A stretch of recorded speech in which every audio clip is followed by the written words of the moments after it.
shadow in the endless night, lost in silence, searching for light. Then you walked in, a spark so bright, stitching my broken heart, making it right.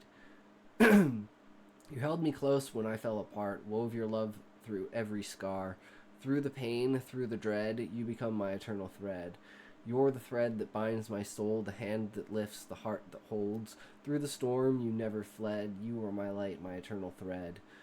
When the road was rough and I couldn't stand, you gave me strength, held my hand. In your eyes, I found my song. With your love, I finally belong. Through the cold and endless fight, you stayed with me in guiding light. In your warmth, I found my stead. You are my eternal thread. You're the thread that binds my soul, the hand that lifts, the heart that holds. Through the storm, you never fled. You are my light, my eternal thread. Every note I play, every song I sing is a piece of you in everything. You taught me love, you taught me grace. In your arms, I found my place. Now I stand stronger than before. With you, I've found so much more. Hand in hand, our lives are spread, forever woven the eternal thread. Purpose. What is the purpose of what I'm saying?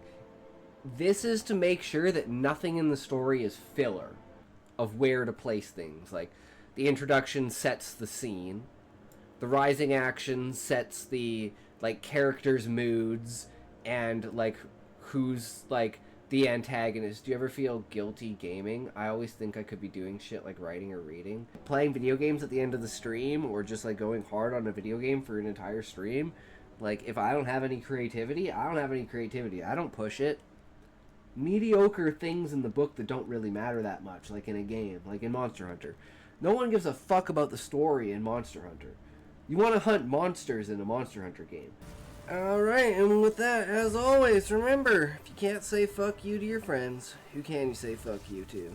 Fuck you! Just the people inside of the tree that stay inside of the tree, that are part of the utopia underneath the monarch. Then there's the adventurers that leave the tree and go explore the world. Basically, there's three species. There's the octopi, who are the most intelligent, they're at the top. Then there's the avians and insectoids, who are underneath them. A perennial gift is the gift/power or trait that passes from parent to child, like a daughter getting a fire gift, same as her mother, or a lion-based gift from her grandmother on her father's side. The main character gained his mother's parental gift called Copycat, which allows him to copy attack and uses for certain power sets as long as it matches the power he has access to, i.e. him shooting asphalt spikes is an ability he learned from watching an earthbending-based heroine early in the book. You're one of the first people to come in and like fully explain and drop a lore in their world, whether it be fantasy or whatever it is, and I fucking love it. Because I love sharing ideas back and forth, because that's the true nature of creativity, is expanding your parameters for an idea. We turned a 17-minute video into an hour and 50 minutes.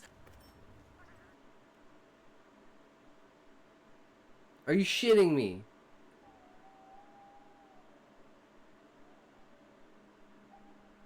No way the game froze again. It's mainly to spark conversation. And we got a guy in here named Did it fucking crash? Thanks for stopping in, guys. And as always, remember, if you can't say fuck you to your friends, who can you say fuck you to? Fuck you. So you've got like these multicolored gummy bears in this like little container thing. And it's the perspective of the gummy bears. And they're having basically a theological debate about whether the hand that comes in, or the thing that comes in and grabs them, is a good thing or a bad thing. And it's like they're trying to like offer themselves to the fingers or whatever, and you know, they're trying to do analytics to see like, oh, green bears get picked out the most. So if you're a green bear, you're most likely to get picked, whether that's a good thing or a bad thing. You know, and it kind of just centers around this, like, society of these bears inside of this container until, you know, there's limiting and even more limiting amount of them, and they're starting to realize, I don't know what happens when we get out of here, but eventually there's going to be no one left in here. A neutral stance to elevated tension in 5 paragraphs, I think I have improved, let's say. That's not true, Muffin. I actually am going to do, I was even talking to the Cockpo about this. It was daylight savings yesterday, and I'm guessing you guys, like, I know, like, I think some of Europe has daylight savings, but I'm pretty sure Australia doesn't have daylight savings, right? The same time for me. It's 1:08 a.m. But it's an hour earlier for everyone else that doesn't have daylight saving. But trust me, Valiant Boy, if I don't get affiliate, I'm 100% blaming you. You got it?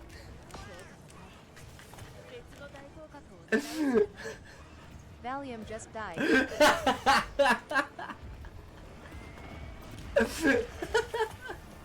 Remember, as always, if you can't say fuck you to your friends, who can you say fuck you to?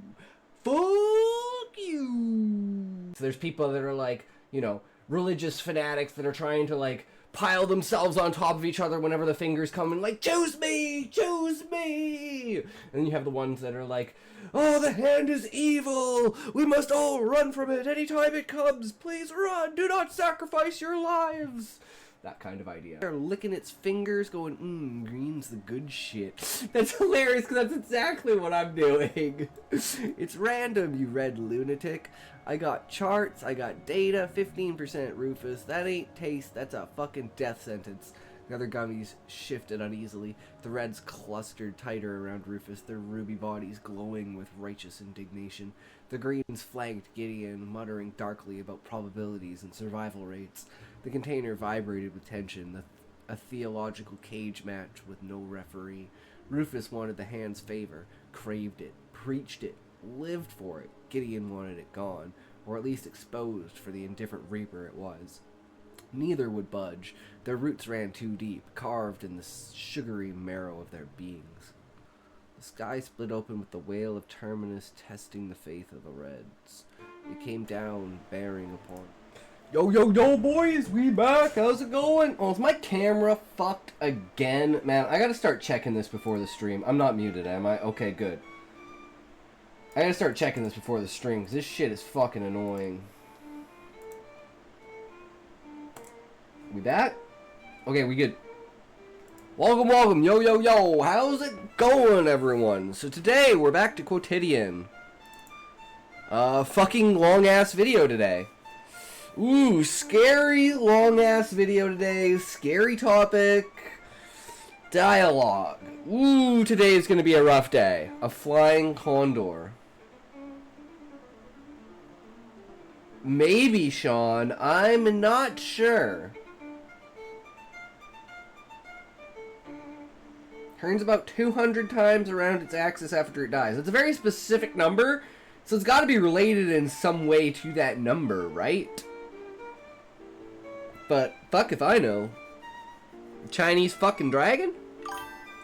Condors fly so high, if you shot one, it would probably spin that many times. Fair enough? Fair enough? Sounds about right. But yeah, since this story contains a shit ton of dialogue, I figure, hey, why not, especially today, because today is going to be like an argument kind of thing. Well, there's two directions, right? There's just Duarte goes home and has an argument and then comes back and says, well, that didn't fucking work. Or they come up with some sort of plan to get his parents to go out there because of the delivery or something like that. Like, get the vet to, like, be like, yo, I need your consultation on this or something. And then, you know, slide in the fact that Duarte's been doing this. And then that leads into, like, the reveal moment of, oh yeah, actually you had an older brother. Chair dance. Here we The go. dots will now dance for you.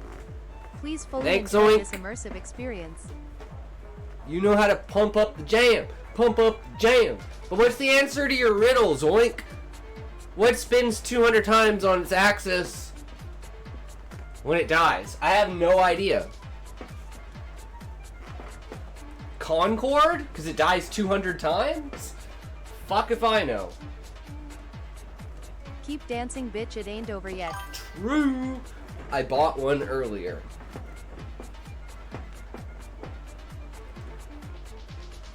You bought what? Are you talking about the dance?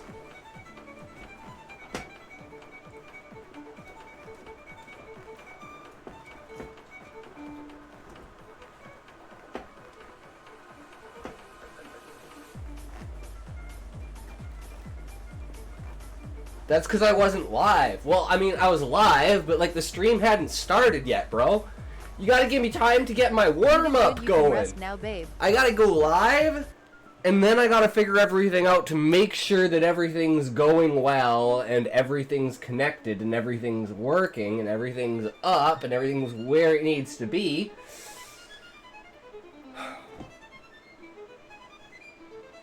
We've asked you like 4 times, Oink. We don't know. Is the ratio affected today? Ratio, Sean? What do you mean ratio?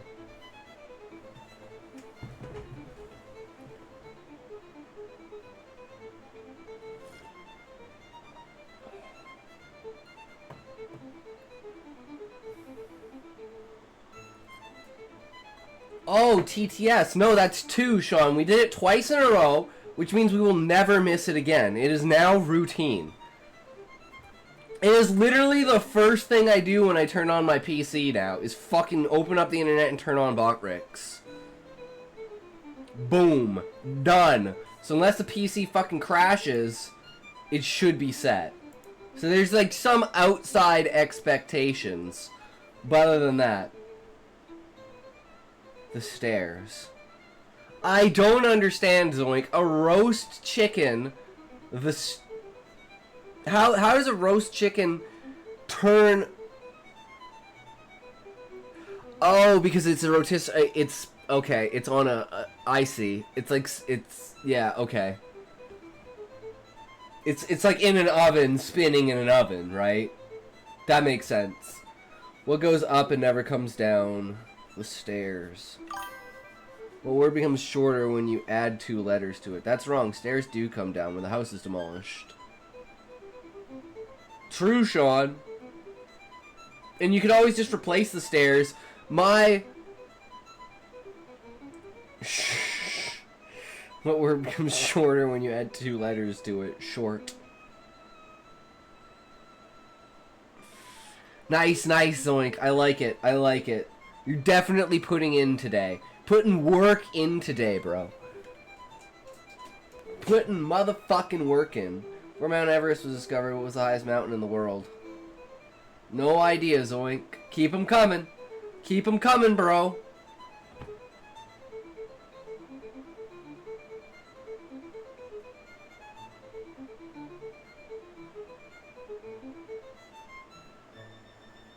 Mount Everest, it just wasn't discovered yet. True, the dad jokes are intense. You can't keep this until you've given it. You can't keep this until you have given it.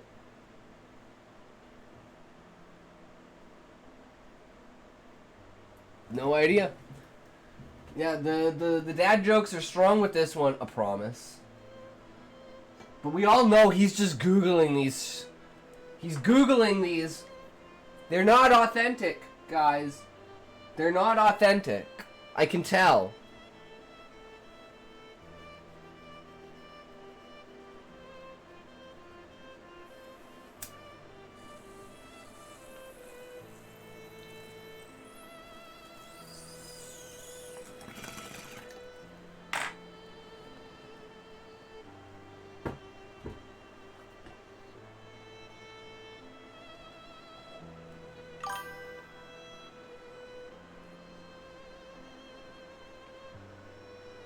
Ah, good one, Sean. Good one. Good call.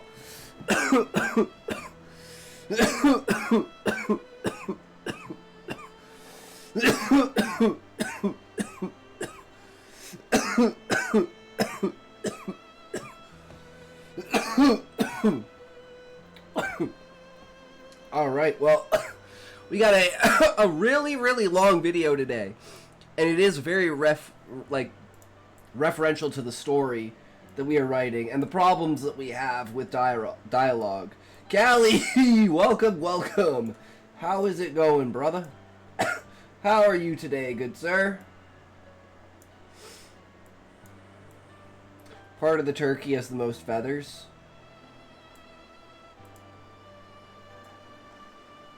But what? Chicken butt? The outside. Dun dun dun. He's good at this. What gets wetter the more it dries? Your mom! A towel. That one I know. It's a towel.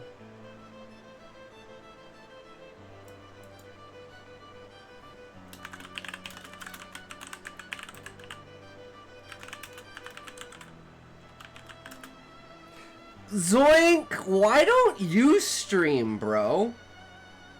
Like, you could just sit there all day and just do shit like this. I bet you would get a decent amount of viewers.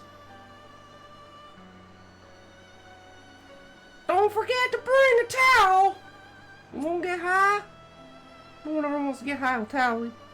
Tally's gonna go get high low. You did stream? Well, you should keep streaming. Why'd you stop streaming, Zoink?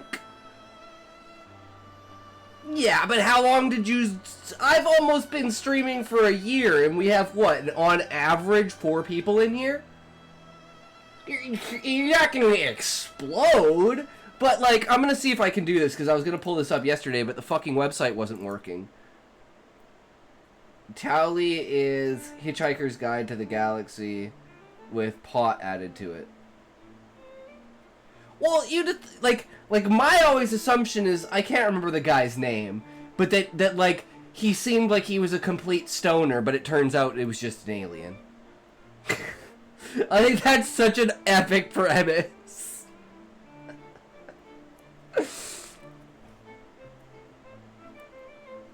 John Lee versus Rock Lee? I don't know who John Lee is, but Rock Lee would definitely win. What are we looking for? Twitch tracker. Okay, let's see if it works.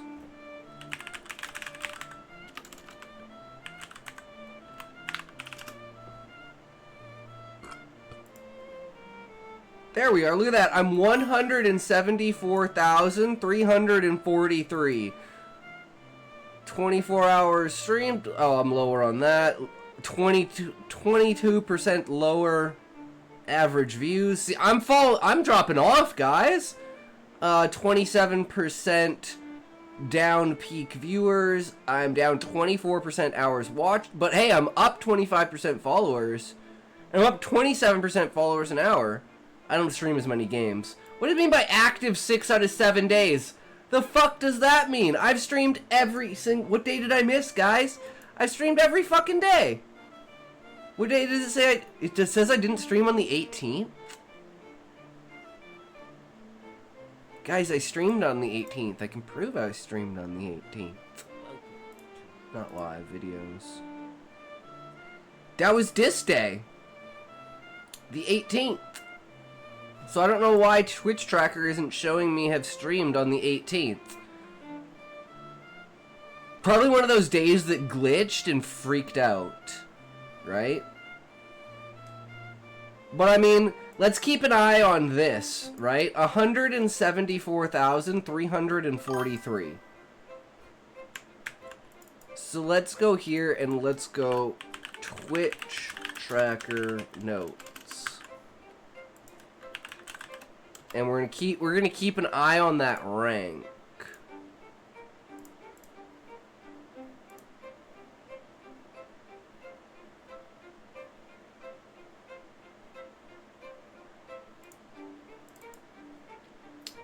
Check it out tomorrow, maybe next week. Oh, check it out in like a month or so, right?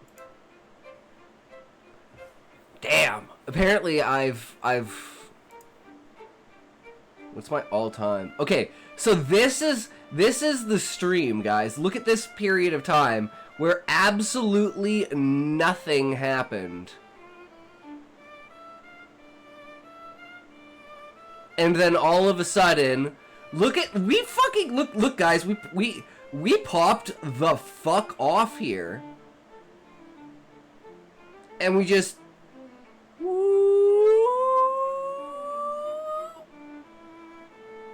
And now our followers have our hours streamed have outpaced our followers now. But look at these spikes in average viewers. Like, it's pretty fucking decent. Like, this is a year of streaming, guys. Like, Why did I say in November? Oh, it's because all time, but I only started, like, you know, in like 2023. Search who is John Lee. Okay.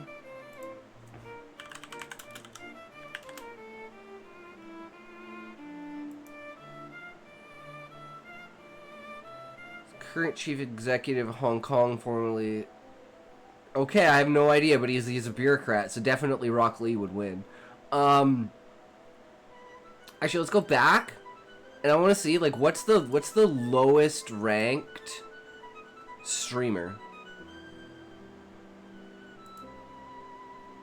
Like, can we go rank, and can we go like from lowest to highest? Go like.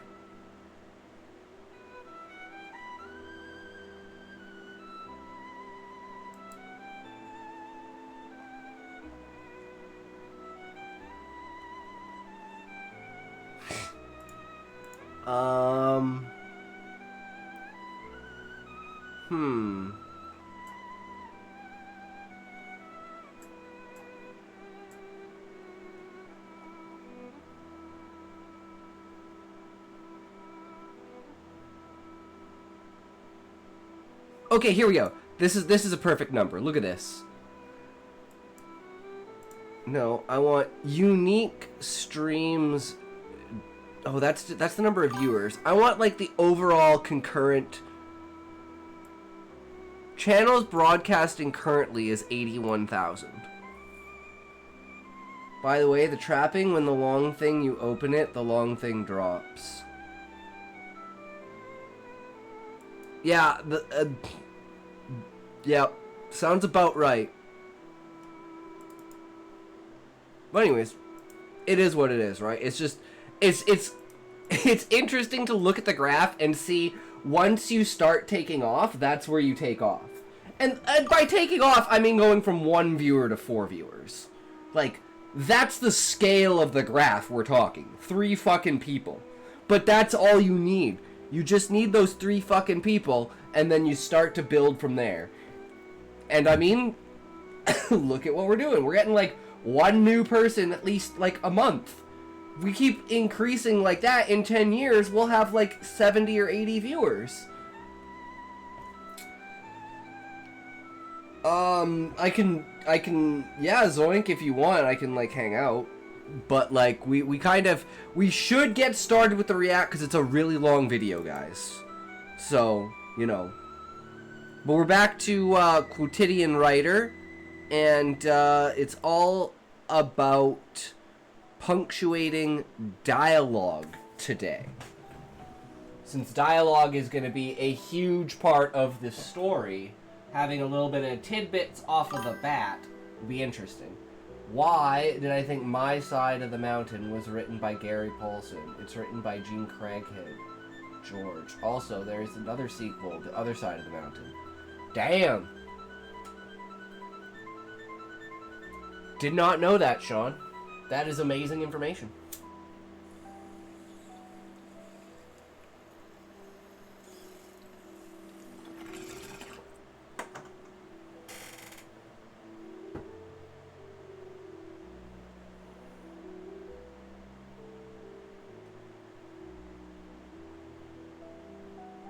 Alright, Zoink, let's see what you got.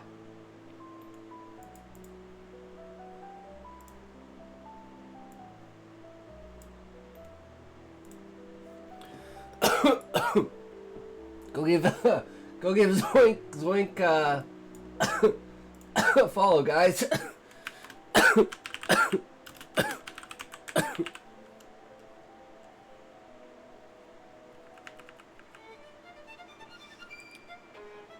Wait, wait, am I on the wrong one? Wait. Oh, you're on the wrong...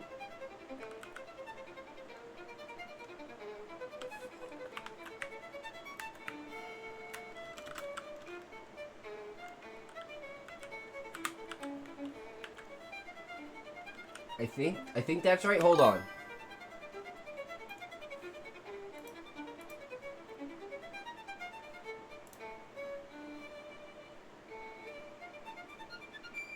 It says you're offline. It says you're offline, bro.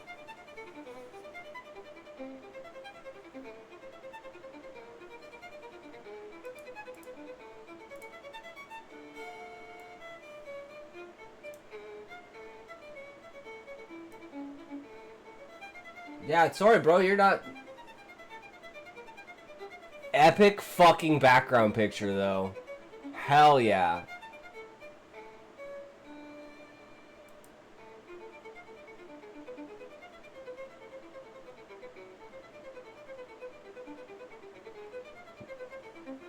This is a game? Wait, is this you streaming on your phone, bro? Is this you streaming on your phone?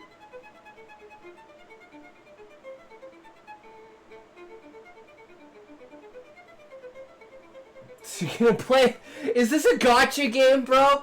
Is this a Chinese fucking gotcha game? Dance will now dance for you. Please fully enjoy this immersive Playing a fucking hell yeah, dude. Sounds like a good time.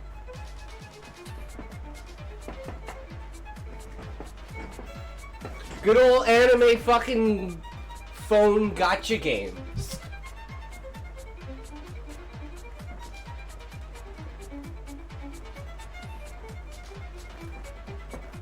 Keep dancing, bitch, it ain't over yet. Do you watch Tectone at all? You play gotcha games, you should go watch Tectone and join his community. You probably get a lot of support there. How much money have you spent on the game, though?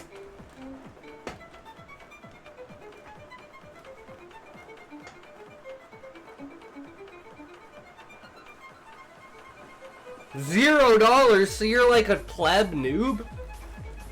Spend no money? How do you have anything in the game, then? You did good, you can rest now, babe. My chair is squeaking a lot Thank more you than for it does redeeming chair before. dance. Itox will now dance for you. How many Please fucking... fully enjoy okay. this immersive experience. He is the destroyer of streams, guys. He is the ruiner of pacing. The fucking stream. You're still loading, bro. I moved it off screen. Keep dancing, bitch, it ain't over yet. This guy's so aggressive, guys.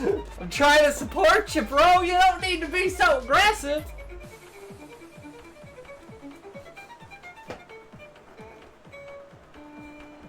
But we really do need to start the React video, guys. We've been delaying and delaying and delaying, but we really should start.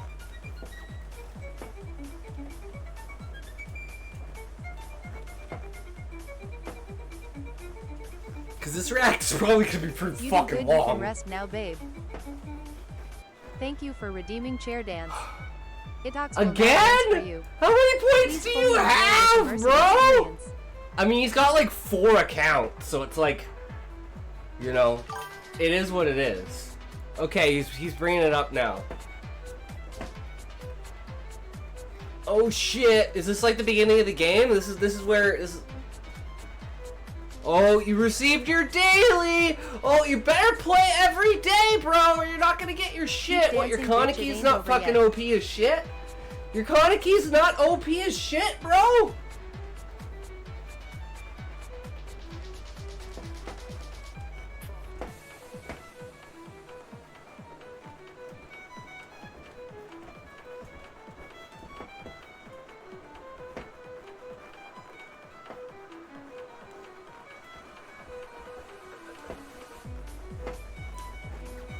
I don't know if those are good characters or not, but you have fucking what's-his-face. Do you have Jason? good, Can you you can get rest now, Jason? babe. Dude, I'd love to have Jason or Riza. Oh, you have Riza level 55, or is she an enemy? Is that an enemy? Riza's fucking amazing. I love her.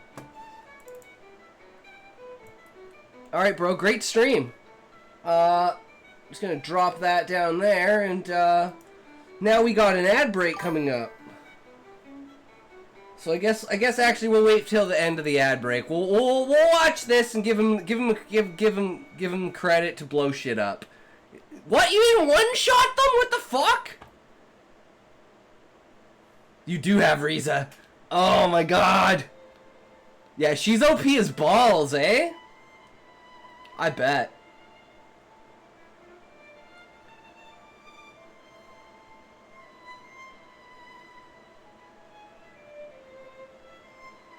Pretty epic team, though.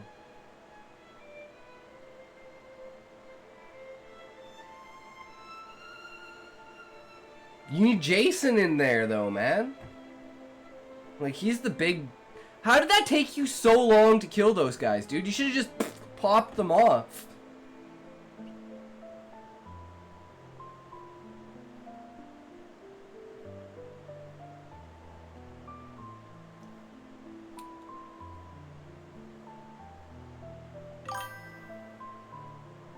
Oh, you're gonna do spins? Oh, I would... see? People love watching gambling, dude. If you're gonna do some spins, I'll watch you do some spins. Let's go, guys. Fucking pull it. I'll turn the sound on for this. If there even is sound. Is there sound? There appears not to be sound. If there is, it is too quiet to see. That was shit, bro. What'd you do? Oh, put some music on in the background? Alright, well there's the ad break, guys. Okay, so we'll sit through the ad break, and then we'll start the react. But we're giving you the time of day, bro. That's what's important. I want to support other people, and I think if you want to, you should try to, you know? So whether that be writing, whether that be art, you know, poetry, like writing, whether that's like actual stories or like movies, freaking comics, whatever you want to do, or like video editing or anything like that, you know, self-publishing, streaming, content creation like YouTube or anything like that. Any way I can help you guys, I'd love to. Because I like seeing other, like, I like pushing the potential that I see in other people.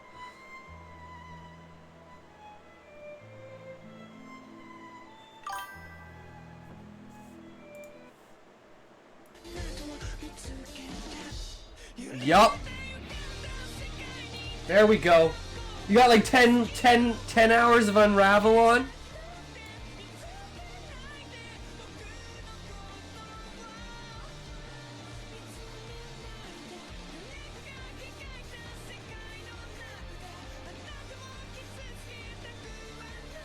Alright, there you go, bro. You're all set up and ready to go. Hell yeah, have some fucking fun. Ad break's over, guys. We're gonna start the react now. Without further ado, here we go. Today is notes on punctuation on dialogue. Damn, this is really quiet. It seems trivial, but incorrectly punctuated dialogue can make readers This is like really fucking quiet. Luckily, like the fuck? Do I have any way to turn this up? Oh, I do have ways to turn this up. Okay, this might fuck that's gonna fuck everything else. I don't know if this is gonna fuck everything else. Because this video is really quiet. That's super unfortunate.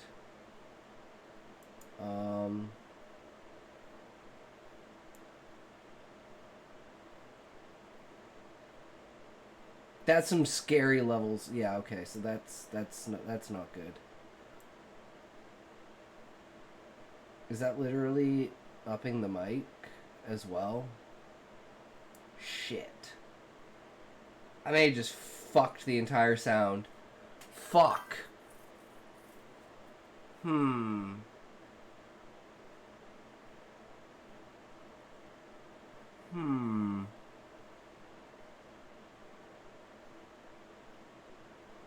Okay, hold on a sec here.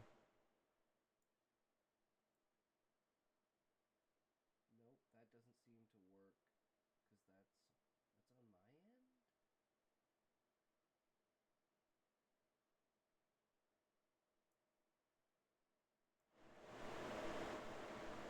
Okay, I really don't know, guys.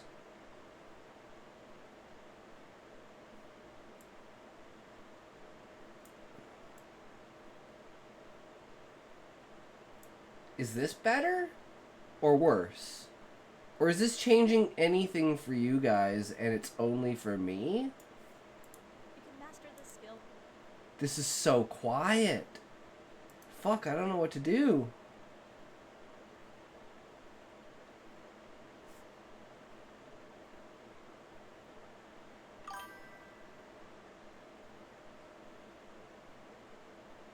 Because, like, all the other alerts and everything are going to basically go off the wall if I turn this up. This video might be a bust. I can't keep looking at your stream there, Zoink. I gotta figure this out.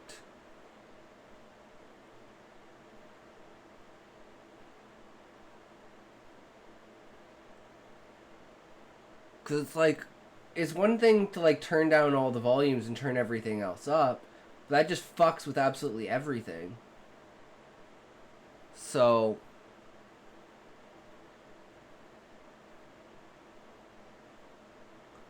I don't, yeah, I think this video is actually just a bust.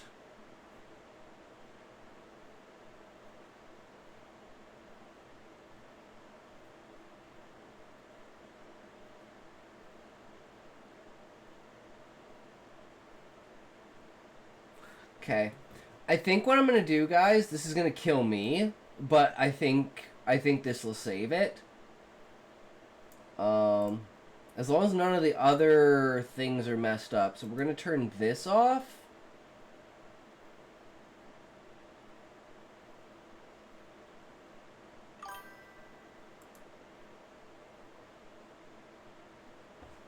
No, that's not gonna work. Okay, I think the video's just borked, guys. It's too quiet. Cause if I turn yo, I just tried to fight the Wither in Minecraft, but it destroyed my whole world. No, Muffin! No, not the world! Song bugged me so hard. Nah, that sucks, Zoin. Cute Muffins. Oh, thank you for the raid, Cute Muffin! Thank you! Welcome everyone. We're trying to figure out this video. I am fucked right now because I can't turn the announcements off without turning the chat off. At least I think so. Hold on, I gotta try something, guys. I'm turning the chat off for a sec.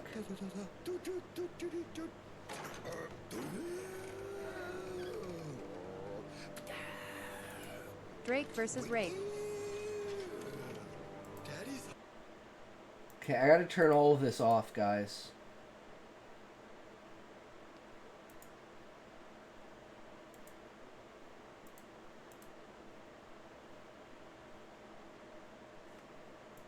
Drake versus Rake, who will win?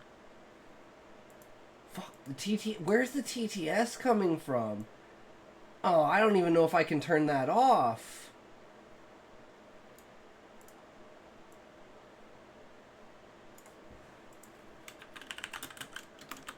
K. Fuck. I don't think I can. Okay, yeah, I've literally tried everything, guys. This video is a bust. I'm gonna have to, like, download it or, like, record it and then increase the volume on the actual video. Oh, that's not what I want.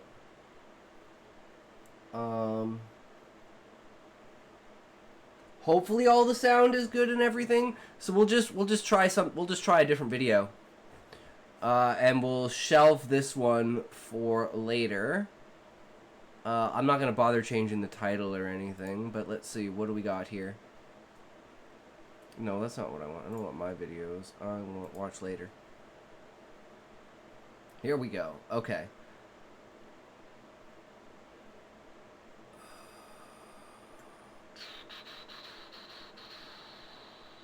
Better subplots. Let's do better subplots and let's see if this video is any better, guys.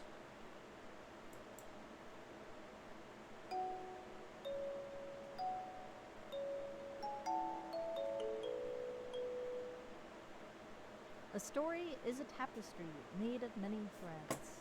There's the main through line that pulls the plot along. Drake then versus the Rake, who will characters up win? and down Answer emotional the journeys, fucking question. interwoven with potential romances or mysteries.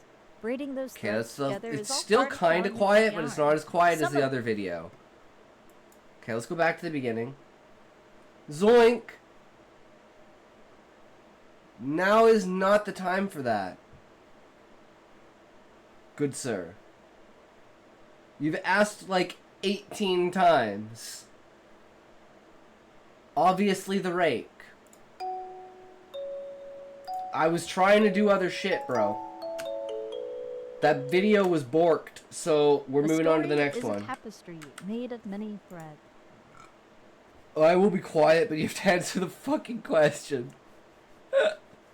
Fair enough, son. Fair enough.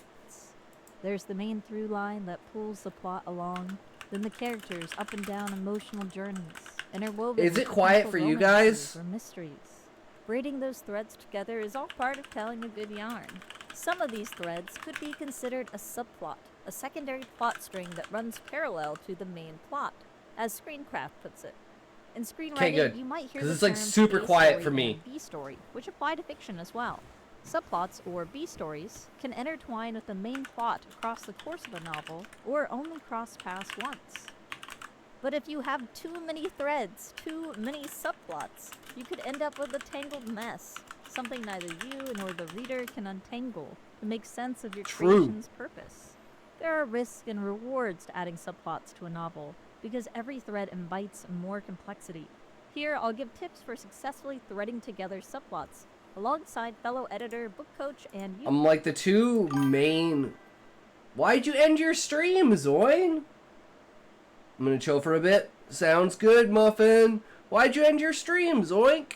Just keep going, man. You gotta put in the work. You gotta put in the hours. You gotta put in the effort. You gotta put in the time.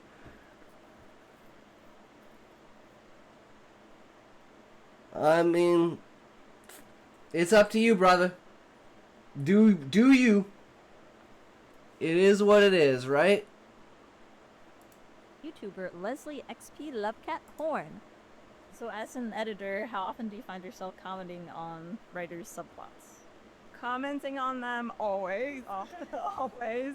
I often find that the subplots aren't fleshed out enough for it to be like worth the space in the story. So I work a lot with writers of making sure that that is fully going throughout the This entire streamer book is garbage. and I doesn't don't get want dropped. True. I Forgot agree. about.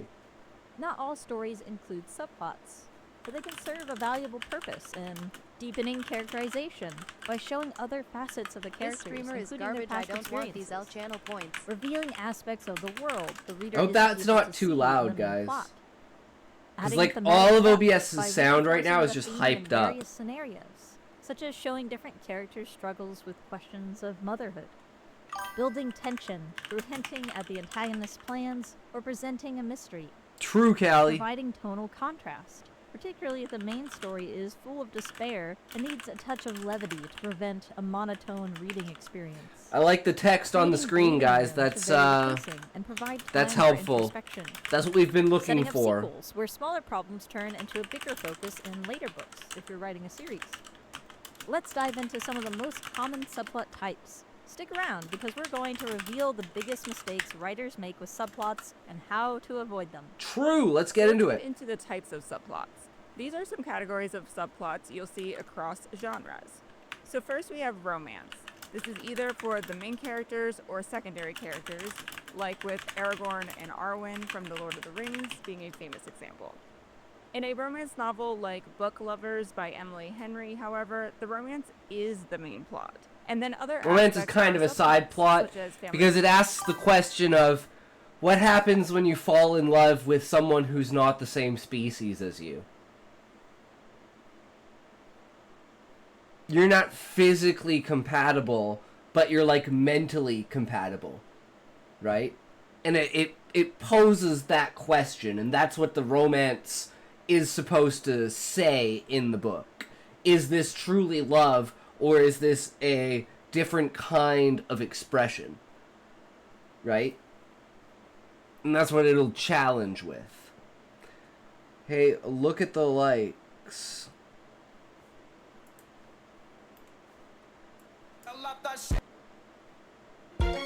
I fucking hate shorts because I just, yeah, no, that shit's fucking annoying. Drama or career aspirations. Next, we have secondary character arcs. This is when a minor Secondary character arcs.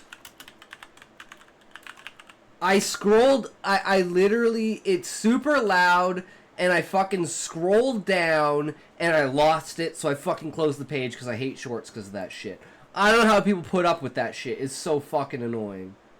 Every time I try to watch a short, I just lose it because I just use the scroll wheel to try and, like, do stuff. But then you just lose it. It's gone. I'm like, okay. Secondary character arcs.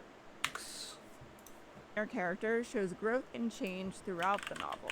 A great example of this is How to Sell a Haunted House by Grady Hendrix. At the beginning of the book, the protagonist's brother is an irresponsible, estranged Why do we sibling. need ads? The reason that we have ads is because we don't want pre-rolls. And Twitch is a piece of shit and makes even streamers with fucking 3 viewers get ads. And if you don't have 3 minutes of ads an hour, you get pre-rolls. And the pre-rolls are up to 3 minutes. So someone coming into the stream just gets 3 minutes of ads, so they just immediately leave because it's fucking bullshit. We see his arc transform in interesting ways, with him revealing past struggles and stepping up as an unlikely ally. His arc is complete while supporting the protagonist's main journey. Next is ancillary goals. The protagonist has a primary goal.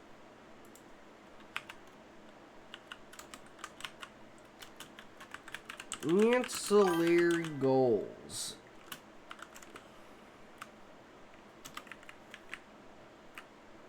Trash, come back. I don't know where Trash is, man. He shows up every once in a while. You know, it's just one of those things. He pops in, he pops out, it's all good. No worries. Ancillary goals. This would be like, Husai trying to find out what a human is. It's his main goal, but it's not the main goal of the book, right?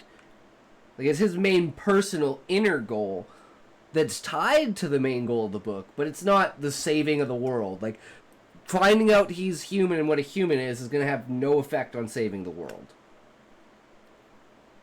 In fact, the opposite, because he's trying to sacrifice himself, and Gaia's like, no, you're not allowed to do that.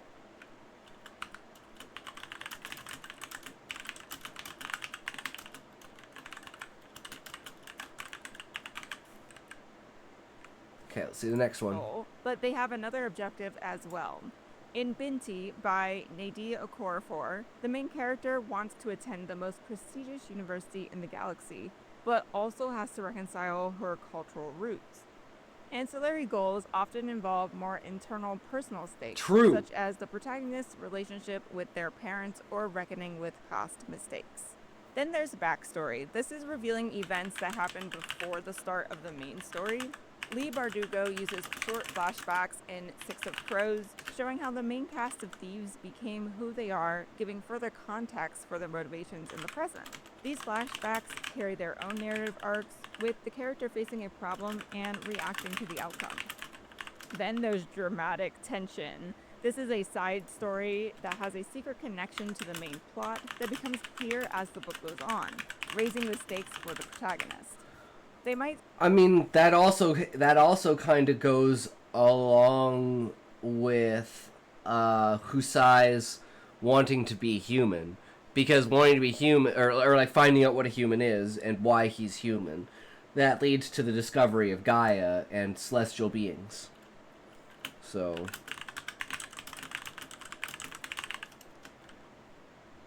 it's actually kind of both of those things.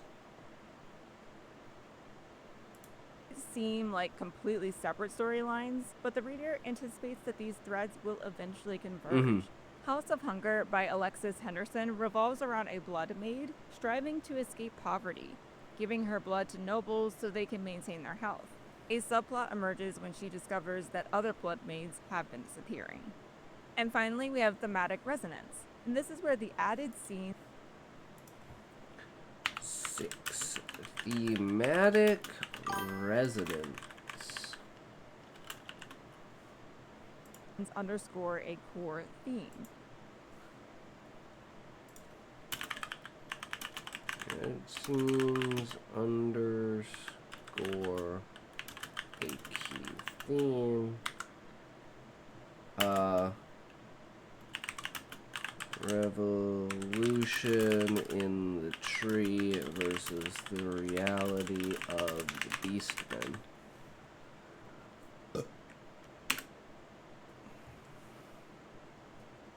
Wait, what? There is goon? Yeah, you can goon. John Steinbeck's The Grapes of Wrath has intercalary or in-between chapters about a turtle attempting to cross the road, which speaks to the That's an interesting idea. Oh, there's also the genetic, because this goes along with, can you make a price that 1,000 you have to wear a gag ball for 1 minute? No, Zoink, because that would be considered sexual content, and that would be either I'd have to put a tag on or I'd get banned. I'd probably get banned either way, because that's like extreme sexual content.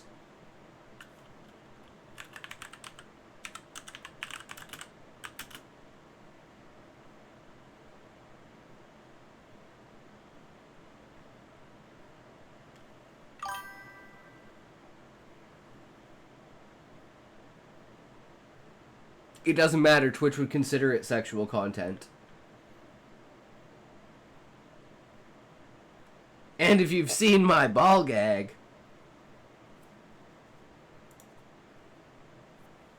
I stream on both platforms, it doesn't matter, I'm simultaneously streaming. What I do on one, I do on the other. I mean, apparently I can already get banned for showing my chat on Kick, and since I show the chat on stream, yeah, there's a potential I could just get banned for that. Because apparently Twitch is a piece of shit. Of avians and insectoids. So, origins of the species. So the origins of the species is kind of actually a huge subplot, too. challenges of a family migrating from Oklahoma to California during the Great Depression. Subplots can be explored through the main character's perspective or Zoink! There's only one reason to have a ball gag, and that's sexual. If you have a ball gag and it's not sexual, I'm very concerned for you.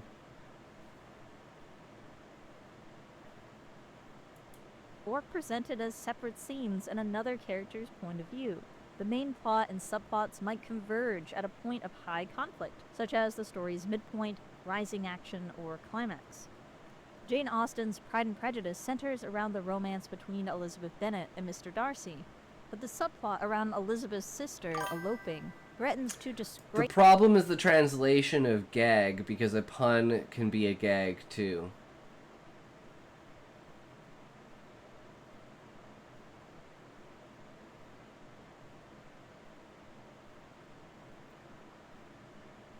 Oh, does he... Okay.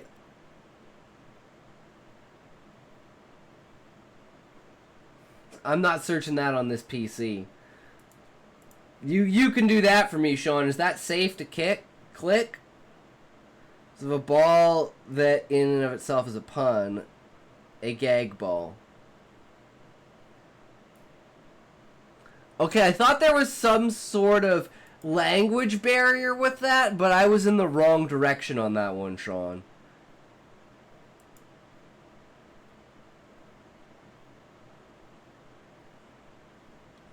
But I figured there was some sort... I'm like, gag ball. What does he mean by gag ball? A ball gag? The fuck would you get... Like, he said wear... Wait, he said wear a ball gag. What the fuck? Like a gag ball. I don't understand. So that one picture that he linked is a sexual ball gag. Because I'm not clicking that if it is. I don't need that in the history on this PC. Can't leak shit if it doesn't exist. So, glad I didn't click it. Zoink, you can't link things that are sexual in the fucking chat. That can get me banned, bro. You gotta stop. One more time. A gag ball example is the splat balls. You can gag prank people.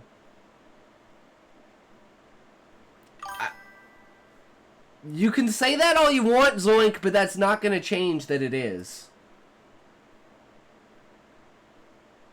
I'm thinking like a giant die with like different things on it. You know, you roll it and it's like basically like the, you know, like put your hair in pigtails. I'm trying to think of things that I don't like. Take off, like you can't hear the stream for a certain amount of time. Like take out your earbuds. Like I don't know. Open it on your own stream, Zoink, and see how quick you get yourself banned. There you go, Sean. There you go. Don't do it, Zoink. Don't do it.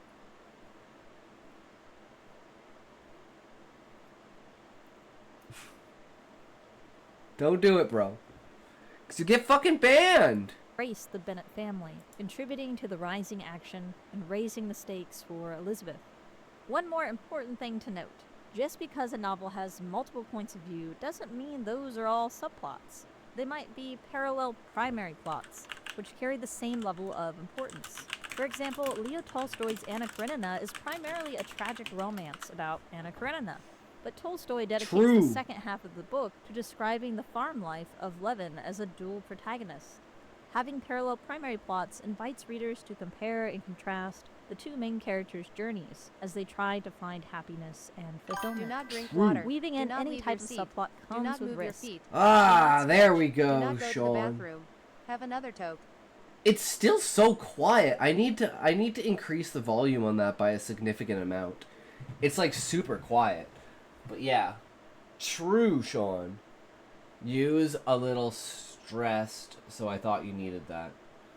True, Sean. Zoink is Zoink is the new Valium boy, man.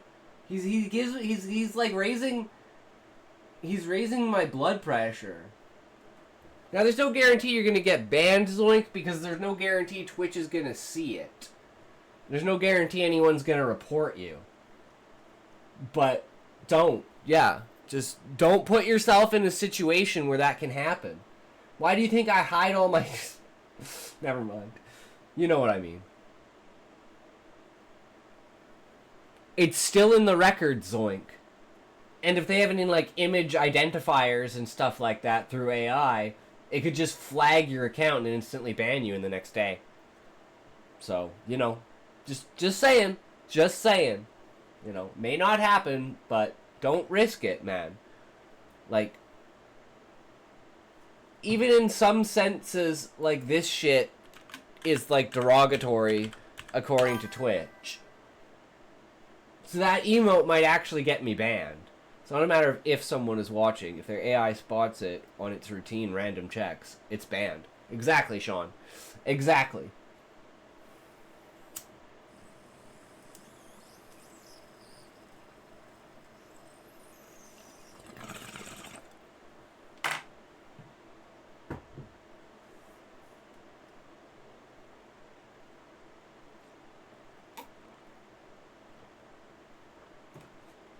Still good to keep your options open to not get banned on any platforms there, Zoink, if you can manage it.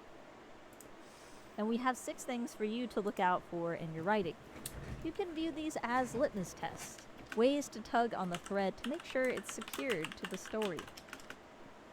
1. The story has too many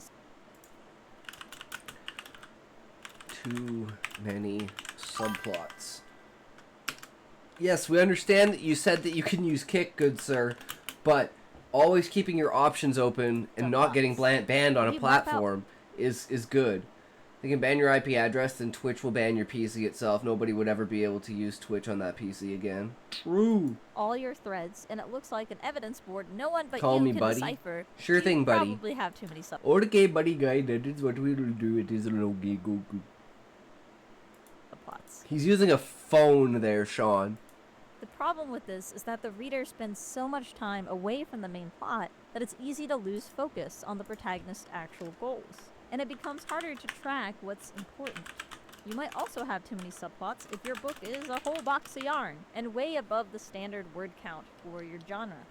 So how many subplots? Wait, what was that? Yarn and way above the standard. Fantasy and sci-fi, 100,000 to 115,000.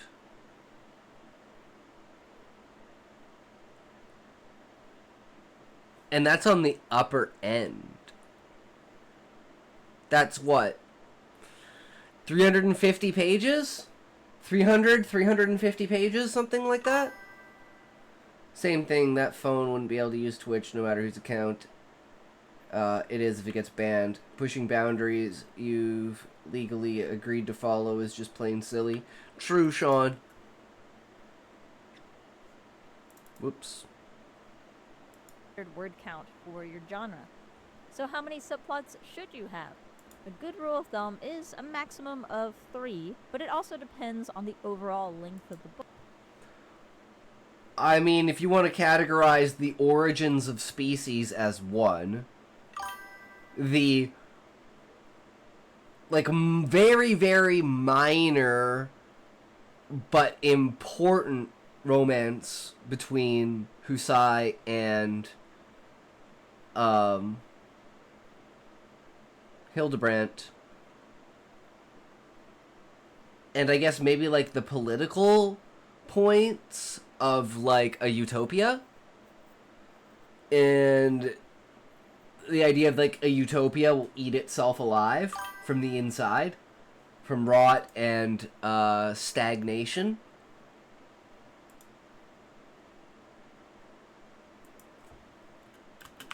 I'm gonna say 2 to 3 main subplots plus 1 to 2 other subplots.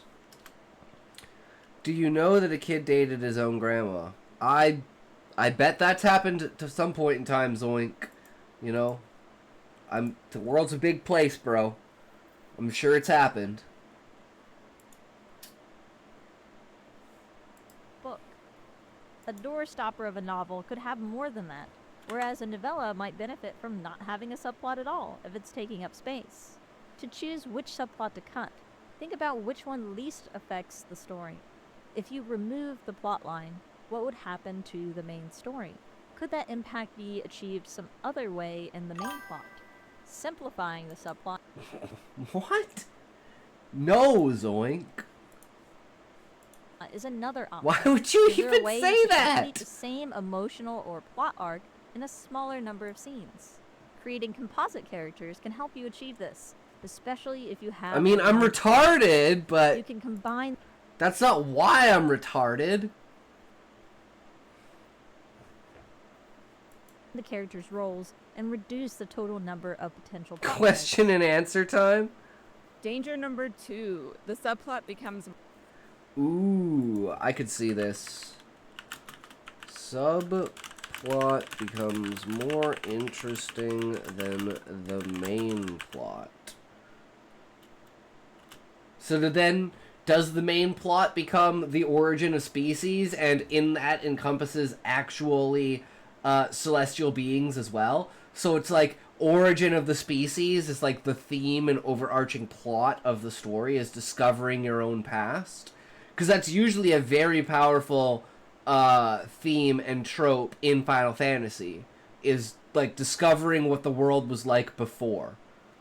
Have you ever drink someone urine? Yes. I like water sports, what can I say? more interesting or more important than the main plot. And You're it's not supposed this to answer the murder yourself, mystery the Zoink. sister character is investigating is just way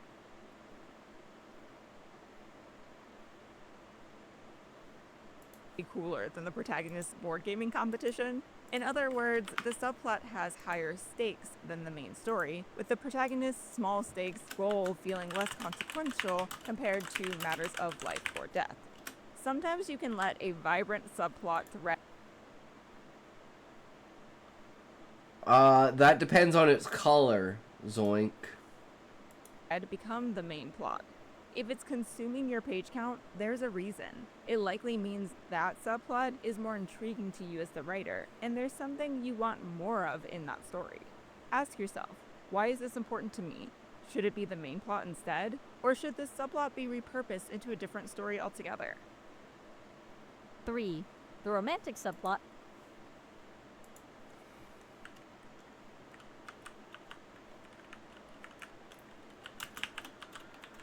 Romantic subplot feels shoehorned.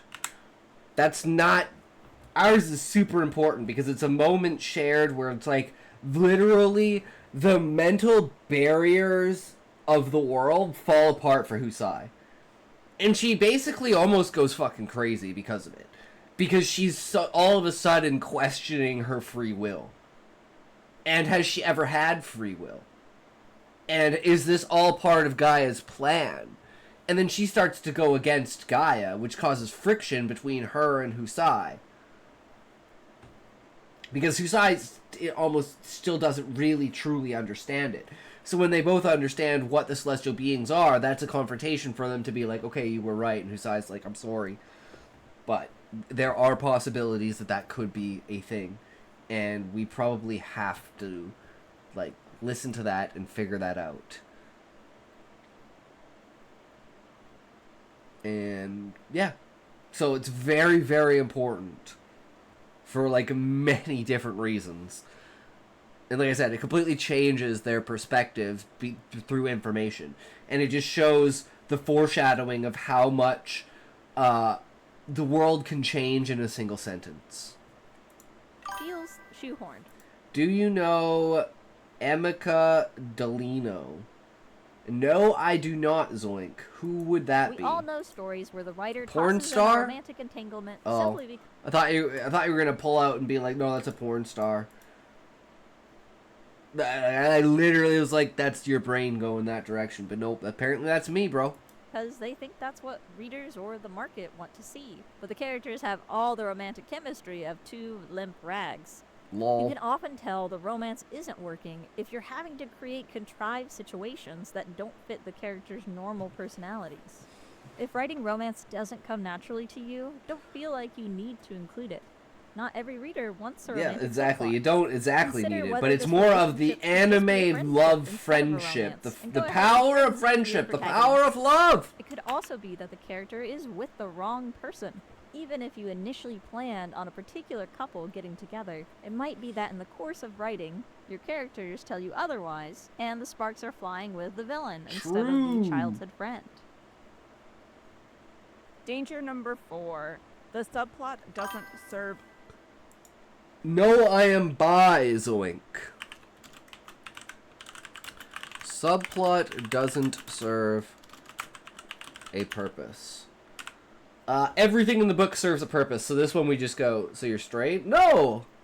Do straight guys like to... I mean, I guess straight guys kind of like to get pegged sometimes, right? But are you really straight if you're getting pegged? I think you're just bi if you're getting pegged. So, you know. It's like, I'm not attracted to men, but I love dick. I'll tell you that. A purpose. So your protagonist wants to kill the king, and at the same time, his best friend is trying to open a bakery. You might be adding this subplot because it sounds cool or fun, but it's not actually adding anything. Yeah, see, Levi, I'm like, even for like, I don't think you can call yourself a straight guy if you like pegging, because that literally means, like, there are gay guys that don't do that stuff. They're tops. They're just attracted to men, but they don't like doing anal themselves. Right? So, like, what kind of question is that? Of course. Jesus, bro. The fuck is wrong with you, Zoink? Get your head Thank out you of for your redeeming head. chair dance. Hitox will now dance for you. Like, these are questions you should be Fully asking enjoy on the this immersive makeup experience. stream. Oh, by the way, guys, it's official. Let me bring it up. It's official, guys.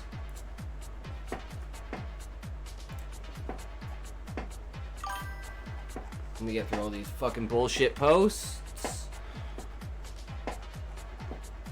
Let's go. That's not what I want to Keep click. There we go. dancing, bitch. It ain't over yet.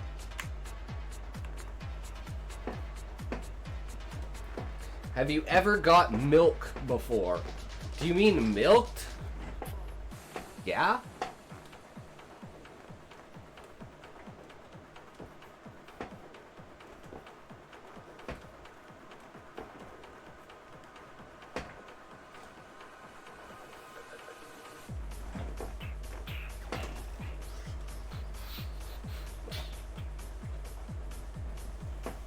But yeah, so July 10th. You did good. You can rest now, babe. Is the 24-hour stream, guys. Birthday stream, 1 year anniversary, 24-hour stream, and the Ram Trophy giveaway.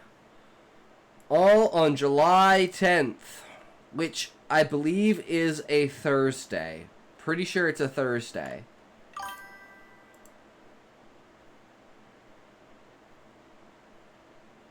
Have you got to New York City? No, I've never left Canada. Never been to the States. If a subplot doesn't affect the protagonist in any way, then you might have a thread that needs to be cut. Would the bakery have an impact on the protagonist's goal of regicide? Probably not. It's distracting from the main I got plot and to leaves China. you Well, you're from Hong Kong, so isn't China like 12 steps away? I mean, what? thinking, what was the point of that? One solution is to find a connection between the main plot and the subplot. In this scenario, maybe the two characters hatch a plan where the best friend poisons some cakes to deliver to the king for a feast. That's a Ta-da! good idea. Now the subplot is necessary. Not all Insane to have subplots never need gone to be another connected. country before. I mean, fair enough, Levi, but I've never had any reason to. It's not I didn't even leave my house if I stepped 12 times. Main plot, as they True. can serve other purposes, such as world building and characterization. However, consider what this subplot is contributing to the book as a whole. What is Mhm. it adding to the story that doesn't already exist in the main plot? As our friend and author Joe Butler recommended, subplots need to move the character, world, and plot forward, Yep. ideally at the same time. Yep. One powerful way of doing this, he suggests, is by having the subplot change a character's opinion or position on Yep. the big problem. Yep. These Exactly. discoveries- And that's why we're continuously swapping sides because of shit. I've been through Hong Kong, but I never left the airport. That's what they recommend. If you're not actually touring there and you have to take a stop off, never leave the airport. You could disappear. Never be Helps set seen up a again. turn in the plot or character's Not a choices smog is later. insane. Oh, I believe it. I believe it, Levi. The sky don't lie. That's what they say on the China show. It's like, you know, it's and the thing is, like, when you look at the propaganda and you look at how bad the sky is, you have to imagine and think that was the best they could get, because they wouldn't film on a day that's bad. So to them, that's good. That's a good day. Is like completely overcast, where you think it's overcast, but it's actually just smog. In the story. 5. The subplot creates uneven. Subplot creates uneven pacing. Have you ever watched... Yes, I've watched The Karate Kid, but I haven't watched it, God, since I was like 8. So almost 26 years. Even pacing. The side quest might interrupt a high Smokey gay! True, Smokey. I agree. Very true. Only seen the remake. Never seen the remake, just the original. plot. The character adopts a corgi right before gathering everyone in the room to solve the murder. This can drag out the pacing, especially if it doesn't add new tension or stakes. These digressions make readers impatient to return to the main story, and they feel bitter for every page they have to endure before they can get back to the good stuff. True. Of course, you never I learned this lesson the hard way in the Pillars of Creation. Never create a... And why do so many series have this one book that's like just a fucking lore drop? want any part of your Rake! Obviously, Zoink. book to feel purely like filler. This problem could be a question of placement. Maybe the subplot No matter how many times you ask, the answer isn't gonna change, bro. scenes need to occur at a slower point in the main storyline to match the level of urgency. This is especially true when you're trying to resolve a subplot near the story's climax, when the stakes are heating up. Now is not the time for corgis. Okay. The weekend versus this weekend. Well, Poe today. Yeah, Smokey, we played some Poe yesterday too. So we got it all set up and ready to go. We're playing a sorceress. We're like level 6. I'm gonna try and buy a weapon on on the marketplace because I'm not solo self-found. Because we're just gonna speed fucking through it. Because I want to actually play a sorceress. It's not. I might start again. Hell yeah, Smokey. Let's get her done. I'll play with you? Fuck yeah, dude. Just like the old days, right? I don't remember. But there were a couple of people that we played with back in the day. Like back in December and February. Path of Exile 2, Zoink.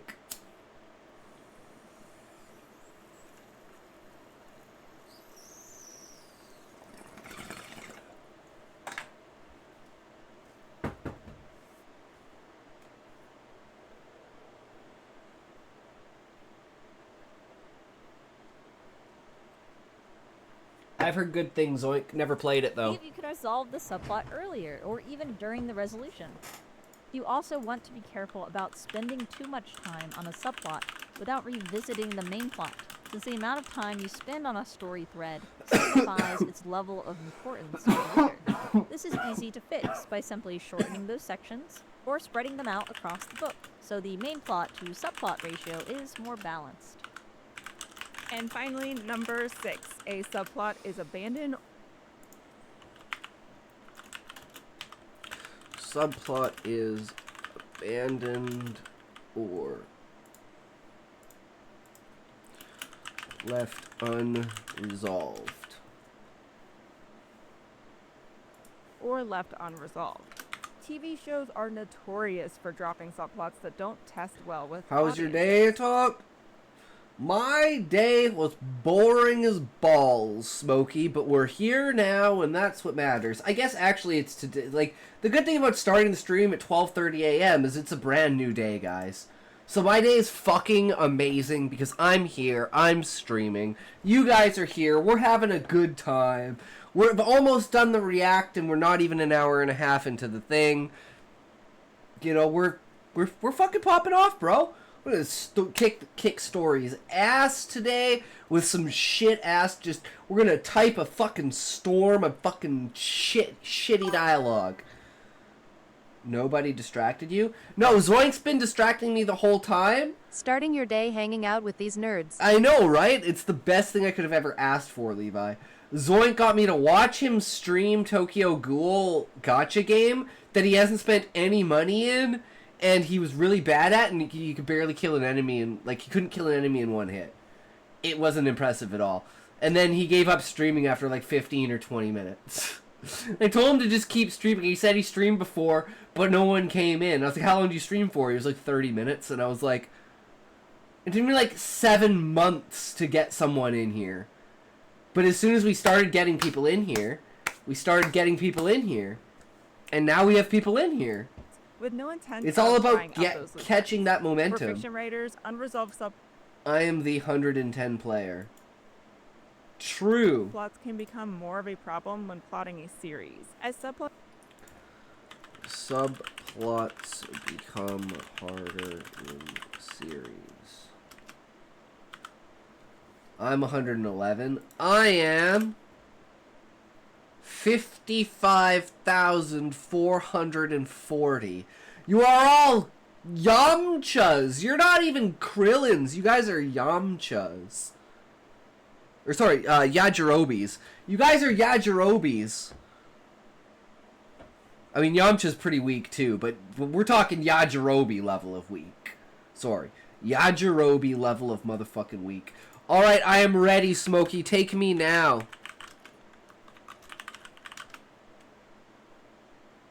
Ooh, that's gonna be painful. But you gotta stretch it. You gotta stretch it somehow. Plots can easily be forgotten or become less relevant to the main plot over time. That's tight. You want to make sure that your subplot... Oh, damn, bro. You are tight.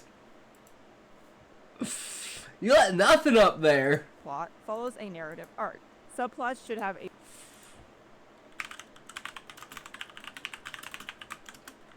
Yajirobe used to be pretty broken in that recent Dragon Ball Z fighting game.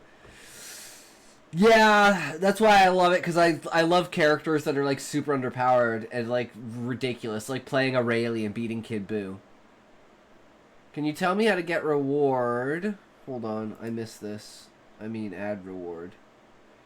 How to add reward, and then I'll make it, and then I'll do it in real life. But I don't have a face cam, so I will do it. I don't understand. Saitama is my fave. I don't care what anyone says. I mean, fair, Smokey. He's a contender. A beginning, middle, and end where something or someone changes. A great method for tracking subplots is to use a chart or Excel spreadsheet with each chapter on the left and all the plot threads, including subplots, as named columns on the top. You can write a short description of what happens related to each plot thread in the relevant chapters so that you fully map the path from beginning to end. True. Looking at each plot thread chapter by chapter ensures you're not cutting any short or forgetting to touch on one frequently enough. Feel free to download a subplot chart template for this in the video description. Problems can arise whether you're plotting or pantsing, and it's perfectly normal to have short string or yarn ball subplots in your first draft. In either case, go back through your manuscript and focus on improving just the subplots to make sure everything ties together. Subplots can help you craft a well-rounded story, but need Sorry, I'm care a and student. attention What's his to name? become a Genos? beautifully Fucking woven badass piece that motherfucker. feels Yeah, coherent. he makes Be sure to fucking, check out like, Leslie's channel, Saitama XP makes Love Genos Fanfiction, look for more so writing tips, weak, but he's especially so for fantasy, fucking sci-fi, OP and horror epic. authors. I love And it. over on Leslie's channel, you can watch us tier rank bad writing advice. How do you feel about... Alright, guys, we got through the video. Hell yeah. That's what it's all about. We made it. Gone to smoke my morning spliff. True!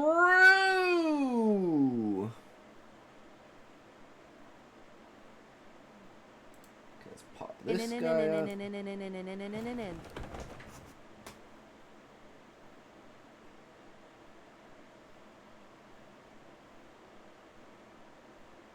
In.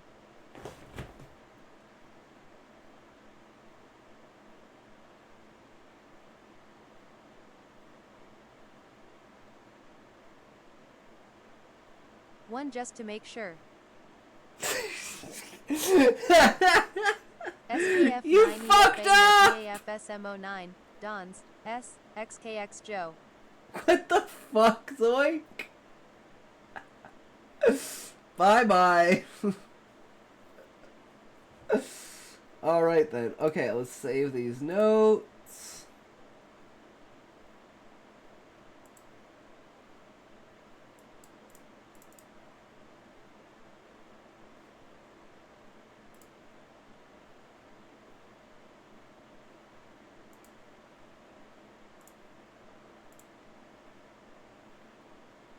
Come on. Okay, there we go. That should be good. Everything should be I will set. be right back. Will I right be back? I will be right back. Will I right be back? I will be right back. Will I right be back? Alright, you're back. What do you call a fake noodle? I don't know, a foodle? A fraudle? Frodle? Friggle, fraggle, frogan, fraggle, frocks? Frocks and fracks and fricks and frog. Frog, frig, frog, frags? And I'm pasta. 6 months, Smokey. Fucking hell, brother. That's what I'm talking about. That's what I'm talking about. Just wait until you guys hit that time. Next thing you know, it'll be a fucking 2 more years. We'll be at TwitchCon 2027, boys.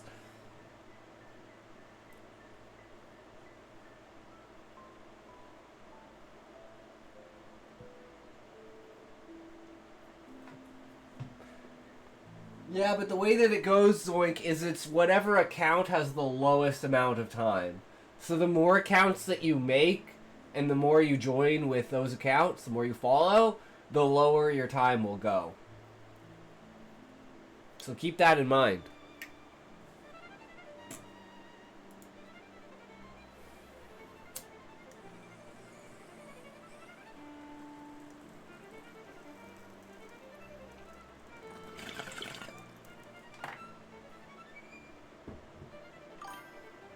I am 5 followers away from 200.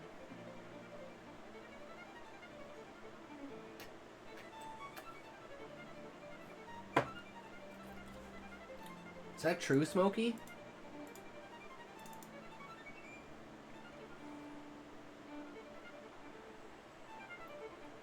Yeah, it doesn't say. It doesn't say how long or how many. Oh wait, do I have to click on this? Hold on. There it is. For some reason I wasn't following you, Smokey. I am now, though. So you need 4 more followers.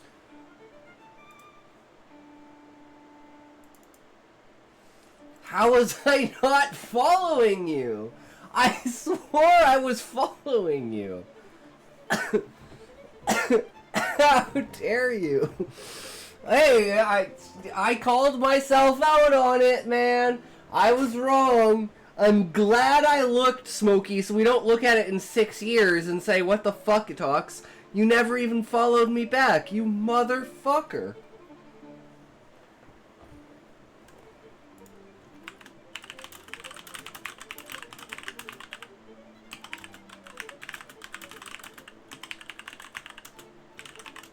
This is why he's the worst piece of shit streamer Guyaz. Yes. Oh, that's a good one. Why did the frog take the bus to work? I don't know, Zoink. Why did the frog take the bus to work?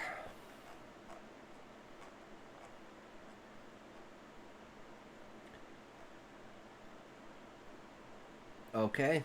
That's a great answer.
How did, because his car got towed.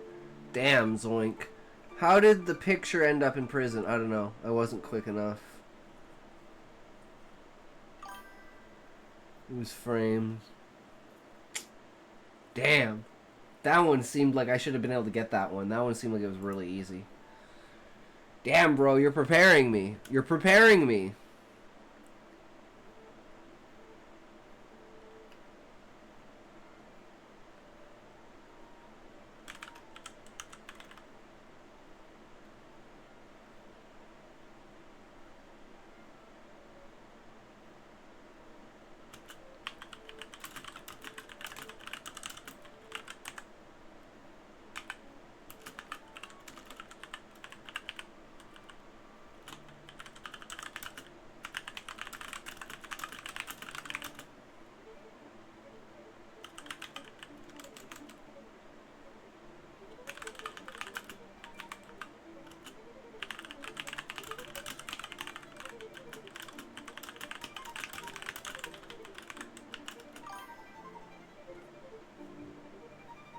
No, wait. Is the lesson already over? Hold on. Are they standing in line? That's what I remember. Knock, knock. Who's there?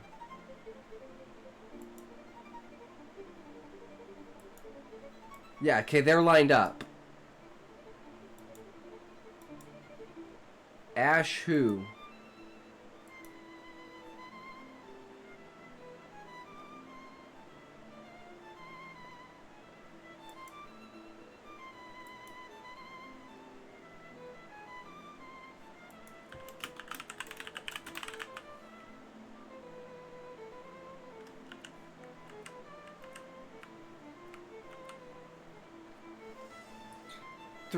Mike Who Cheese Harry 26.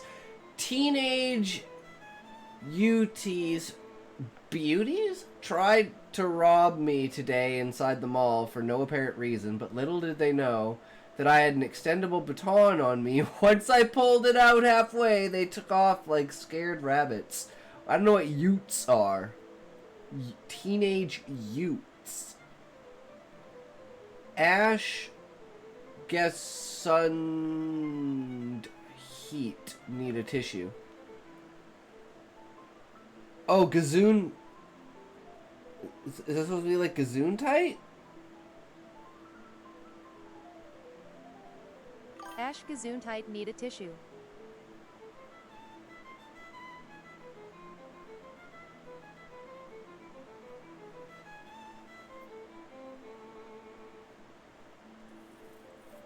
Alright. You got me with that one, Zoink. But hell yeah, Mike. Fucking kids these days. Motherfuckers can't get put in their fucking place. Am I right?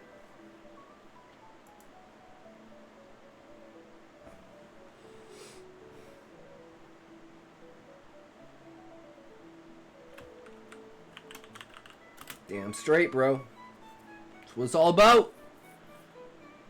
You don't see, if you don't teach kids the consequences young, they turn from young little shitheads into real piece of shit dickbag adults.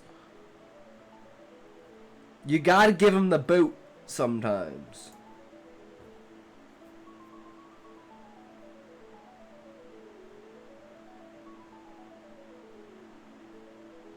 Set an example, you know what I mean?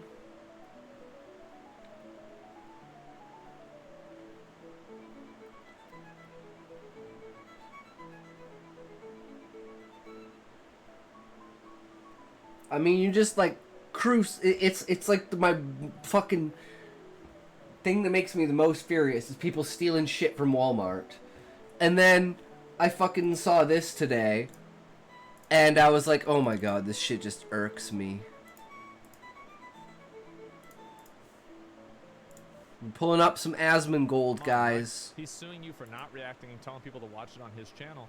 Yeah, I mean, I think that they're gonna have a really bad time. And again, it's just crazy, and it's amazing. Is it here? That's what they get. This gets crazy. Oh, you literally have the bag in your hand. It's in your hand. Like, I mean, are you kidding me, man? Anything. Okay, sir. Don't argue with me. Just give me your ID. It's a different bag. Oh. I didn't steal anything, sir. I'm sorry to tell you that. I'm a regular citizen. I'm on the phone with my mom. I didn't do anything wrong. Your ID. I don't have an ID, sir. She doesn't have an ID? I do not have an ID. Mom, can you come to first place right here? Because I'm being harassed by an officer. What is your name, sir? Sit down. What's your name? You already got a 94 now. Yes, He already calling somebody else. This girl's speed running her life. Why would you do this? Like, don't you know how to steal shit out of the store? Like, you can't do that $800 of stuff. Like, why would you even do that? You don't even know how to steal shit out of the store. literally just came out of first watch, and now Officer Justin. What is your badge number, temperature sir? IQ? Yeah, true. Sit down. Sir, what is your badge? I know my rights. I know my rights, sir. Hold on, no, I'm not turning around now. She not gonna run that far. I can tell she not in it for the long haul. She's not. Yeah, they're gonna get her. She going. Oh, bro, she playing Frogger. Yeah, she definitely not in it for the long haul. She's already gassed out. Yep. Yep. Yep. Yep. Yeah, there it is. Oh man, bro, like he actually fell down. What a moron. And the thing, what's crazy about this is running away from the cops and not having an ID on you can get you in trouble. So it's like, honestly, if you go and you put yourself in that situation, wait, this is 1 out of 3. Oh no. No, no, no, no. She just made it worse, yeah. This is only part 2. Okay, so he fell down. Honestly, the officer should not have that happen. But that's okay, you know, mistakes happen. Oh, she playing Frogger again. This is smart. So she's running right through there. But he recovered. It's okay. And got him. Got him. Oh, there it is. I didn't do anything wrong. I didn't do anything wrong. Then why are you running? Then why are you running? Sir, I didn't do anything. Damn. Oh, shit. You going to jail. Oh, man. He didn't do nothing? He didn't do nothing wrong. Oh, wow. Wow. I Damn, fucking they wish we arrested you could for do this nothing. shit, man. They arrested you for nothing. Because you were trying to detain me and I didn't do anything. They're gonna arrest her mom too. Just got surgery. They didn't. That's your fault. She just got surgery You wanted to detain me for no reason. for no reason. See, why'd she think she's gonna run away from the cops? Shut up. Y'all trying to accuse me Shut- of something. That's the best part. Sir, Shut up. y'all trying to Oh my god. Good times. Good times trying to fucking run away from the cops. Oh man, but some people, they crazy, bro. They crazy. You want nothing to do with that.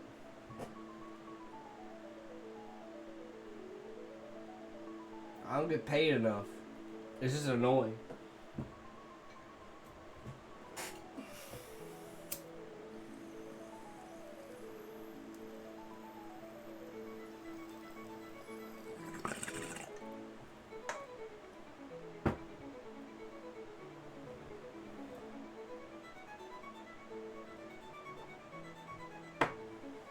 Alright. So we had the should they confront his parents? They're gonna talk to Hojin about it.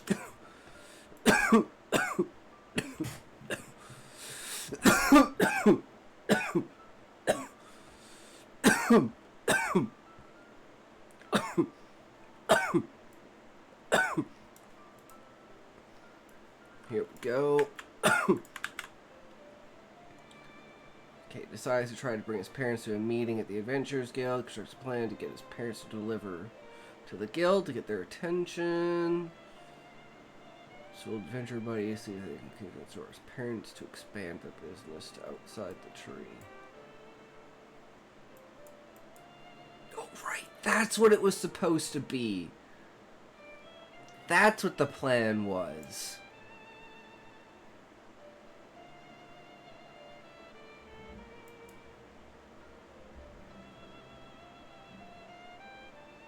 I don't know why it goes from scene 3 to scene 5. Where's scene 4? There just is no scene 4. Alright, well, the numbers are fucked either way. But it is what it is. As long as they're, like, you know, sequential, it doesn't matter if they're missing any. As long as they're not backwards.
don't really care what he calls them as long as it's relevant, right?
Hmm.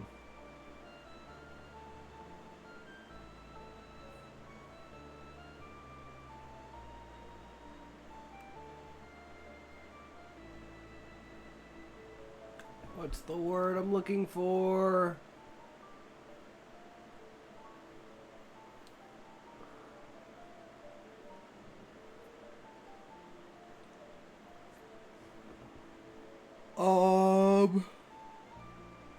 Collateral.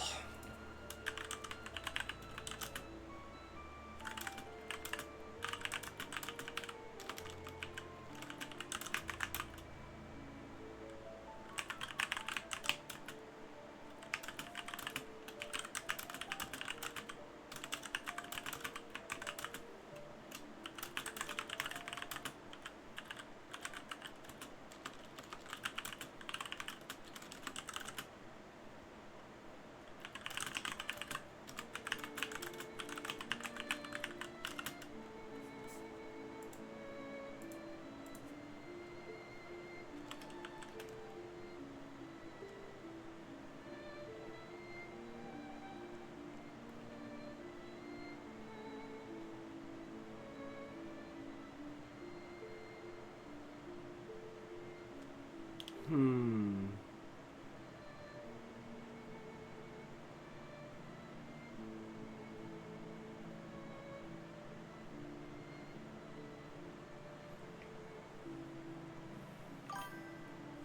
A word that's hard for me to remember is vertigo. I know exactly what it means, but whenever I need to use it, my mind draws a blank. I do like the opposites. Like when I was thinking of collateral, I was thinking sabotage. And I'm like, wait, what's the like opposite of like sabotage? It's like sabotage is like breaking. What's the thing that you like hold on to with like a damage deposit? Fuck! What's this word? Right, collateral. Durr.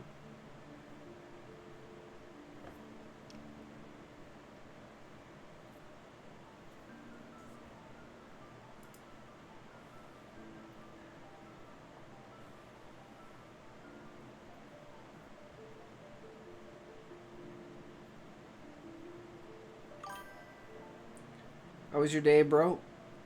If you mean like the entirety of today, Mike, it's been amazing because it's only been 2 hours and all I've been doing is streaming. So the day's fucking amazing because I'm just sitting here streaming, writing, doing my thing, enjoying life, having a good time, getting fucking baked, talking to good people, in good company.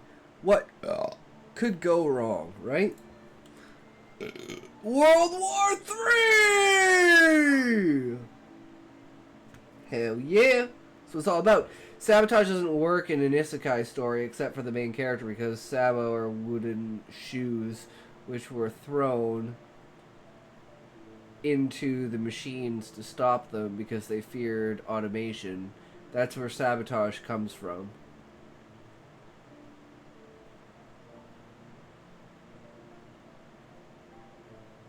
I didn't actually know that, Sean. I did not know the origin of sabotage.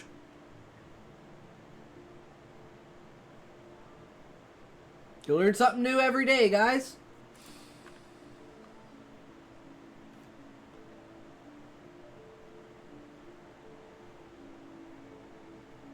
I'm just trying to think, like, logically thinking this out. Okay, let's get the company to expand the business. Well, let's think, well, what does that entail? That entails that the company hasn't expanded outside of the tree. So why hasn't the company expanded outside of the tree?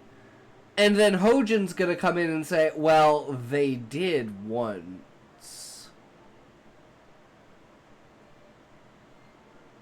Guys. Uh-oh. Guys.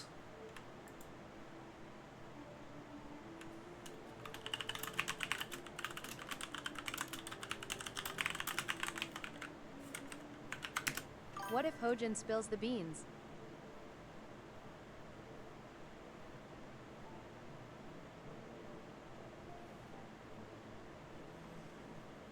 Because let's think through this logically, right?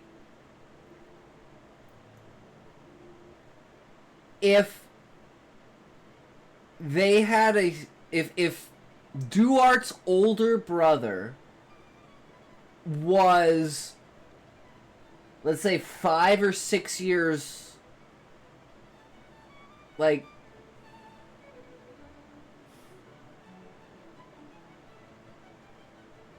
okay, I'm trying to think of the timeline. So if he was like 18 when he died, and let's say his parents were like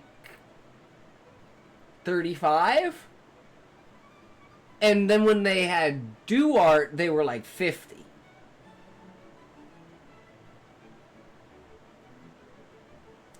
So there's like this dynamic of like his parents being like really old and yet only having the one kid. But now I'm like, how does this play into the narrative of how has Duart never known that he had an older brother? So I'm starting to think the older brother, dead older brother, is not viable. Because it adds way too many questions of like, well, why didn't anyone tell him? Like, how did everyone in the tree keep it? Like, it's just way too much shit to go down now that I'm thinking about it. So I think we just completely eliminate that and we just go straight with this. And it's like, his parents don't want him to be an adventurer because they know how dangerous being an adventurer can be. So it's like, now we need the more reason for his parents to be so adamant.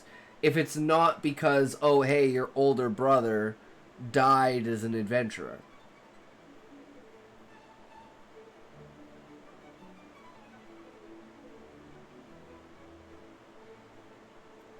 And it's kind of like the kid can't see past, because he's like fucking 12, right? He's like 11 or 12. He's like, I want to be an adventurer. And they're like, man, you do not know what you're getting yourself into.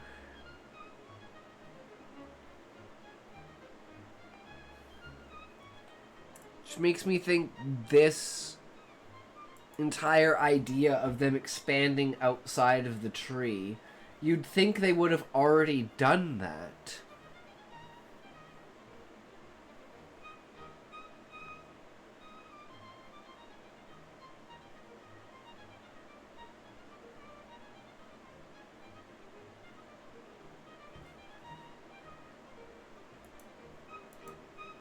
Okay, I'm just thinking like an entirely new plot line in my head. So, removing the older brother, and we go along with Duarte is credited with the expansion of the business. He confesses to his parents why he's spent so much time at the Adventurer Guild. Something made me feel super tired all of a sudden. Guess it's an early night for me. Have a blast, everyone. Alright, Sean, take it easy, good sir. It's probably because the stream's a piece of shit, right? That's why. That's okay. I'm putting you to sleep, brother. Fuck! It is what it is, man. You can't help it, right? There you go. All down the drain. What about your channel points, good sir? What about your crystalline shards? Your pieces of the tree? The pure consciousness you hold in your hand? I love how they say that when it's like a completely active chat. Cool, bro. That's what you get, man. It's what you get, motherfucker. Come in here, tell me shit. Beep boop boop boop beep beep beep beep boop beep beep beep beep beep boop beep beep beep boop. That's what I heard. Had to result. Dead chat? Not today. I mean, to be fair, it's on Kick, so just Mike is on Kick. I'm pretty sure, like right now, only person that talks, you know.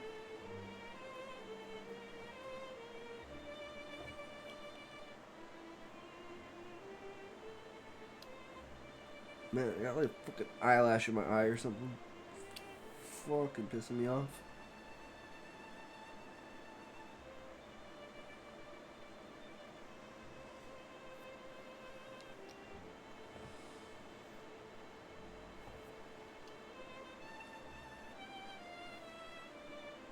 Oh, I got one of them.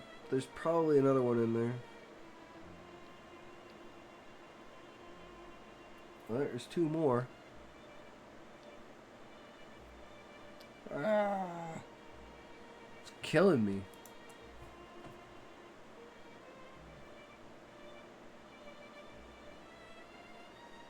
Oof. Alright. So parents, why you spent so much time at the Adventurers Guild. To learn their ways for the business. Wants to expand to the outside. The potential for growth was spectacular. Parents and consent to his J-Man test. What do you guys think about going in that direction? Instead of having this whole, like, revolting against his parents arc.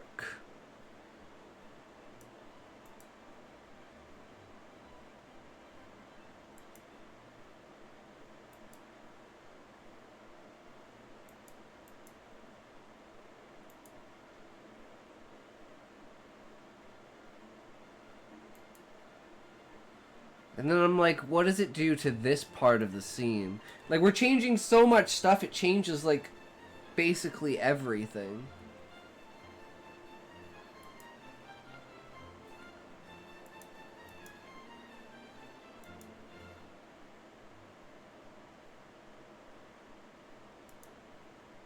So maybe...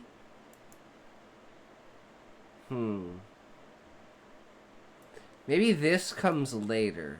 So let's go back to this, and let's go back to 3-6, and let's go back to Duart's house, scene 5.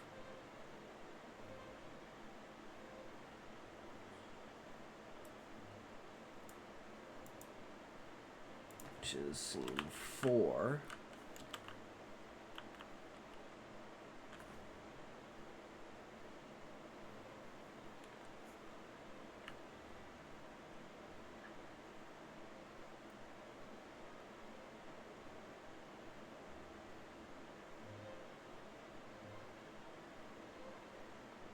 Okay, this changes a lot of things. Because it's going to change the entire end of this scene. Which is going to delete this.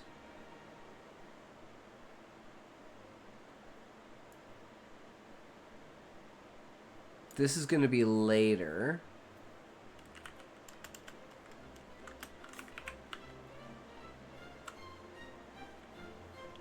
God damn it.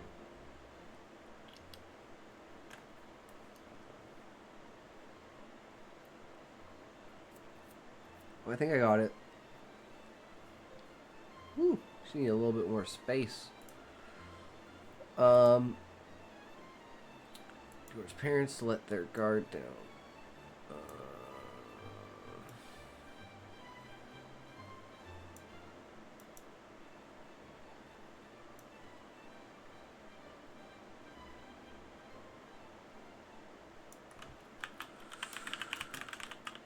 France's parents about being an adventurer. Straight up.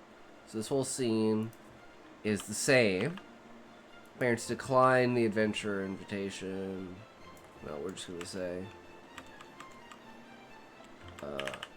refuse to sanction his J-Man test.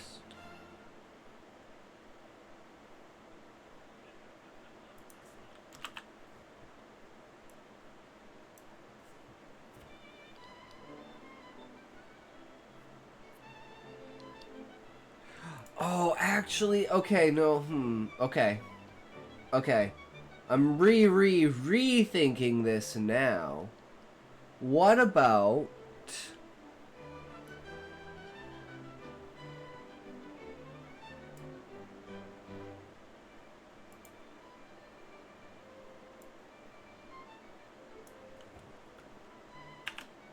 what's the character's name? It's Rosian, right?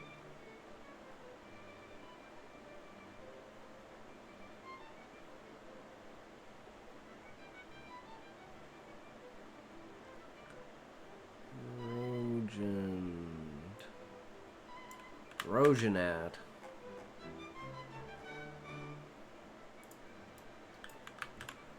Rojanad shows up at Duart's house to ask parents to join the meeting.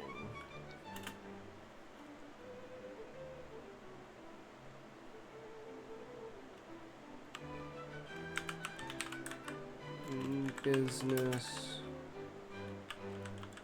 opposition meeting. Parents refuse.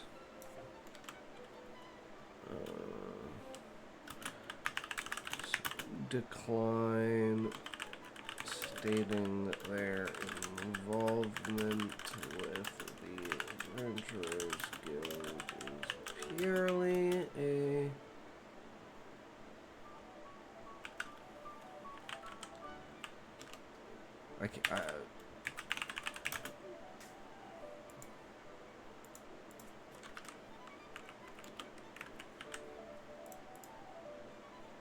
Yay, I spelt it enough that it gave it to me.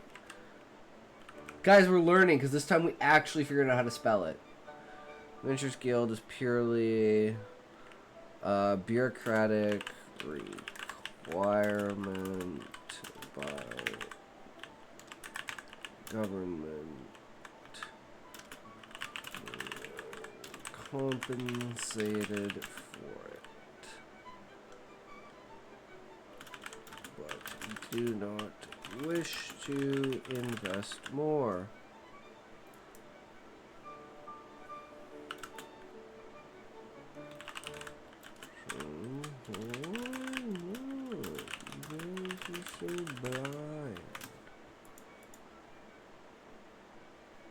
Parents shoo off the adventurer.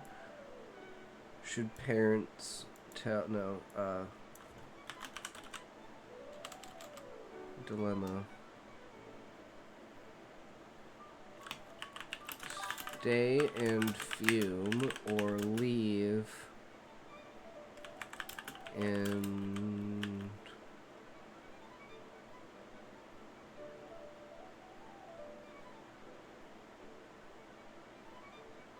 walk the factory level. Pull manufacturing area for paper after its shards have been collected by farmers.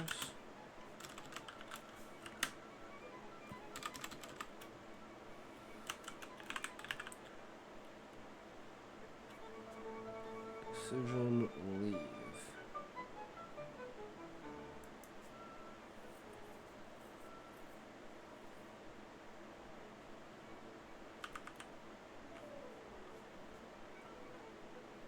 This is all scene 4.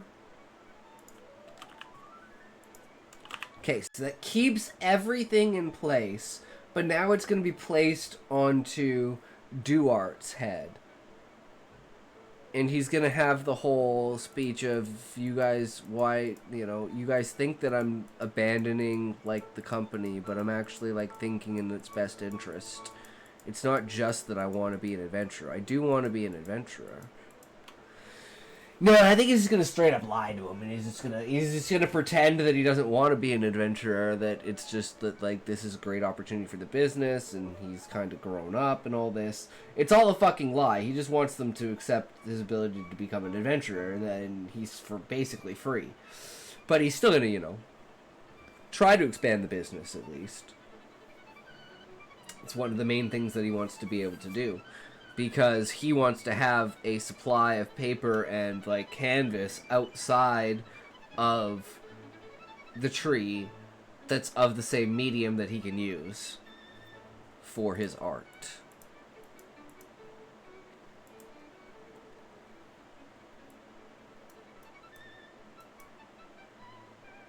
And we change the POV for scene 5. Find Duart, never showed to the meeting. Can't find Duart. Scene 5.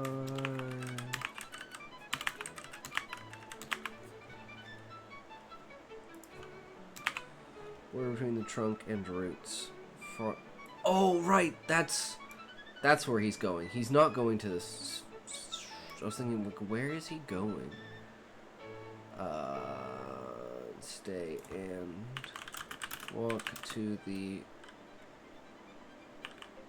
trunk root boundary.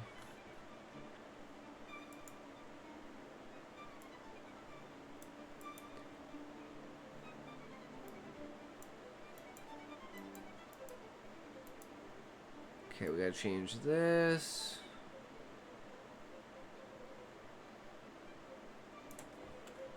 Can't believe his parents hate adventure so much. Business deal.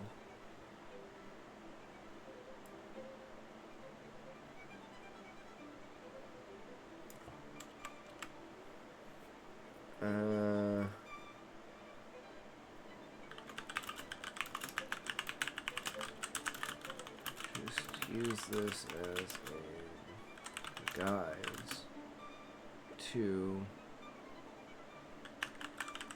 employ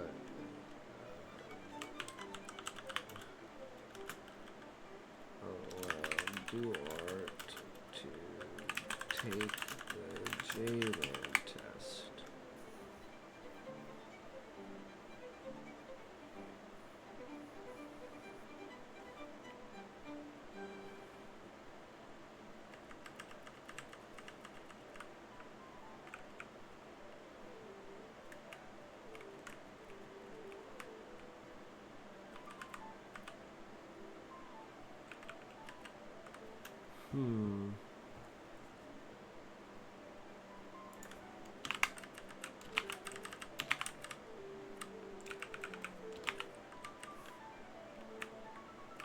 Is torn about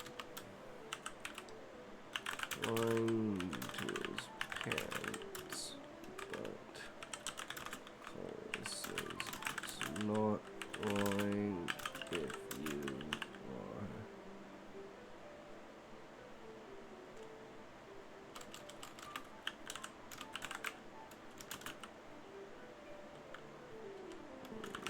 Just because it's not the whole truth or intention.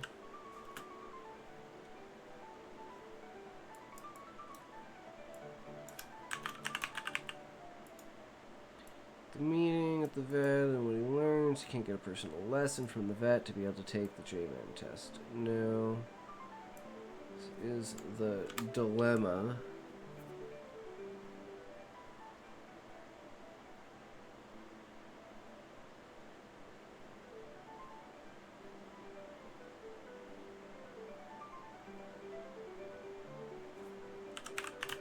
Lie to parents or not?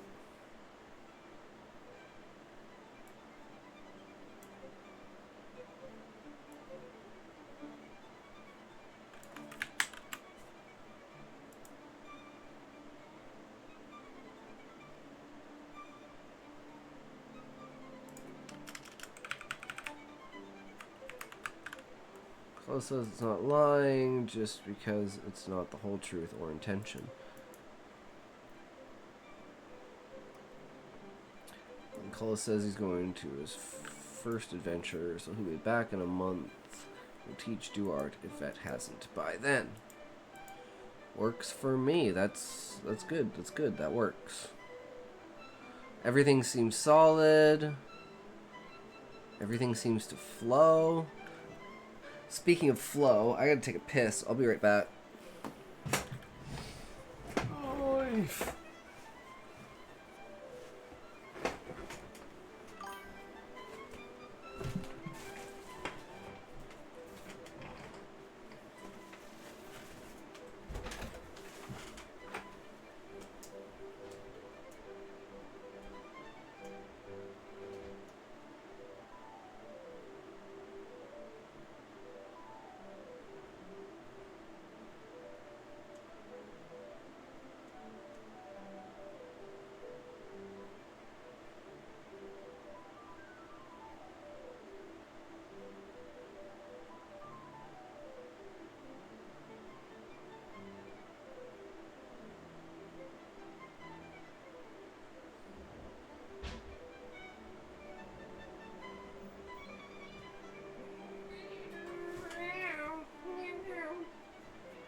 You need to come say hi?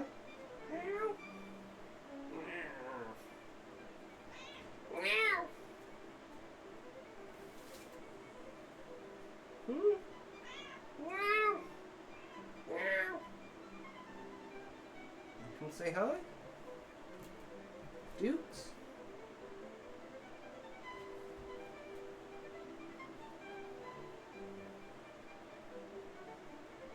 She doesn't like being picked up.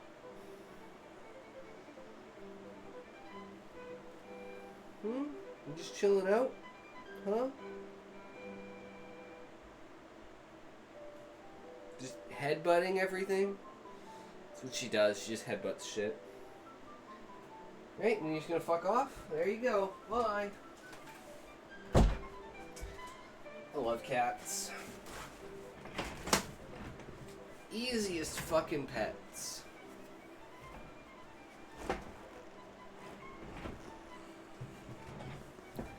Bars? What's bars?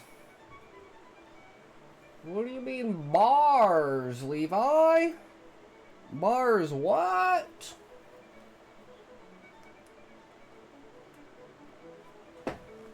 Oh, okay.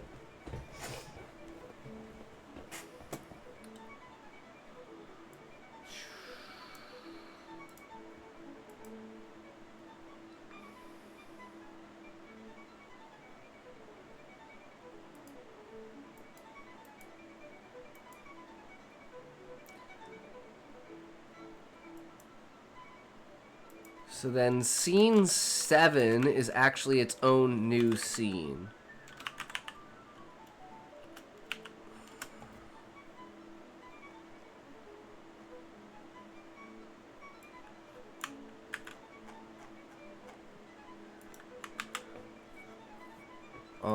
And this is Duart's house.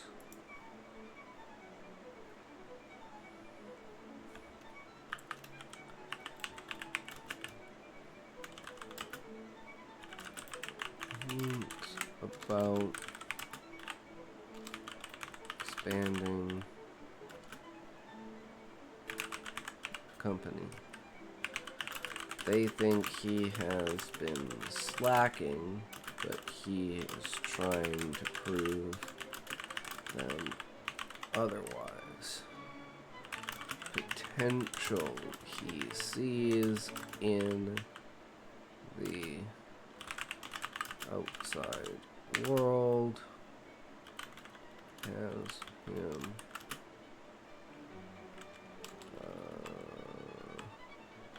potential of the outside world boundless.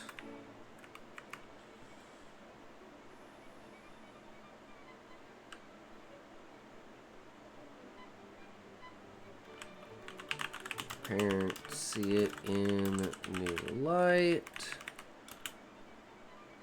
Dilemma.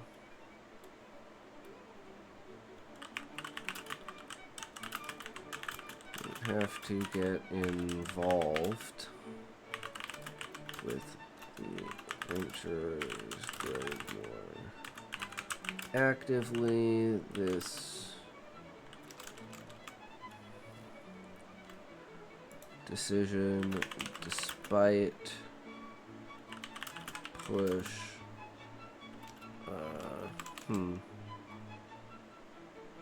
it's not fear.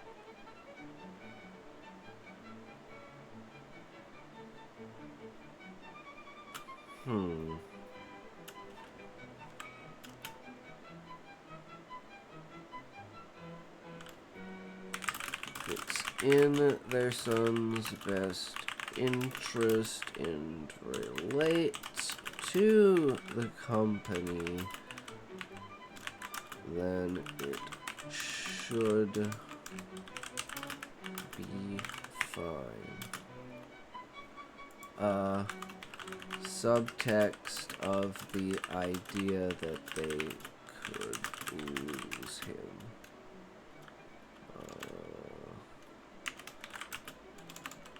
Not die, just never come back.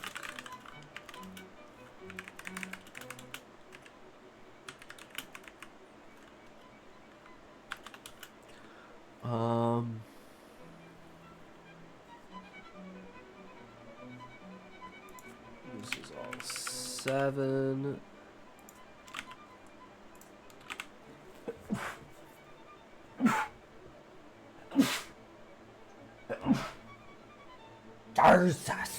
Jarsas! Whew! Get the beast out of me. Urgh.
Okay, so we have that.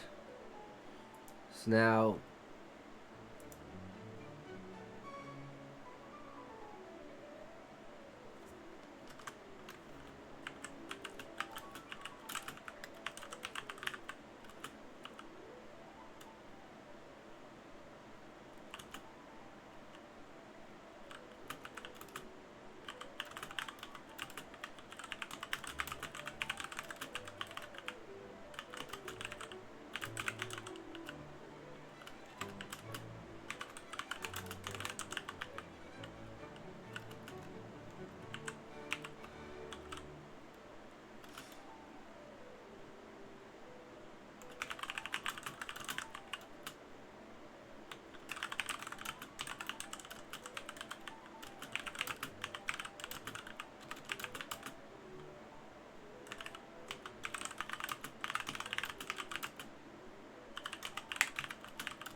What's the other word?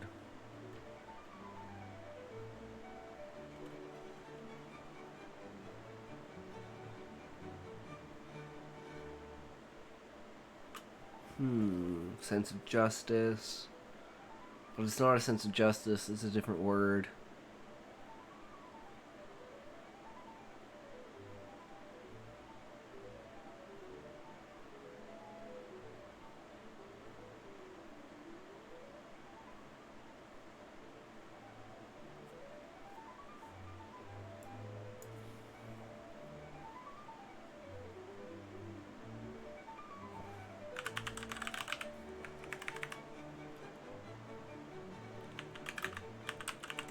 I think that'll do for now.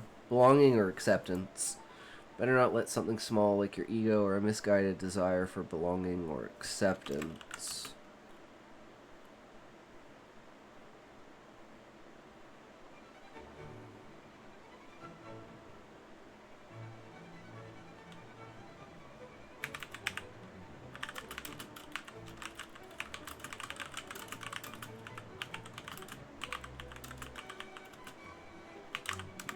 Well tread a path.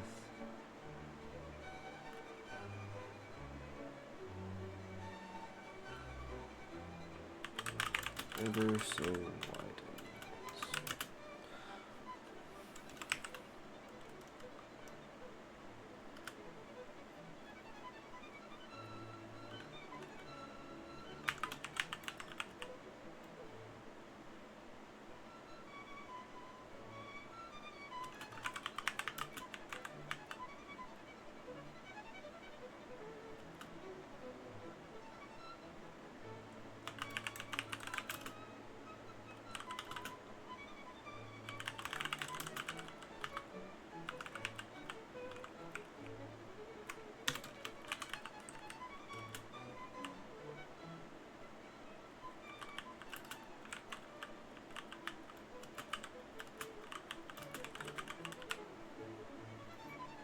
And, like, I want to replace, like, the idea of day and night as, like, upper light and lower light.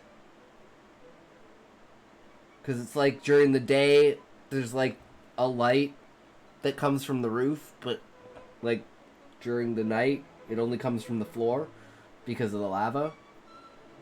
So it's not, like, day and night, because they don't have fatigue, so there's no reason to go to sleep. So there's no, like, shutting down times. Everything's fucking 24-hour, essentially. But there's a shift in like, AM, PM kind of idea. Where the overhead passing light changes, whereas the grounding light never changes. And this is still pretty early on, where people haven't really, like... The idea of the sun is there, but people think it's preposterous. But they live inside a fucking giant tree, so what the fuck do they know, right?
Something like that. And now we're at scene 4. This is actually...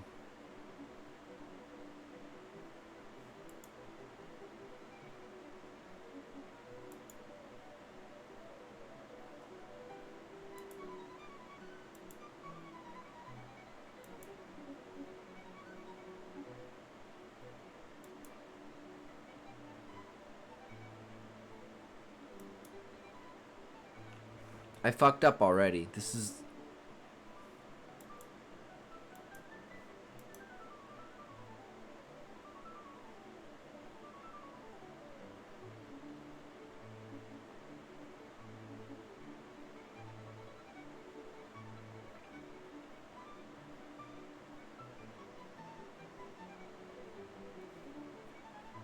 Yeah, this has to be saved for later. I'm dumb.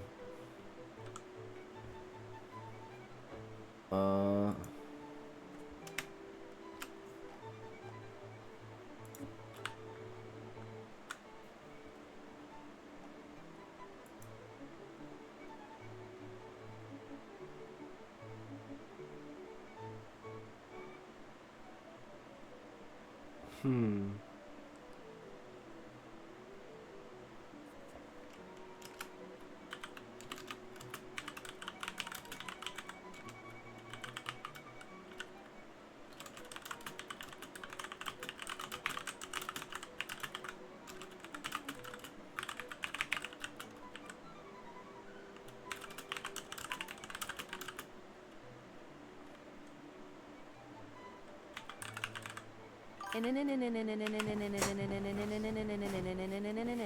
Got me with the first couple ones, Smokey, but whew! Not enough, man. Not enough. You tried. You did. You caught me fucking slacking. I paid the price for it. My feet were not in a good position, let me say that.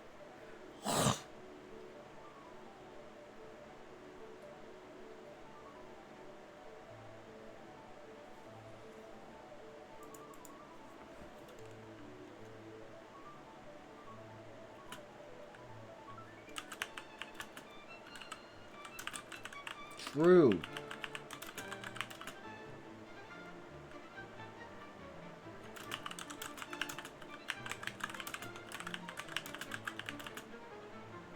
How close are we to PoE? I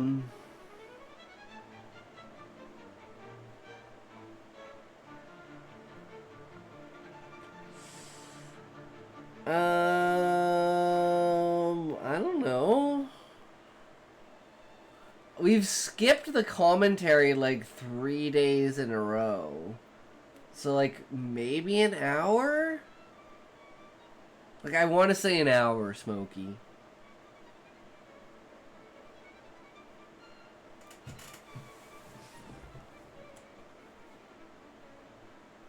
You have an hour in me? Maybe 2? Because, yeah, I was thinking, like, 3-hour mark, we do the commentary, and then from there we play PoE. But I gotta find a weapon on the trade hub. If I even have enough currency to buy a weapon. I should be able to buy, like, a piece of shit anything, even with, like, wisdom scrolls at this point in time in the league, right?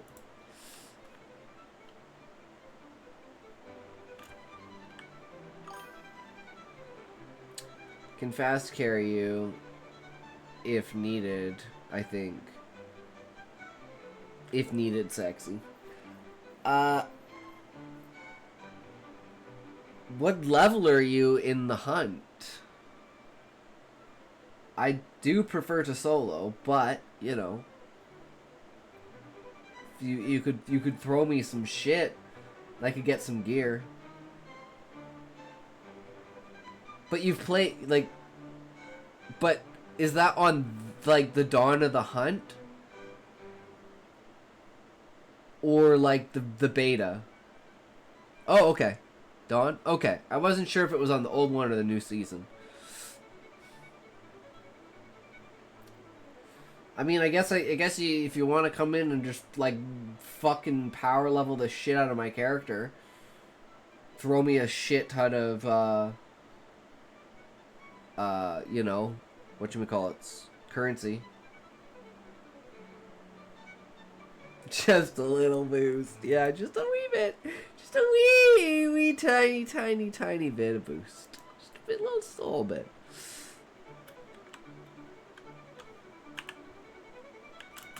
True, Smokey. Love it.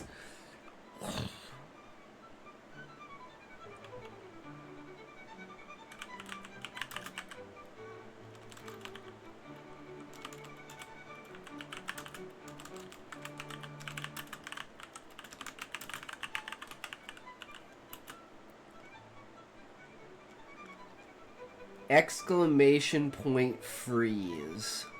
And then I just have to...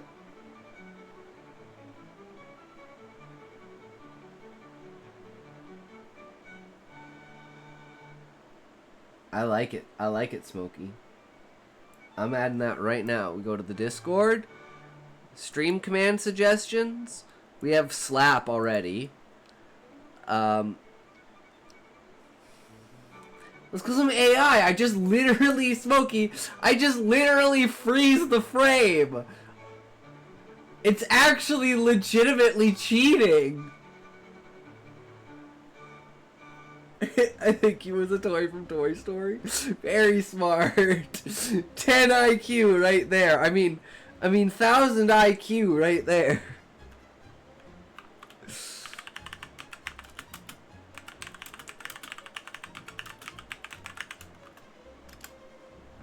There we go. Boom, we got it. It's in there. So yeah, if you ever have ideas, just pop them in the Discord there.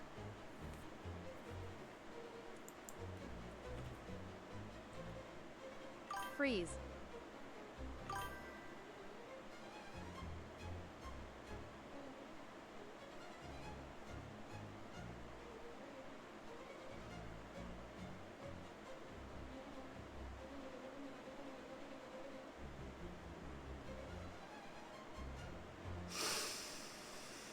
Yeah, I think you're cheating. I'm definitely cheating.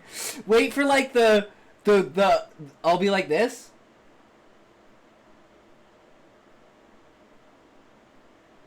And then all of a sudden I'll be over here.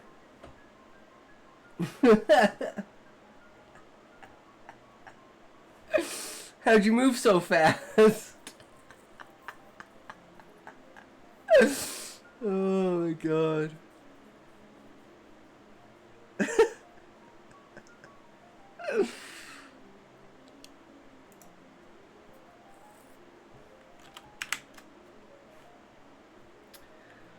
Halthrin, thinking of getting a journal to help with my depression, but not sure if I should get a large full-fledged journal or one of those mini ones.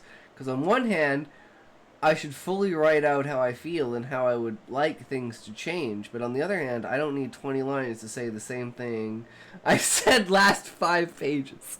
So you get something like this, and then you just get it like a flip book, and you just write the same thing every day, and then notice how your mood changes towards things. What do you think about that, Halthrin? That's what I do. And then you can literally go day by day and see how your shit has changed over a period of time. And you go from this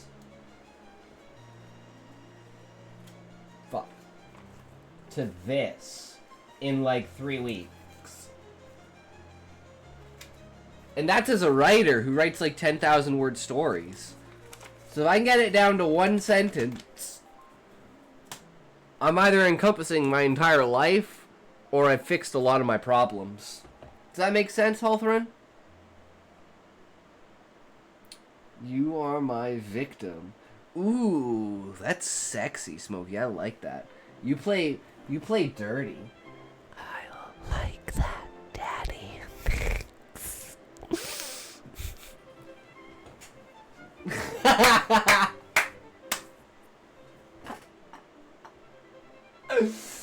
Oh my god. It's a good time.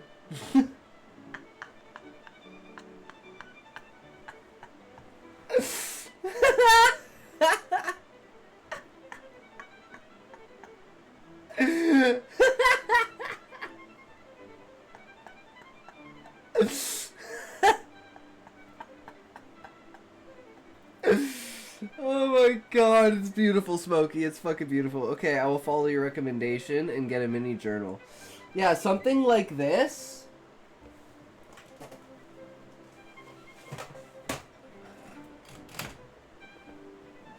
Right? Nice and small, you know? It's got it's a fancy thing on it. Oh, I guess it's upside down. You know? Got lots of room for stuff.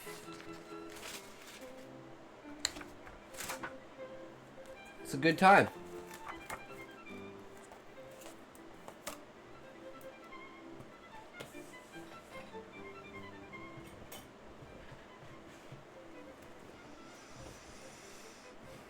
I have a question. What, Smokey? What is your question, good sir? Did you paint those piglets yet?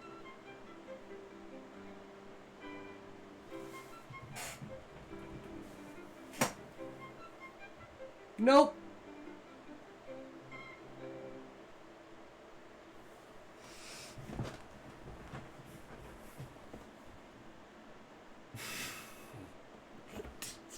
Now I am annoyed at you. I'm waiting for my birthday! Sounds like a body paint stream is in order. Dude, Hawthorne, should we do that for the 24-hour stream, guys? Should we do like a body paint stream on top of the makeup stream? On top of a 24-hour stream? On top of a birthday stream? On top of an anniversary stream? On top of a giveaway Just stream? paint on your clothes instead. No, I could just paint over my fake tits. They have like a plastic coating on them and I get makeup and like foundation on them all the time. You just fucking wash it off. So I could literally actually paint my fucking tits. But go full on and make it a full body tattoo stream. Hell yeah, I'll start in the bikini. And then we can take the top off and paint it. I mean, that might be a little much, Smokey. That might get me banned. But hey. You know, I think the tits are fine. Even if I get banned, fuck it. It is what it is. It'd be worth it. Getting banned on the 24-hour stream, like 20 minutes into the stream, because I have my tits hanging out. No, guys, they're fake. Look, they're fake. They're not real. Look, they're not real. This is bullshit. Guess I'm streaming on Kick only. Everyone move over to Kick if you want to see the titties. Shop by toke time. I'll buy your mom a toke time. Why would you put it in the TTS? Damn it, Smokey, just do a wellness check.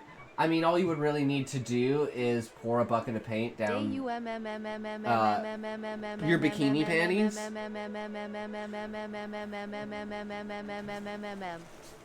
I mean, I have the pool right here, guys. I have the pool right here. So My mother heard that.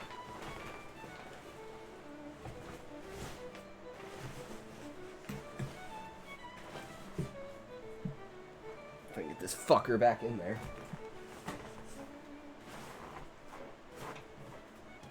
So yeah. And then we've got the, like, here, I'll show you, because this is where we're going to put it. We're going to put it over there. On the other side of the room, here. Oh yes, PLS, put it back. Over there. We gotta move the other PC, though. But yeah, that entire area there. In that corner. So we'll have this cam, like, basically set up on this side, those like used this. tissues I see. That is because I have allergies.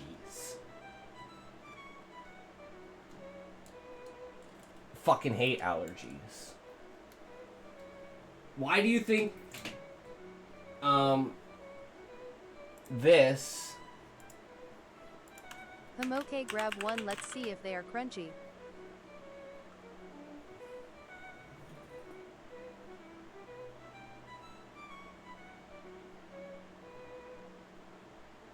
I mean, a lot of them have makeup on them. That's another thing, too. Is, like, makeup is another big thing. Like, lipstick and shit like that. So, you know.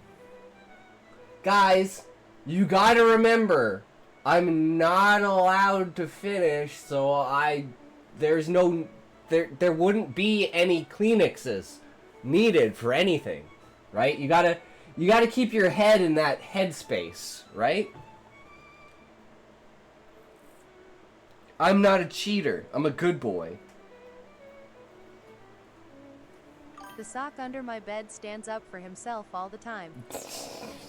Yeah.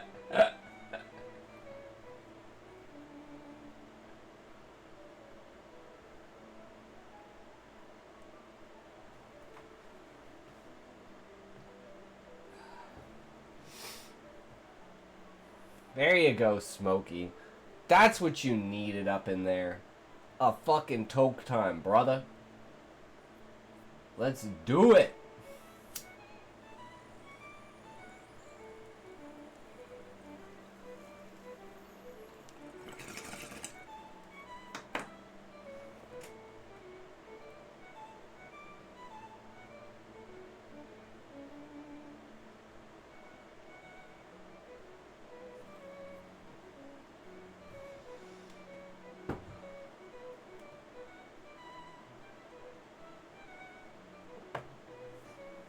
I'm going to change it to wellness check, Smokey. I just haven't had the chance. But you did give me the idea of having maybe this in the background.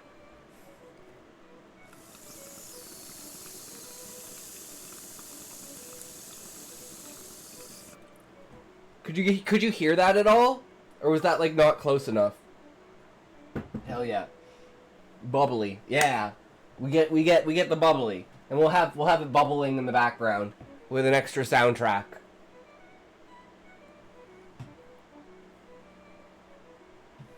What about this? Hold on.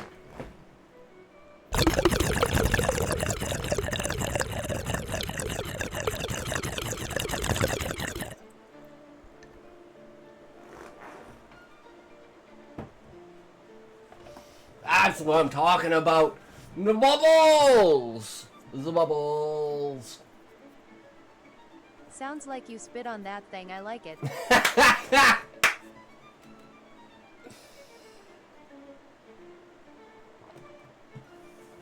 That'll do, Smokey.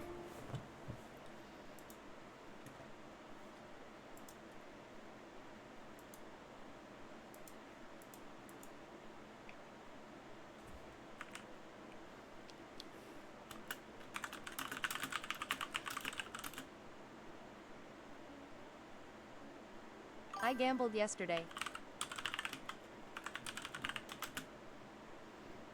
How dare you, Smokey? What did you gamble?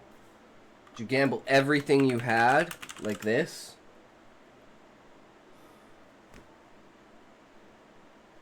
Lost me 200 pounds. Damn, Smokey, that's like $500. I guess that's actually more like $390. $380. $370. That's like Trey Fitty! Dude, you lost like Trey Fitty! How the fuck you lose Trey Fitty? Sucks, but it was fun. Well, as long as it was fun.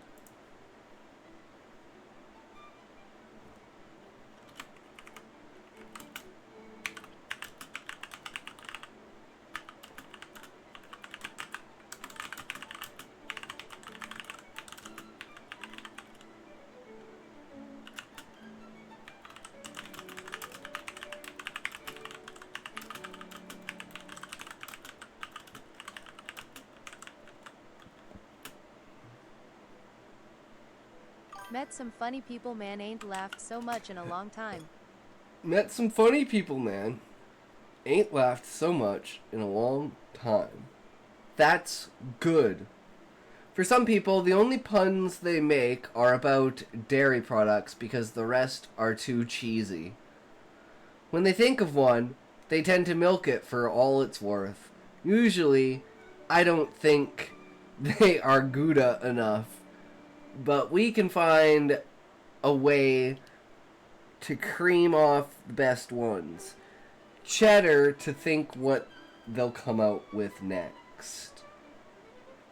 Damn, bro, Hulthrin, you're like, you made it the fastest to the immortalization.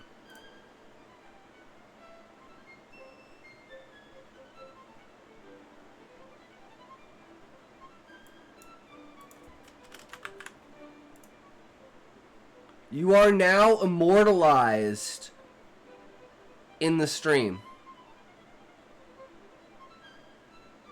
Hell yeah, brother. Welcome to the channel.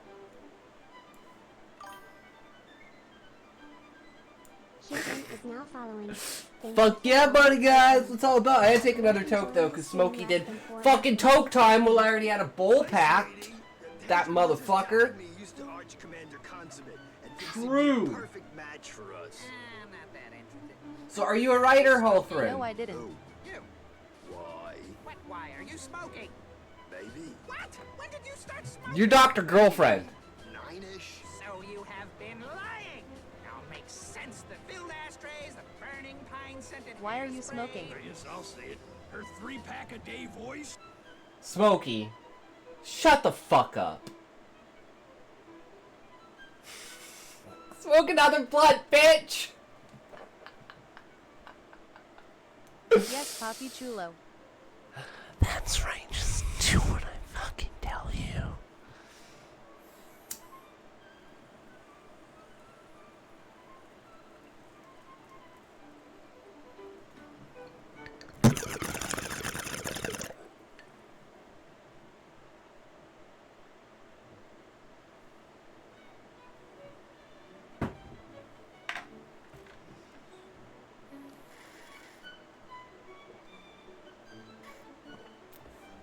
But thank you for the follow again, Hulthrin. Fucking hell yeah.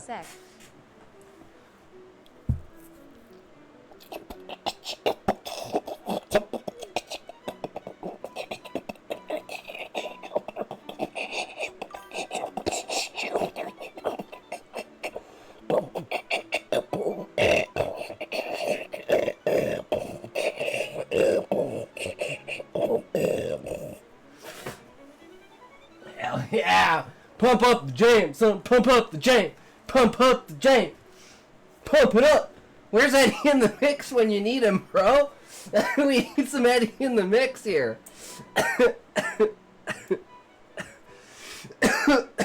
Please don't ever do this again.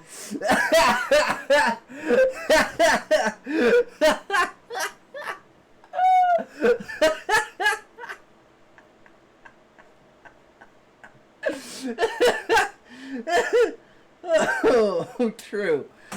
True, Smokey. Oh, okay. So, scene 4. Duart's house. Rojund shows up at Duart's house for the business proposal meeting. Scene 5.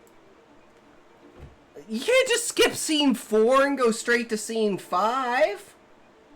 The fuck? Lol.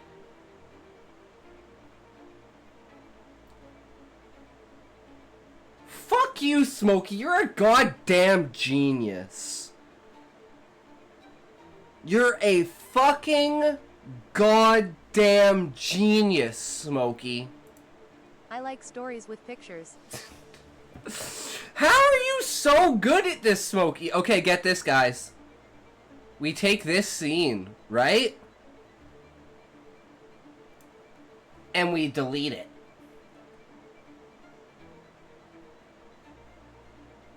We only reference it.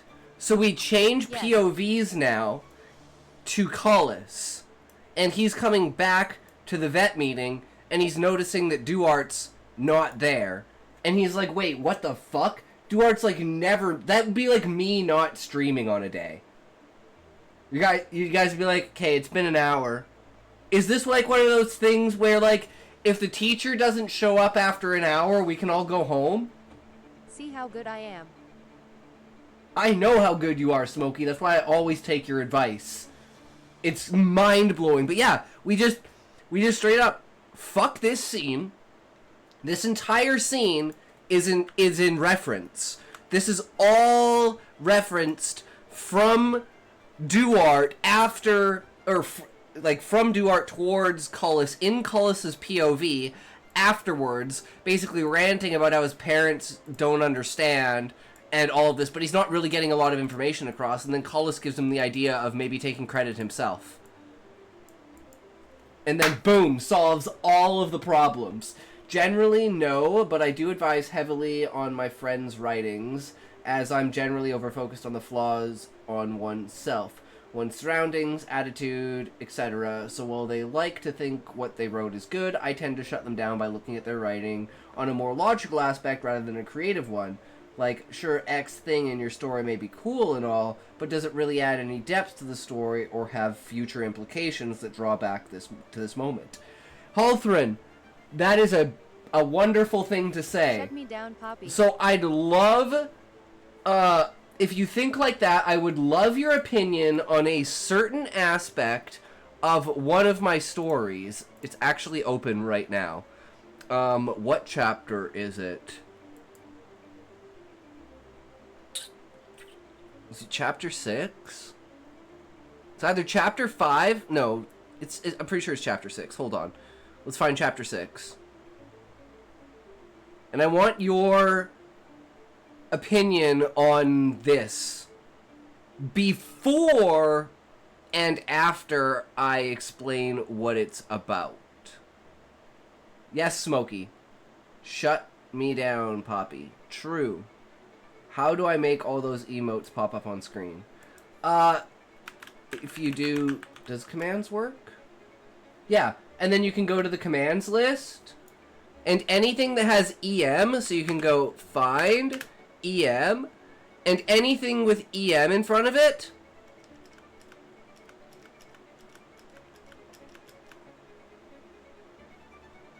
Yeah, and you can go through all the pages and stuff. But anything that has EM... like EM spikes, EM trash, EM spine. Pretty much every emote you can just put EM before it. So it'd be like EM trash, EM spines, EM...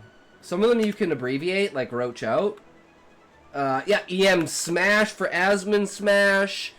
What's another one? EM...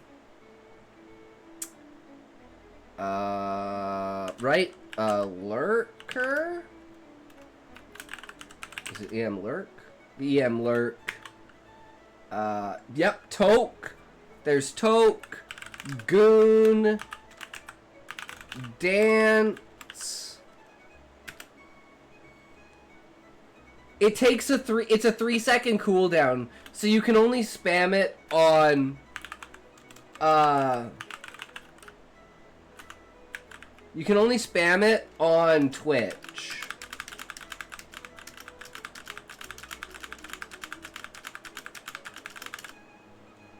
Boobs! Big man Francis! Hell yeah, buddy! That's what I'm talking about! Welcome, welcome! That's what we mean. Okay, so Halthrin, in this story... It's a space trucker, and one of the things I explain is because he's investing in the stock market, is how the future stock market and currency works. Okay, I'm just gonna see if I can find crypto. Nope. NFT. There we go. That's the best thing. An NFT-based crypto-assist currency that allows the NFT of a concept to represent the established backed value of that idea. It can be then used as a method of currency. This allows ideas to be shared and spread through the crypto stock.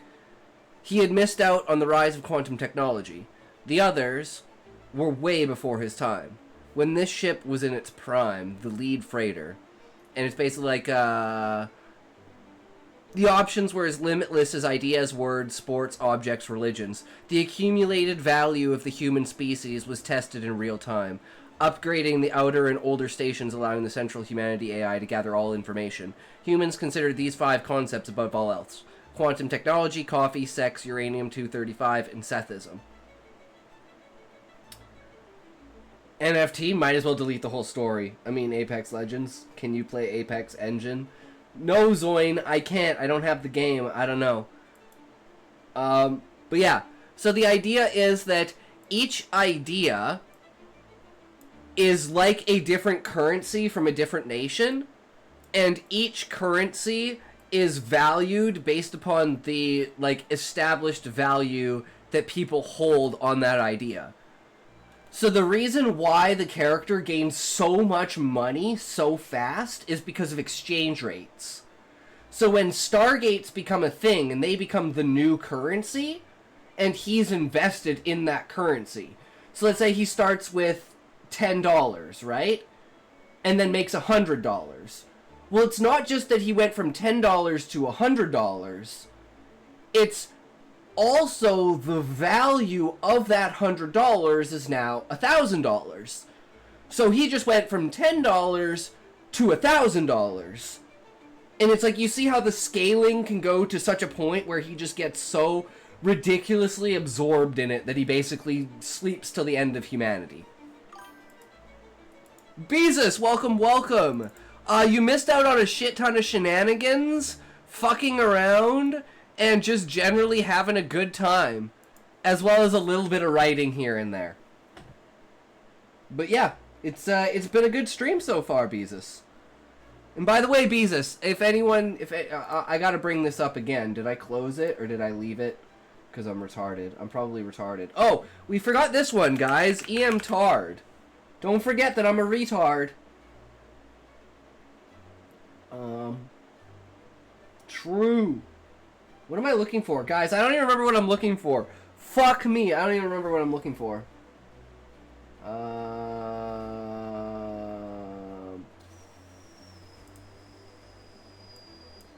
Twitter.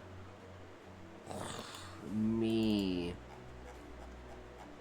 Past all this shit. Because I wanted to take this. Okay, here, we're gonna go like this. It's official B-Day stream plus 1 year anniversary of streaming plus 24 hours stream and RAM trophy giveaway on July 10th. Same start as always, every day. 12:30 a.m. Mountain Standard Time, 11:30 p.m. Pacific Standard Time. Something went wrong. I wasn't able... Oh.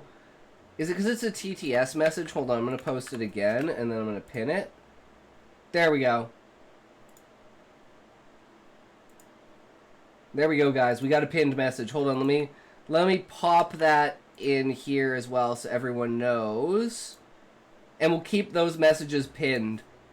I'm going to bookmark this so I can find it. Yeah. So now we know officially July 10th, 24-hour stream. Do not miss it. It's going to be epic.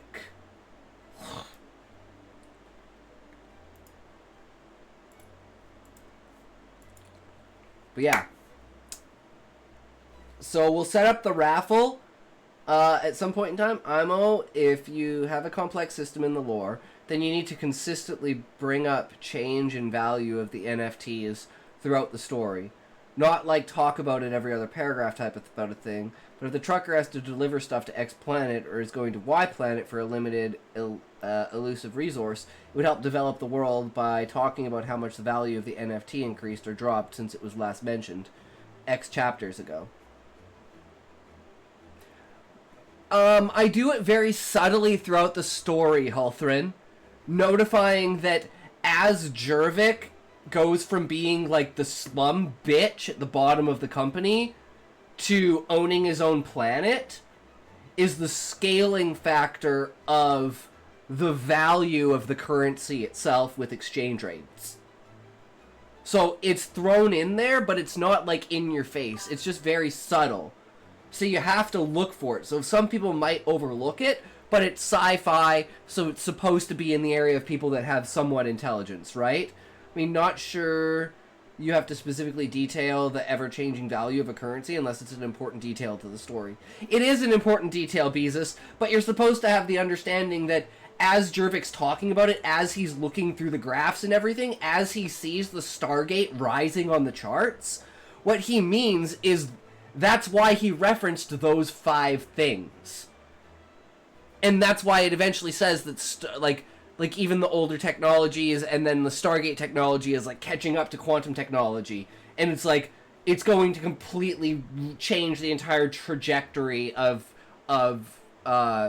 human existence. Right? And it's basically going to it's going to go from making a singular galactic to multi-galactic. Like, it's the stepping stone for moving from one galaxy to another. That's the principle behind it. But yeah, if you want to read any of my stories and critique me in any way, here is my Google Docs. And you can drop all of your critiques in the Discord. Do not be shy, good sir. Be as ruthless as you must, because it must be said. I'm not a pansy-ass bitch. I'm a critical-ass piece of shit to myself, too. So don't feel bad about ripping me a new fucking asshole, because I love it.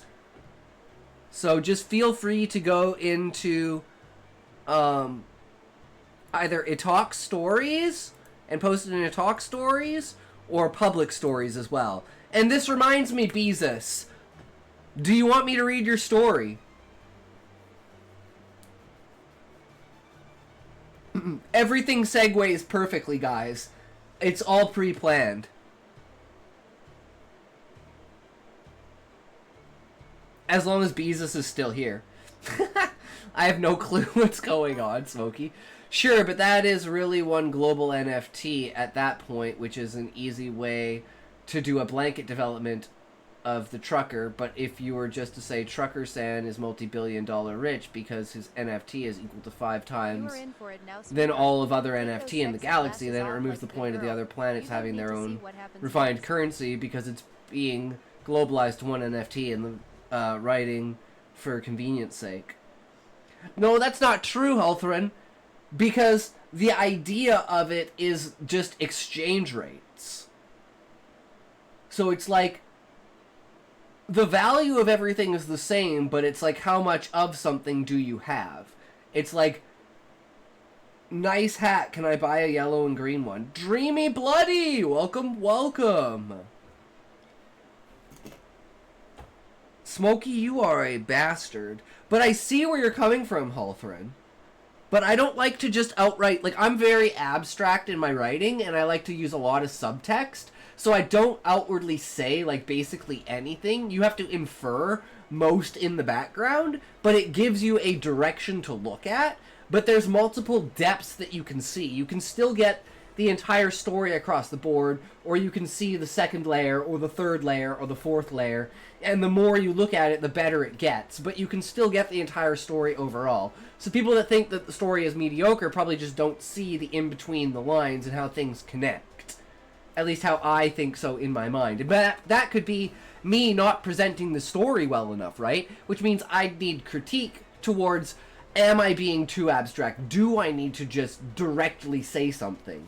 Because I do have a problem with that. I almost absolutely refuse to just straight up say something. There's no way I'm going to say the sun is setting.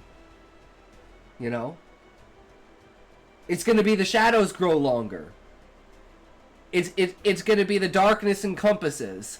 It's going to be the glory of the sky falls. It's going to be something like that. But it's not going to be, oh, the sunset. Right? And that's just kind of how I write. I get back to another ad break.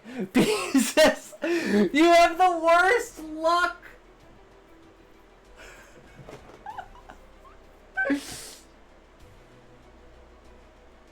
Beezus, are you back yet? Hail to Beezus.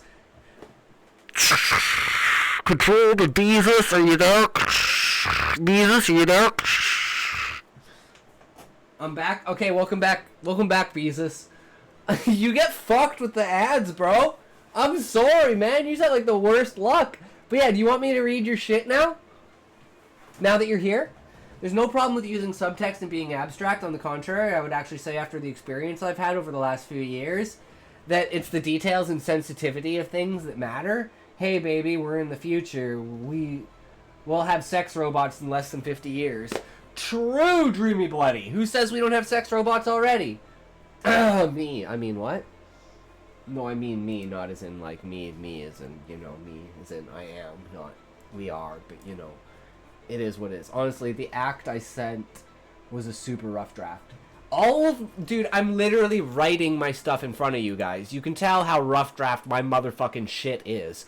I'm literally rewriting the entire story like 3 or 4 times today because we've come up with different ideas after we've written stuff and been like, hold on, let's rewrite this because it has way too many plot holes. I'm down for you to read it, but make sure to keep that in mind. As always, Beezus, it is for sure.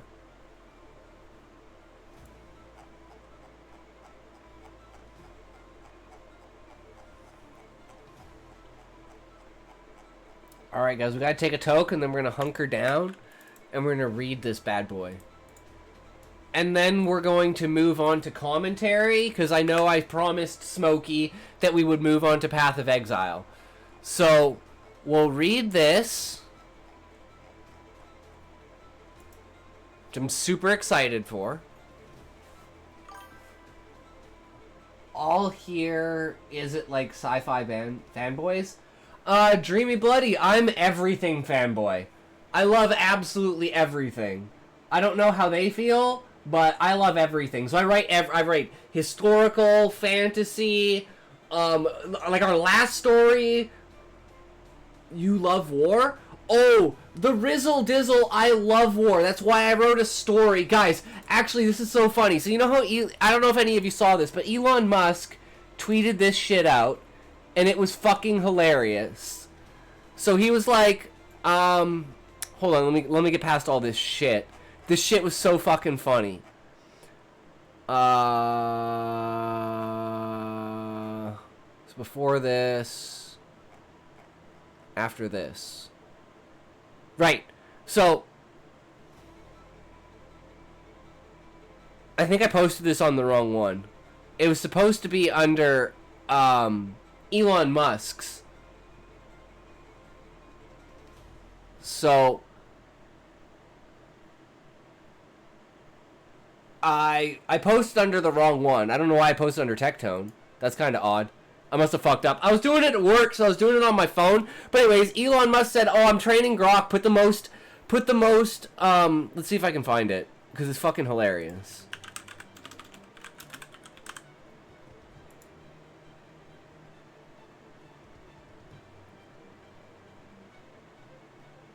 Is this like the actual one?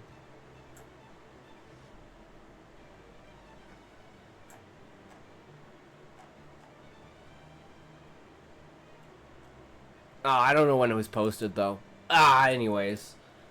Fuck. It is what it is, boys. We lost it. Not saying you have to constantly bring up every 50 plus planets worth of currency and how they have updated to affect truckers' net value since last chapter or anything. God fucking no. You 100% just use the generalized currency via exchange rate and all that to define his total value throughout the story. Readers don't need to know the value of a planetary's currency when it's not relevant to the current arc in the story. What I'm saying is that the trucker, another NPC, or the narrator is... I'm talking about the chat, ain't you? Have a dedicated moment on Planet X, then it would be nice to know how much that one planet's market has changed since then, like how well it is in the doing in the money or euro type thing. Well, see, that's the thing is, I think you're thinking about it in the wrong way, Hulthrin. It's not that like each planet uses different currency. It's that each individual person chooses what currency they want to use, and you invest in that currency. So it's like the more currency that you have in that currency, the more value it gives to that item. Right? That's the idea. So the most amount of people have bought in on like the 5 top things that fuel society, which is quantum technology, because that's how everything works. Coffee, because that keeps everyone awake. Sex, because everyone loves sex. Uranium, because everything runs off of nuclear. And Sethism, because that's the unified religion. And then the one that breaks all of that, which is the foreshadowing of the things that came before, and like the continuous reference to old world AI on Earth, old world nuclear programs on Earth. I see the confusion now. Yeah, my bad. When you were first reading the script, I read it as if the planet governed an interest. No. It's just every person gets their own value to invest in, and then you can exchange rate that. So you can basically say, I want to pay in euros because I'm worth euros. Or you could say, I want to pay in Canadian dollars because I'm worth Canadian. But you could change at any point in time. It would just take the exchange rate. Oh, I went from having 1 Canadian dollar to 60 American cents. Right? Something like that. So it still equalizes the value, but the amount that you have matters. But when something's rising on the stock market versus static on the stock market, that's the difference we're talking about. Is something that is rising on the stock market as you're gaining more of it. So as you gain more of it, its own value increases. And because you're already not at the top of the stock market, you have this like basically infinite growth spurt before you hit the plateau. And that's kind of what I'm inferring with how fast his wealth is growing, to the point that he has an amazingly successful business, and it doesn't even compare. It's like 8% of his entire wealth. Like 92% of his wealth comes from the stock market of the Stargates. So it's like, why even have a company if I'm doing all this work for basically nothing? I've been writing a bunch of short stories and romance and humor, because I've been avoiding all of it 90% of the time. My goal is to probably write something more emotional for my next book. Ooh, I like it. I like it, Beezus. This chapter I wrote that he's about to read shows how terrible I am at emotional climaxes and philosophical debates. That's okay, we can figure it out. We are cosmic dusk. Give me pretty robot dolls. True, that's all we need is AI. We just need AI sex robots and we'll be perfect. Tell me that goon story wasn't killer, though. No, Beezus, that goon story had me... It still has me laughing. And he turned his goon towards him. The goon apocalypse. Don't turn to the dark side, son. I believe in you. Don't turn to the edge. Keep your goon. That shit I will remember for fucking years, Beezus. That shit is fucking prime. And it's bullshit that Royal Road refused your fucking story. It's just about gooners and edgers. How do you know that has anything to do with sex? Or fapping? Or anything like that? It could just be terminology. Come on, guys. You change those words to... Like, you literally change those words to, like, sword and axe. It would mean the exact same thing, but it just wouldn't be as fucking funny. I even made a cover for it and said, will you hold your edge when the gooners come? As the synopsis, that's amazing. But then anyone and everyone can have their own NFT of completely different topics, like you said, like monkeys, SpaceX, Rule 34, etc., based off of what the supercomputer thought we liked. Wouldn't that mean that there's like over 1,000 plus NFT currencies in the world, which at that point just muddies the whole exchange rate system, because no sane government or the likes would actually spend the money or energy to catalog every single one. That's where it's mentioned, Hulthrin, that 2,000 years ago, there was basically, there was a collapse of the government when they switched over from the old system to the new system, and it collapsed basically everything, and the only way they came out of it was because the AI found a way to create this new system that allowed them to categorize these topics. And because some topics just are more popular and people choose the same topics, the AI would calculate how much wealth each person had in each topic and add that up as a total value of what that topic was. And then people would see that there was a topic that was rising, and they would dump all their money into it. So it was like this funnel slowly over time that funneled it out down to, like, you know, maybe 50 or 60 main ideas with the top 5. And basically, if you invested in anything else, you're fucking retarded. Which is the reason why everyone was so skeptical to investing in the Stargate.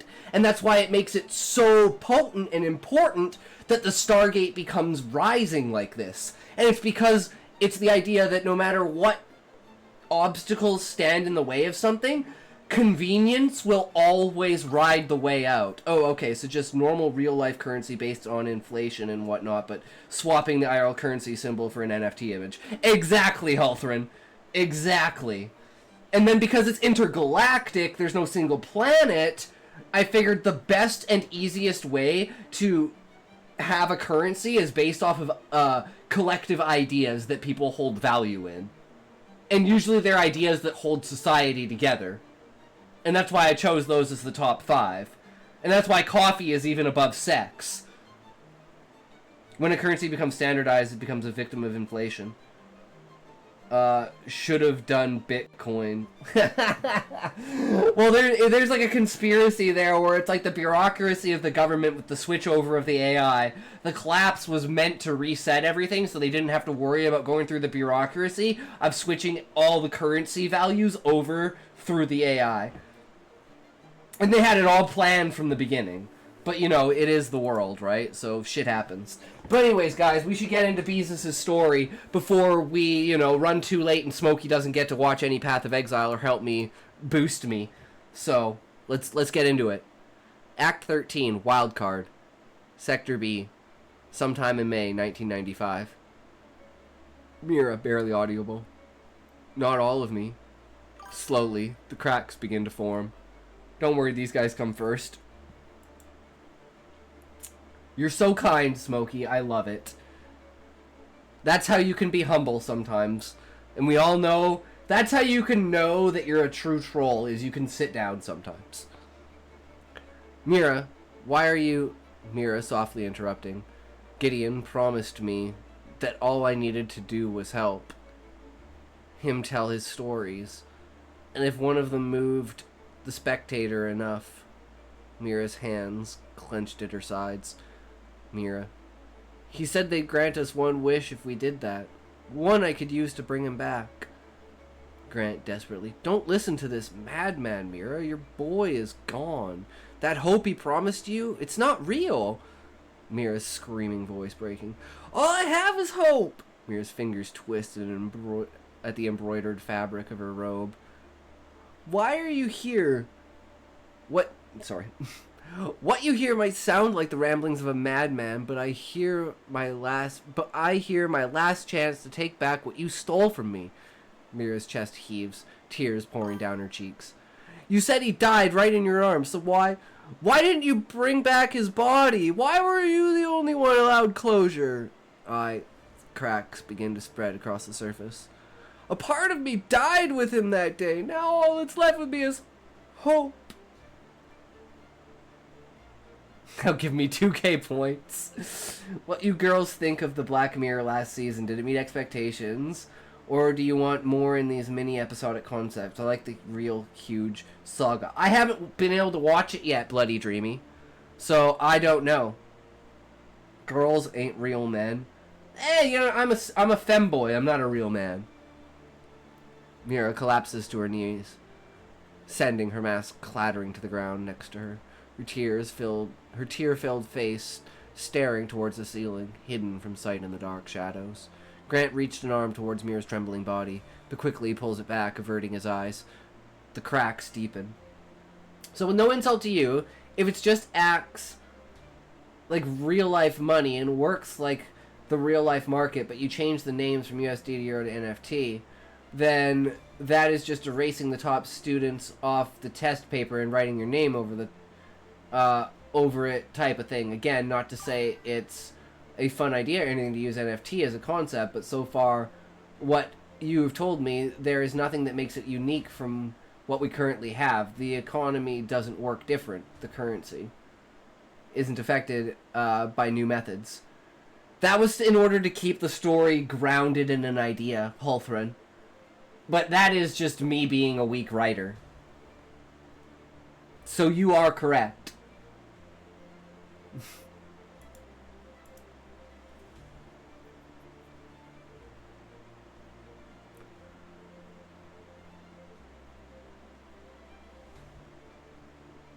Grant reaches an arm toward Mira's trembling body, but quickly pulls it back, averting his eyes. The cracks deepen. Mira. None of us know a damn thing about what made this place, or how we even got here, so don't try and tell me what's possible when you don't even know what's impossible. Mira looks up at Grant, her eyes still streaked with tears, silent testimony to all she'd lost. Tox doesn't have the best grasp of economics. Not at all! I live with my parents, I don't pay any money, I don't know anything. All I thought of was, how do I make it so that the money scales? Oh, let's put it on a system that scales with the amount and start at the bottom and work your way up. That way, the more money you get, the more it multiplies. I ain't investing in shit, guys. I will lose all my fucking money.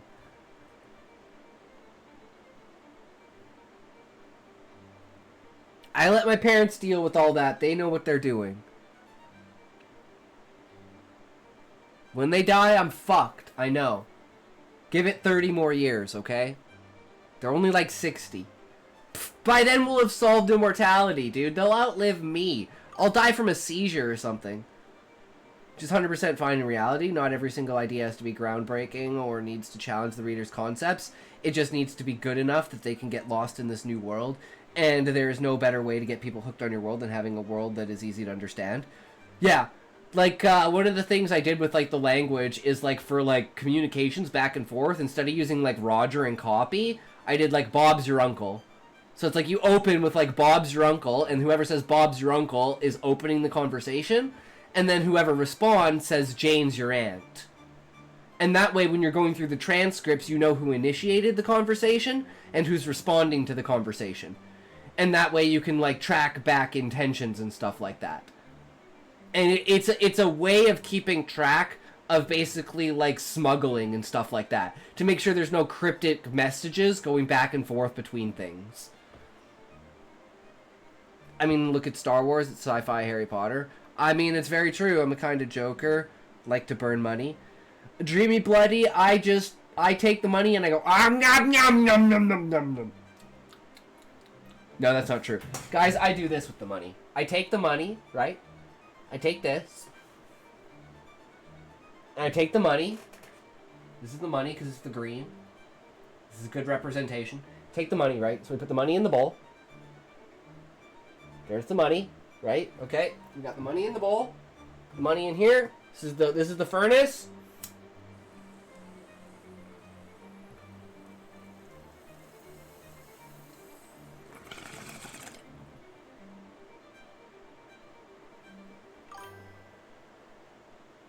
Fuck, where'd my money go? Guys, where'd my money go? Fuck!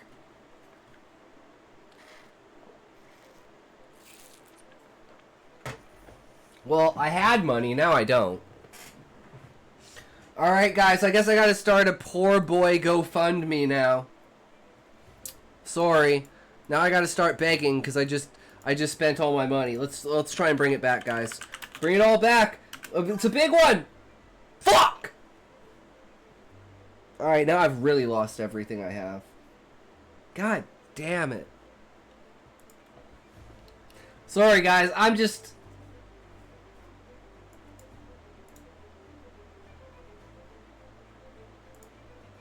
This streamer is garbage. I don't want these L channel points. I gotta up the volume on that, man. It's so fucking quiet. But this is made for children and young people. Maybe you took a while to mature. Wait, what? Did I miss something?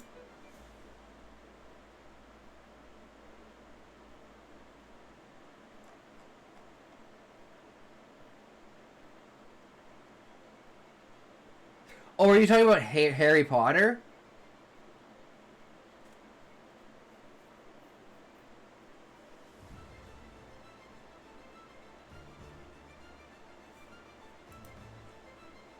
Anyways, I'm the master of interrupting emotional timings because this is supposed to be a really in-depth moment. I honestly like the depth of your story, but it's super hard to flesh out the massive amount of ideas you have for it without lore dumping. Yeah, that's why I was like, I kind of have to have just a couple of paragraphs of it, and it's like the intention of the story wasn't like the intention of the story was to see how long I could make the story and still be coherent with it. Like, that was the premise of writing the story. Because every story I write with a single premise in mind. Right? Like, the Duarte story is sticking to character profiles and making sure that I am living up to whatever those character profiles are for that character. And how they're supposed to change from the beginning of the story to the end of the story. Because Duarte's supposed to start out as like this. And he ends like this. So it's like showing that progression of how his personality and his confidence changes over such a short period of time with just a simple idea and a presentation to his parents, even though it's a lie, and even showing like the inner struggle for him of being like, fuck, man, like, should I really do this? I think is very, very potent to keeping to his character. Point is, readers grow. We need to write things that satisfy both the reader's expectations, but also are at the writer's current level. That's true. The best way to write a story is to add as much stupid stuff as there is serious.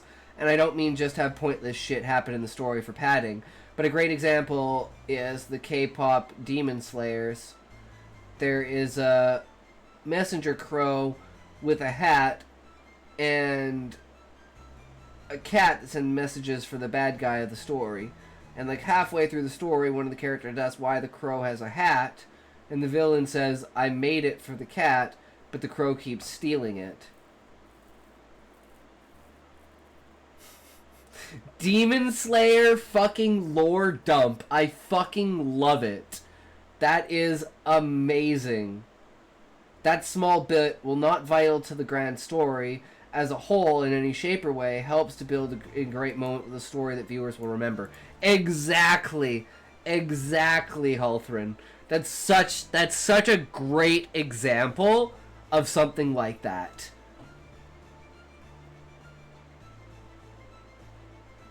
Like, Demon Slayer is fucking amazing. Like, people could say, it's overhyped! It's overhyped! No, it's just a great fucking anime. I can't wait for the final season, dude. I'm so fucking pumped for it. The fucking... I don't remember what it's called, but, like, the maze of, like the infinite maze, the infinite castle, whatever the fuck, the infinite dimension that fucking what's-his-face is in. Honestly, don't really like Demon Slayer myself because I don't like any of the main characters. I fucking love Zenitsu, man. He's perfect. Okay, Zenitsu is the embodiment of the Viceroy in my book. The complete coward bullshit, fucking, like, eccentric character doesn't want anything to do with it. The moment he needs to, he's fucking overpowered as all dick fuck. And you're like, why? Not Infinite Tsukiyomi. That's from Naruto. K-pop Demon Hunters on Netflix. 95% from critics and audience on Rotten Tomatoes. I wasn't actually talking about Demon Slayer. I don't know what K-pop Demon Hunters is.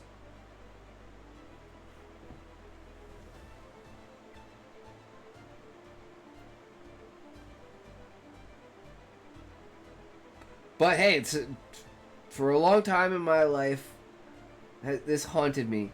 I try to stay on a frequency just because it will provide you with a financial return. Or even social approval. I mean, man, if you can't get a real immersion, I don't blame the writer. Maybe the problem is your perception, or maybe that immersion is not for you. You will enjoy it. It's a great movie. Just came out this year, I think. Oh, I'll have to check it out. But I'm backed up in doing so many things because I just tangent on, and I have like 20-hour days, and I'm still like, my hard drive is full because I need to upload and delete a shit ton of stuff to fucking YouTube for like the last week and a half. But hey, we only have tomorrow, and then we go back. It's a weekend again. So I'll have like another 8 hours to upload shit. I just edited everything and rendered everything, but I didn't upload anything because I was fucking lazy as shit. Because I'm a lazy piece of shit streamer who doesn't do anything. I'm just lazy as fuck. But anyways, we should get back to the story, guys. Tangents aside. Mira looks up at Grant, her eyes still streaked with tears, a silent testimony to all she'd lost. If we're stuck living an impossible nightmare, then why can't I believe an impossible dream? Mira. Fragments begin to fall away from its surface. He's not. Piece by piece, it slowly crumbles away. The mask Grant had worn for so long shatters into pieces, revealing the face of a man, of a broken man that hid beneath it for so long. Gideon. A tragedy indeed, but it is our duty as children of God to bear the weight of it, to finally craft a narrative worthy of their eyes. Gideon kneels down to pick up Mira's fallen mask. She was strong, Grant, even if she doesn't look it now. Gideon places her fallen mask back into her hands. She bears a weight on her shoulders that would have crushed most. A weight that should have been shared with another by the one responsible for her. By the one responsible for her weight that should have been shared with another. Oh, right. It usually repeats. So by one responsible for her pain. Grant glares at Gideon with newfound ferocity. Voice hardening. How could you? Grant slams his fist down onto the carpeted floor with a resounding thud. How could you stir a mother's broken heart along just to tell this shitty story of yours? How could you go so far? Gideon's smile never leaves his face, but there's a new glint in his eyes now.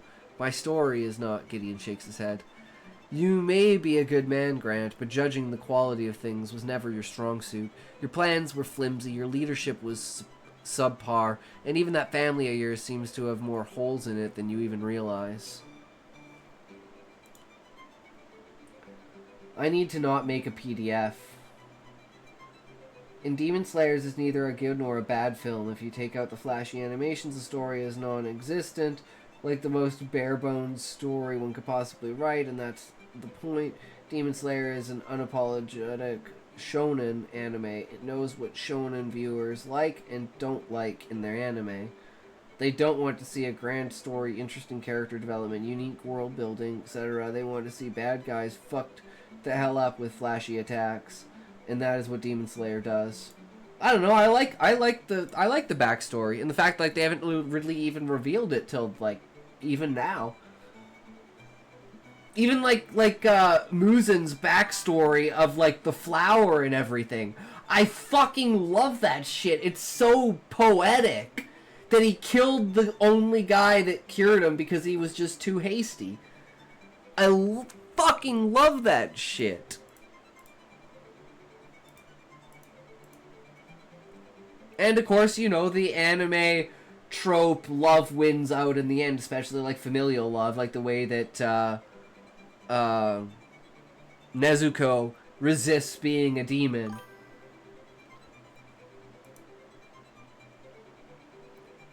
Do you have an ad break? Are you in an ad break, Beezus?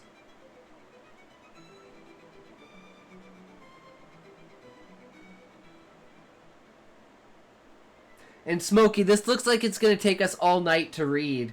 So, Path of Exile tomorrow?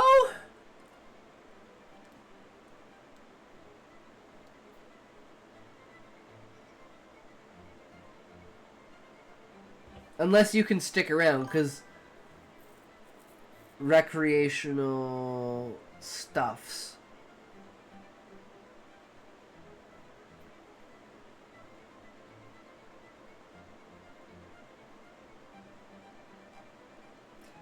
I mean, if you're still around, because like we'll like as soon as we're done this, we're gonna hop on to Path of Exile. But this is you know, if we don't have any more sidetracks, it should take like 10 minutes. I want to make sure Beezus is off of that ad break.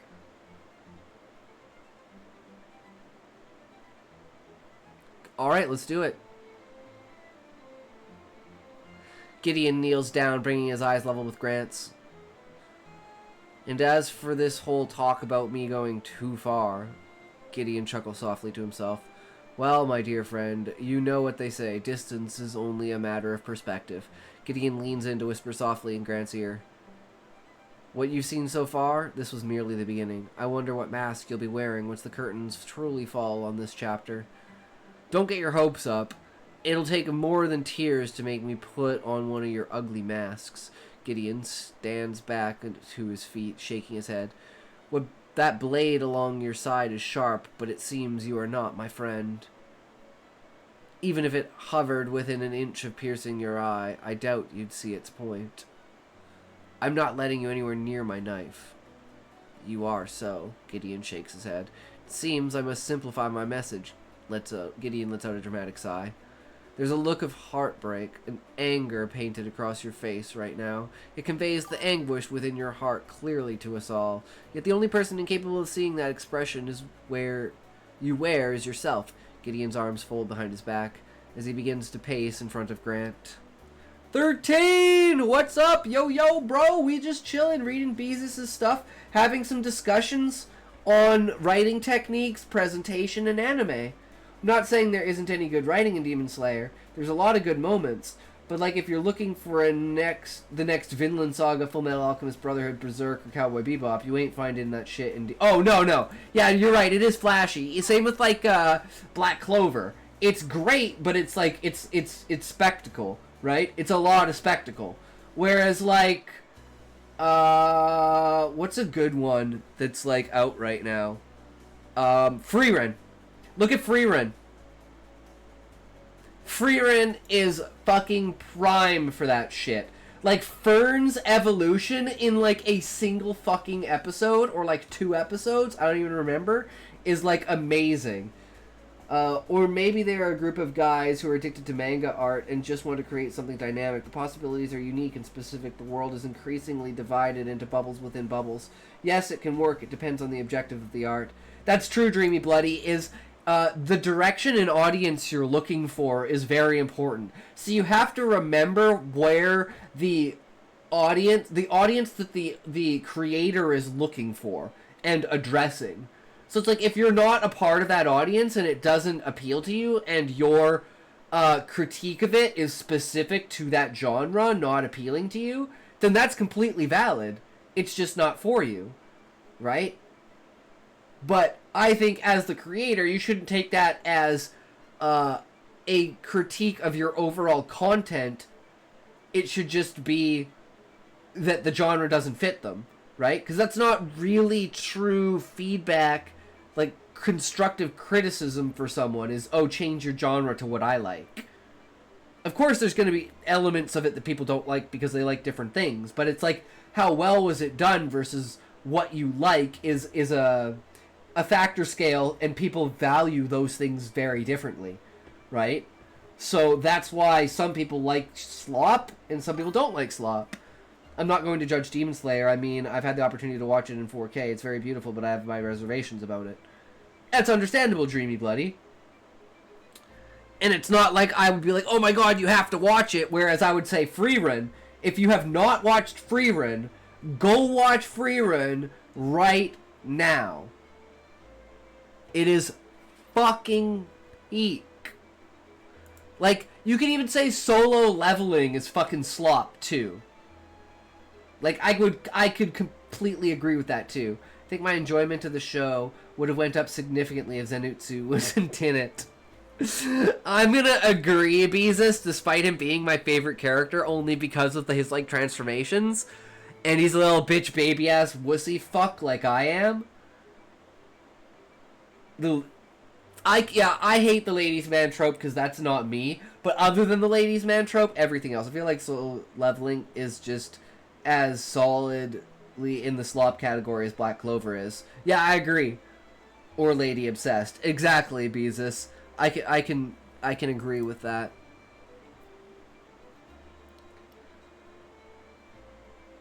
Yeah.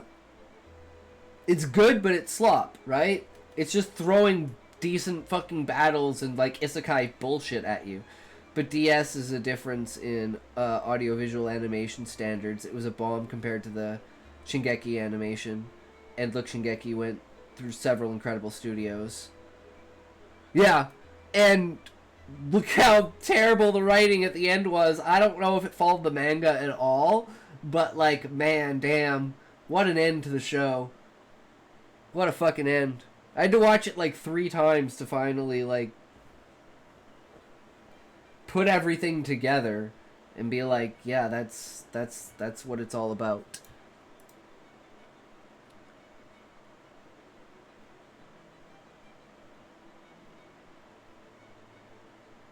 Gideon's arms fold behind his back as he begins to pace in front of Grant, continuing his lecture. We wear those expressions not for ourselves, but for others, to let them know what we truly feel, or at least to make others believe that's what we feel. Gideon stops marching briefly, staring down at Grant once more. If every smile we wear is meant for others, then what difference does it make if it's worn directly on our face instead of painted upon the mask we wear? What the hell is your point? If this bothers you, you can see a hormone specialist, but if not, that's okay. Move on with your life.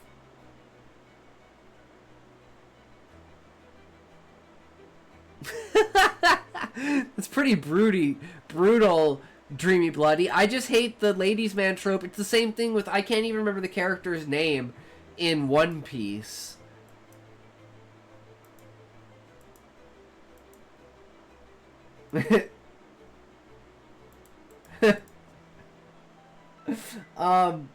Sanji. Yeah, Sanji.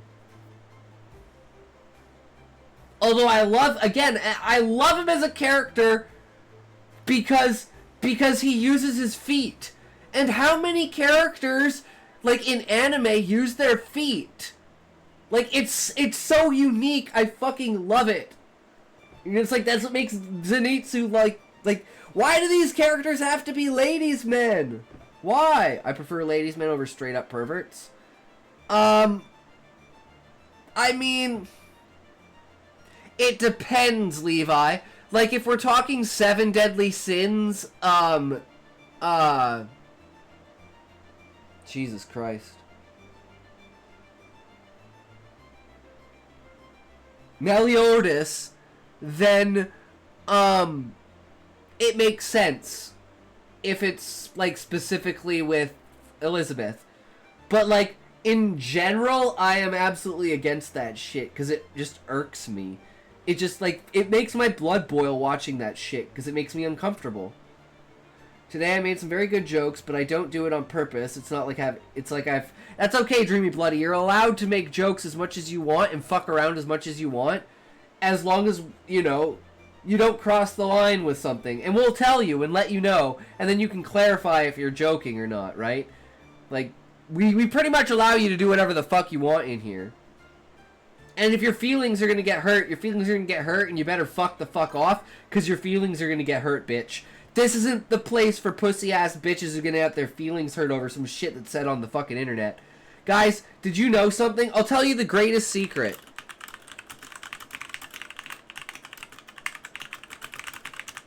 Did you know the greatest secret in the world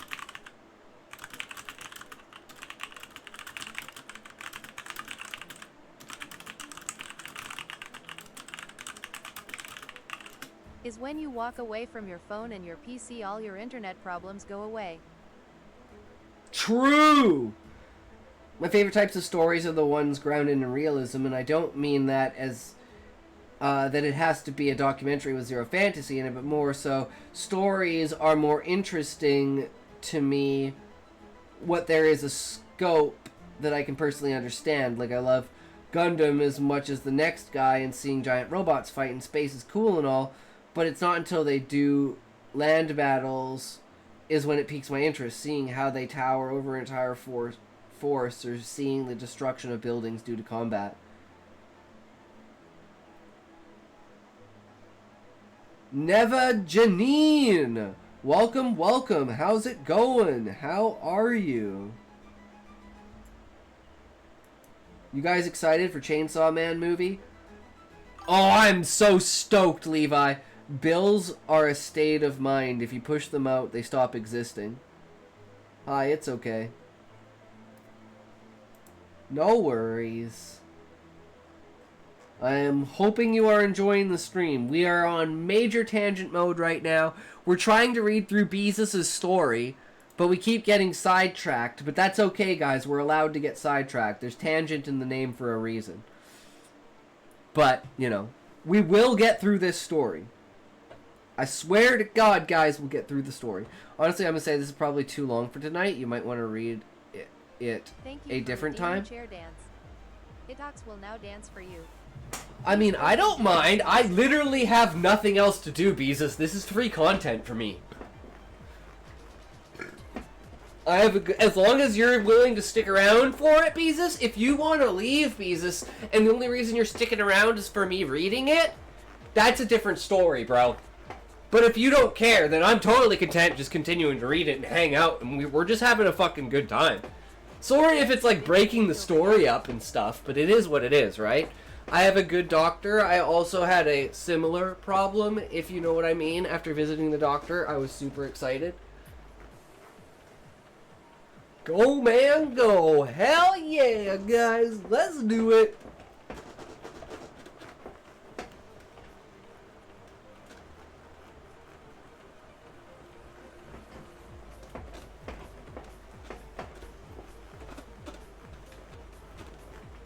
Oh my god. I just remembered... Okay, guys. I remembered my funniest racist joke. You can rest now, babe. I remembered my funniest racist joke, guys. If I get banned... If I get banned... If I get banned, it's completely my fault. I shouldn't say this, but this is my favorite racist joke, guys. Why are black people afraid of chainsaws?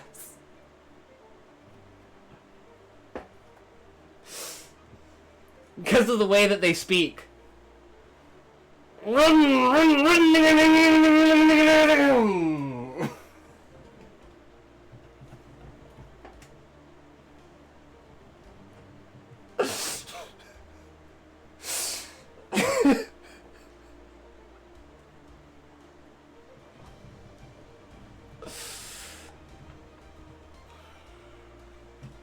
Yep.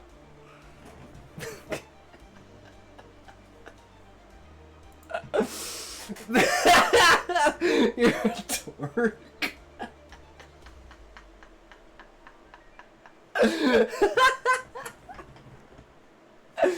You brought up Chainsaw Man. I had to say that. Gay. True. Oh my god. And if you're what are you confused about, Beezus? He just stirred a deep place. You did have to. Of course I had to. It came to my mind and I was like, it's relevant. You'll come back later? Alright, sounds good, Smokey. Have fun. You too, good sir. Have fun. Take care. Thanks for hanging out, brother. Always appreciated, good sir. True. Remember, shoulder roll and head nod, and it's a good time. And sometimes you get a, you know, a random flail in there.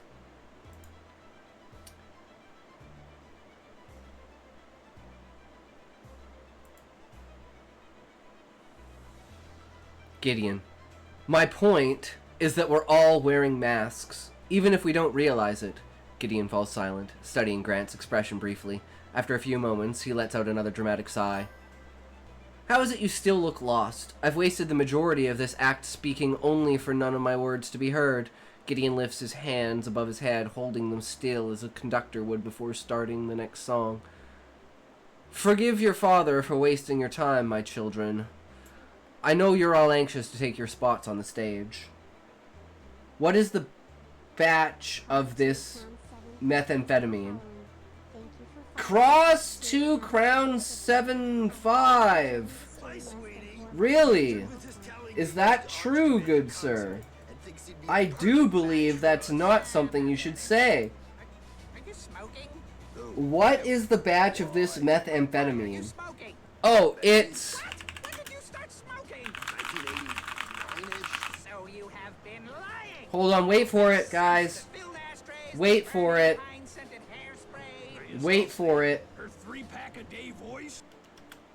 68 Duo Vigintillion 957 Un Vigintillion 439 Vigintillion 67 Novemdecillion 534 Octodecillion 906 Septendecillion 785 Sexdecillion 349 Quindecillion 67 Quadruordecillion 589 Tridecillion 43 Duodecillion 675 Undecillion 903 Decillion 476 Nonillion 903 Octillion 847 Septillion 6 Vigintillion.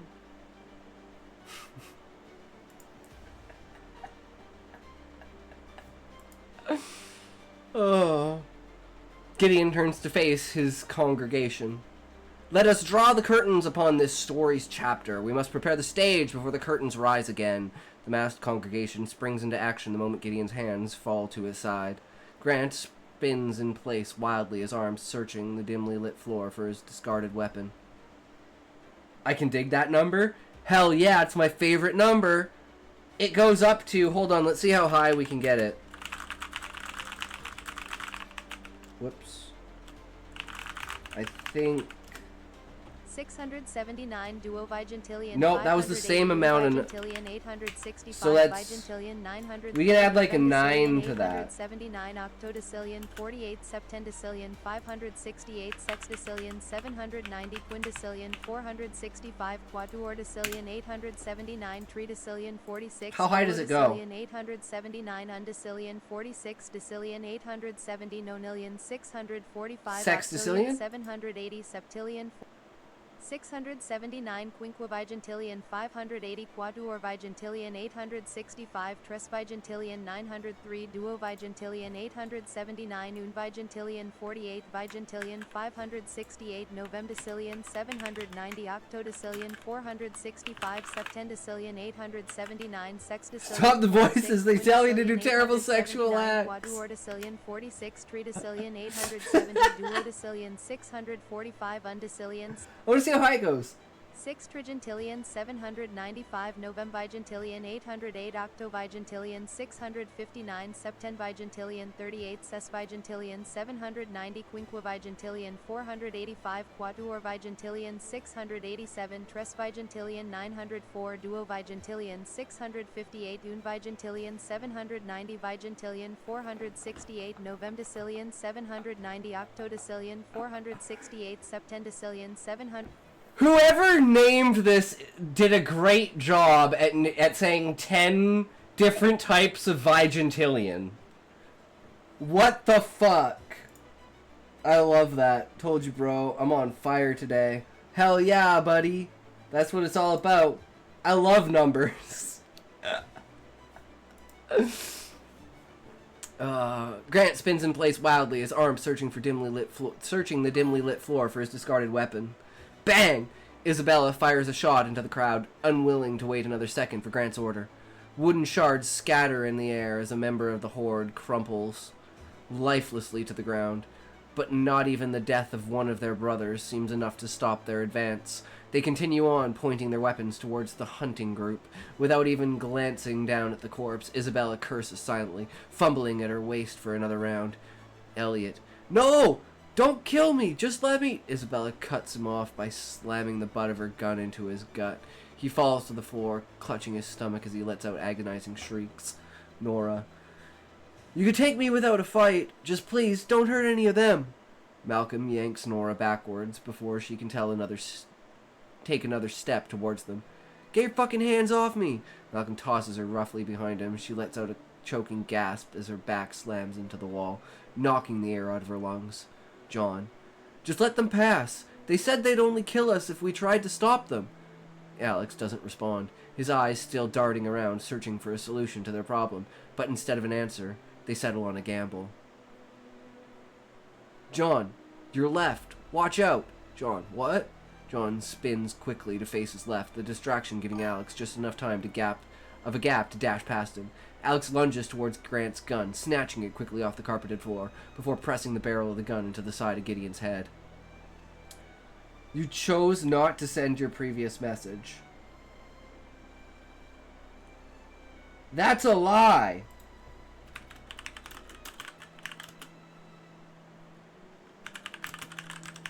I hate bird people. See?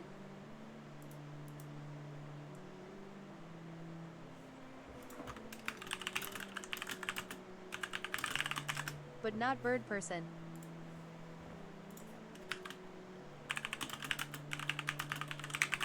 Or bird daughter.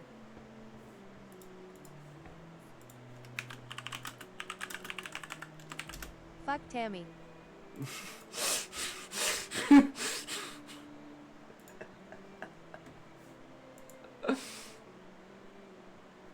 John spins quickly to face his left, the distraction giving Alex just enough of a gap to dash past him. Alex lunges towards Grant's gun, snatching it quickly off the carpeted floor before pressing the barrel of the gun to the side of Gideon's head.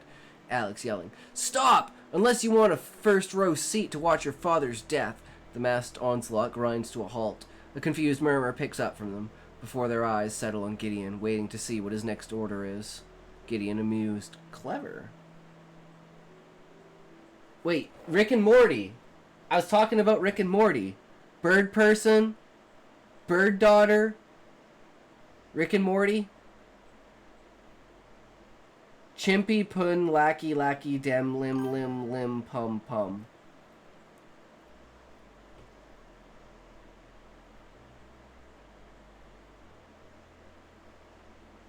Or were you going to say, my next question was, what are you going to say about Tammy?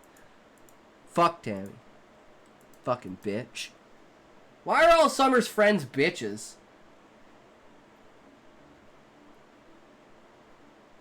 Thought you might like BP and BD. Yeah, Tammy sucks. Fucking never go to a wedding, guys. Nothing ever good ever comes from going to a wedding. Bird person!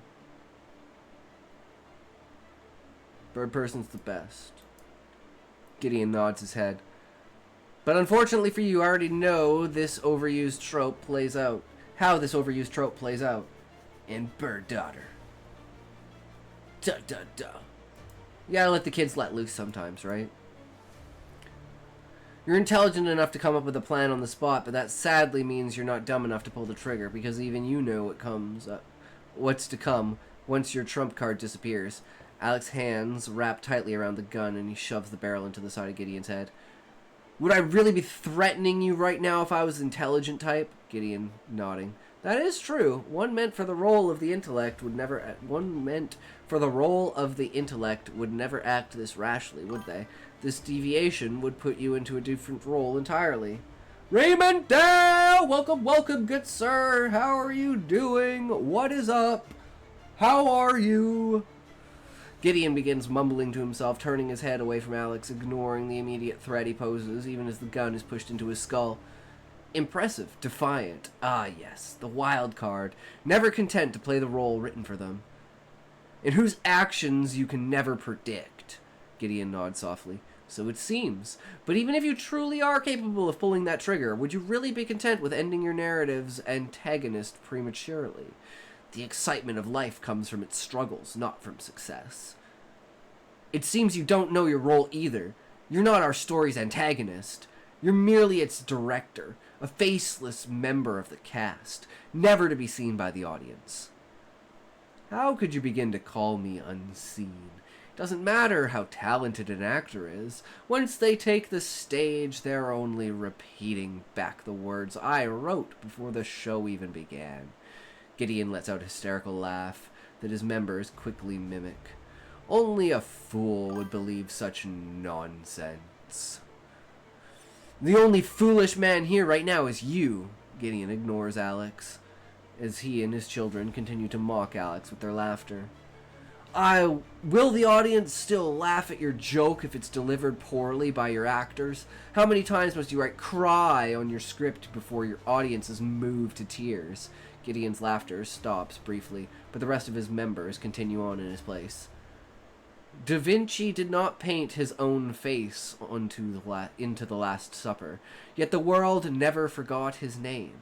So what makes you believe an artist must be seen to be recognized for the one responsible for creating a masterpiece?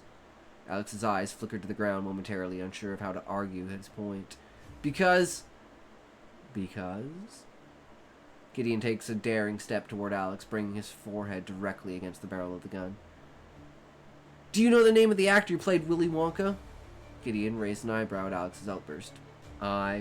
Gideon pauses, tapping the chin with his index finger.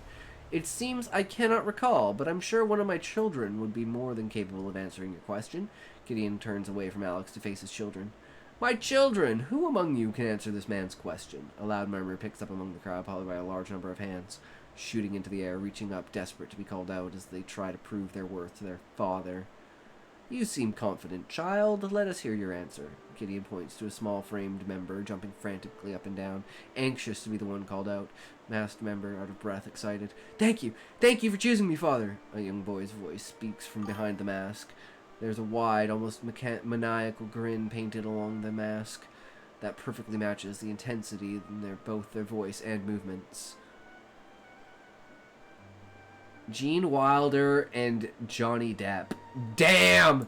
Now that is an image right there, Janine. Damn! Perfectly match the intensity in both their voice and movements. They take a step in front of the masked congregation, placing themselves between both groups. My previous father and I often used to spend our nights watching movies together. I learned many valuable life lessons during our times together, and also gained something even more invaluable. The masked member throws his hands out in front of him, making his cape billow. In front of him, in an over-the-top performative gesture. True! A purpose. The masked member reaches his hands above his head, pausing once again for dramatic effect. Those actors could do all that I could not. They made my father laugh, made my mother weep, and made my dream of being in their shoes, of fulfilling a dark craving that had eaten at me from the day I was born. The masked member falls to his knees, clutching his heart.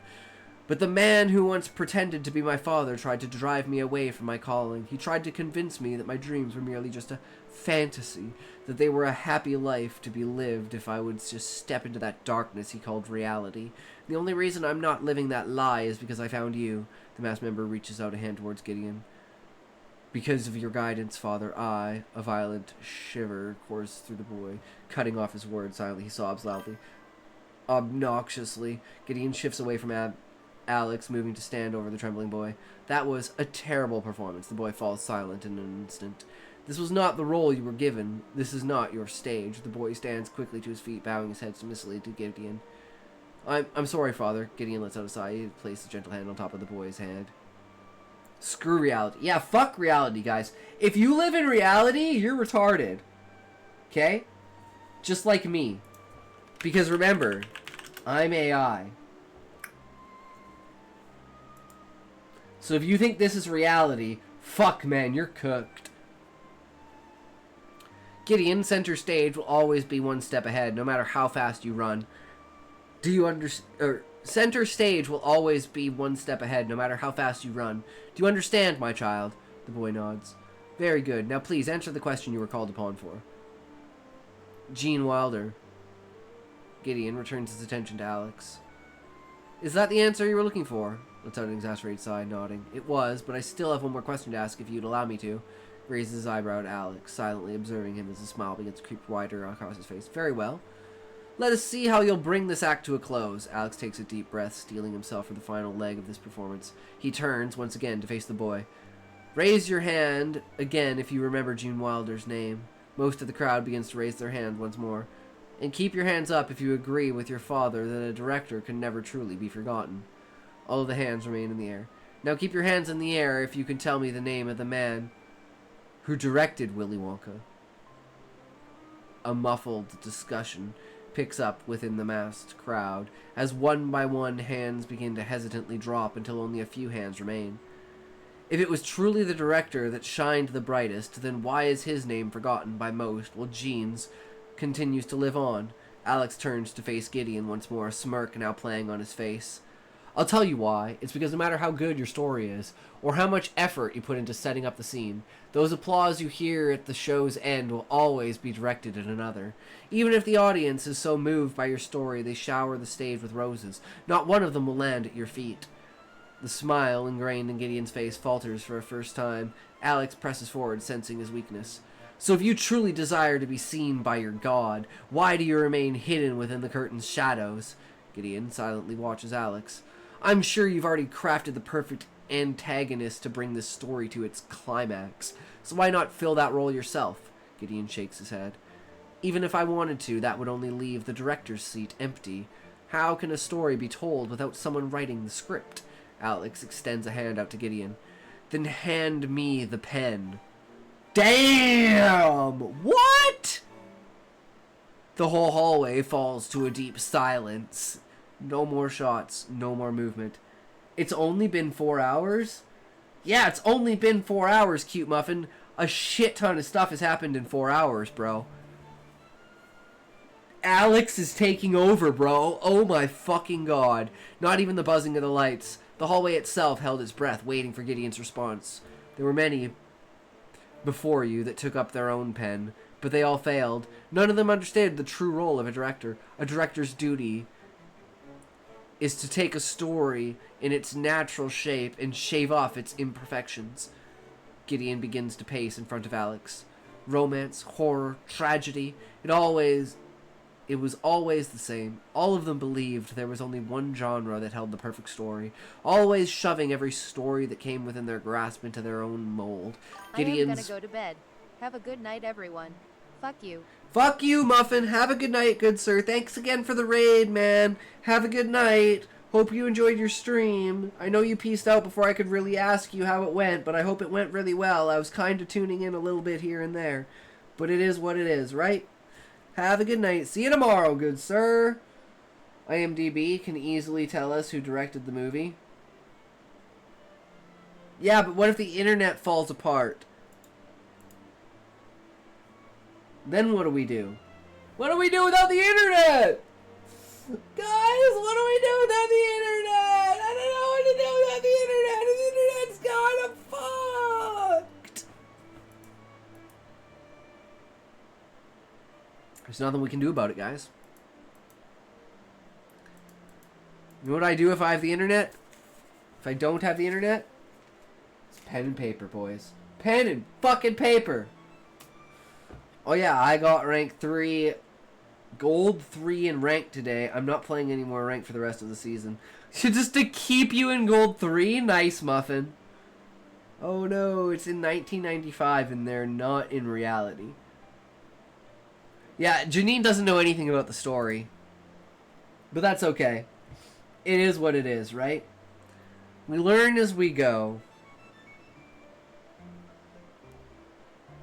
But yeah, I love how they're not actually in, like, you know, they're in like a dream world. That's okay. No, you're allowed to, that's completely valid to say that.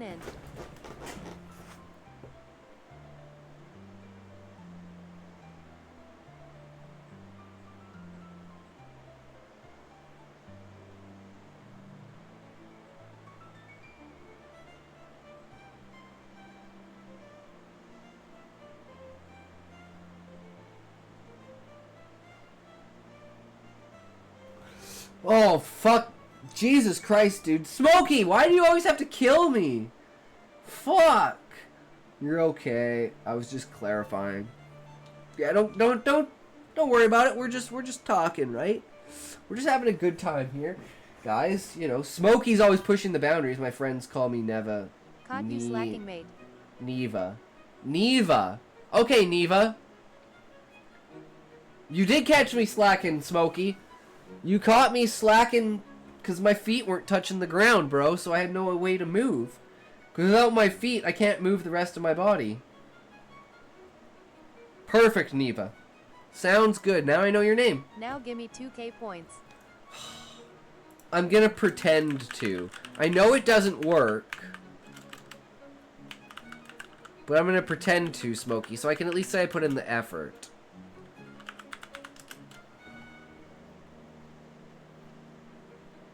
My friends never call me. Love it, Beezus. That's a good one. That's a good one. That defo didn't work. No, it didn't work, Smokey. Don't worry. One day you'll get enough points. Don't worry. Here, I'll encourage you.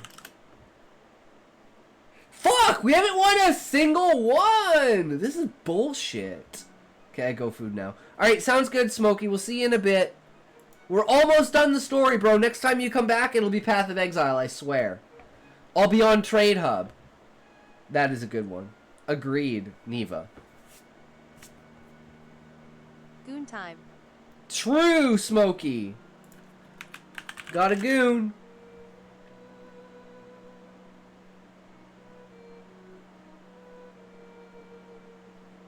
That's what it's all about, brother. Go eat what you gotta eat, Smokey.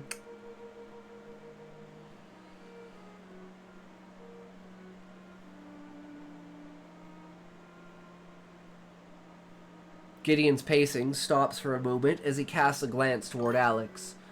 They all crafted their molds, some of them even beautiful, but it never mattered because no matter the quality or shape of the mold, every story they told looked no different than the last. Gideon's hand curls into a fist. Their words sounded just as tempting as yours do right now, so how am I to believe yours aren't just as hollow? He turns to face Alex fully, searching his eyes. I can't promise you a good story, but I can promise you this. Acting out my disaster on the stage will hold more excitement than you ever expected, watching your own masterpiece within the curtain's shadow. Gideon stares silently into Alex's eyes, the massed crowd around them waiting anxiously for Gideon's response. Tell me your name. Alex. Alex. Far too mundane. But that is a problem we shall leave for later. Gideon turns to face his followers again. I would like you all to meet Father Alex, the newest member of our family. Gideon bows in front of Alex. Your children await your command, Father. Alex stares at Gideon, stunned. The situation before was almost preferable to looking into the manic-filled eyes of the now submissive cult surrounding him. Alex gulps, mustering his courage before turning to the group.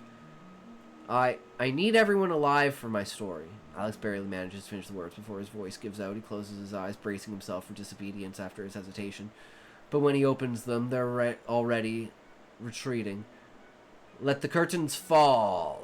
Gideon quickly moves back into formation, only Mira remaining in her spot, staring at Grant with a sullen expression. I've forgotten you, Grant. I hope you can do the same for me. I've forgiven you, Grant. I hope you can do the same for me. Mira rushes back to the group without looking back at Grant, stuffing the mask back onto her face as she melds into the crowd, all of them in unison disappearing into the darkness. The hunting group continues to stand ready, frozen in place, their weapons still pointing towards the shadows. Mira. Alex feels a hand on his shoulder as John supports him. You can breathe now, Alex. Alex finally lets out his breath, stumbling back towards John, who catches him. The rifle in his hand cluttered to the floor. It may have worked out, but don't worry. Don't try something stupid like that again. They wouldn't have done the same for us if we were in their shoes. John glanced back towards Grant. You may have saved their lives, but not before they broke Grant. This mission is dead without its leader. Alex nods, glancing back towards Grant, who's still on his knees, staring off into the darkness, tears falling down his face as he mouths wordless pleas for Mira's return. Damn, brother, that's so good. What an ending, man. Holy shit.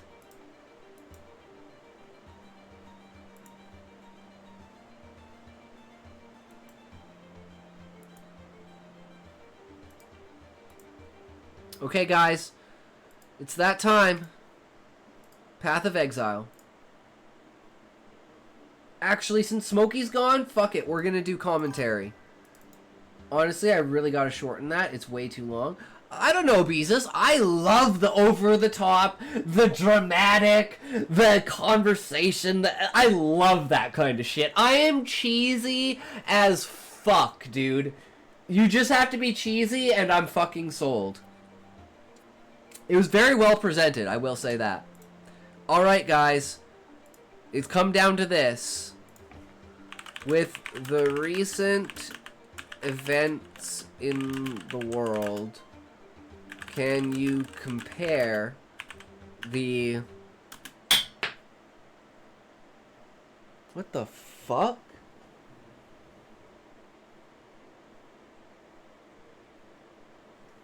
Did you guys hear that?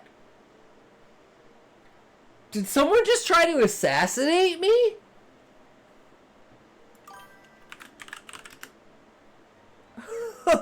What the fuck was that?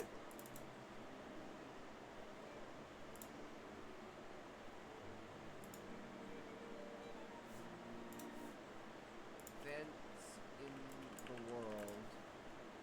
Can you compare the... What the fuck?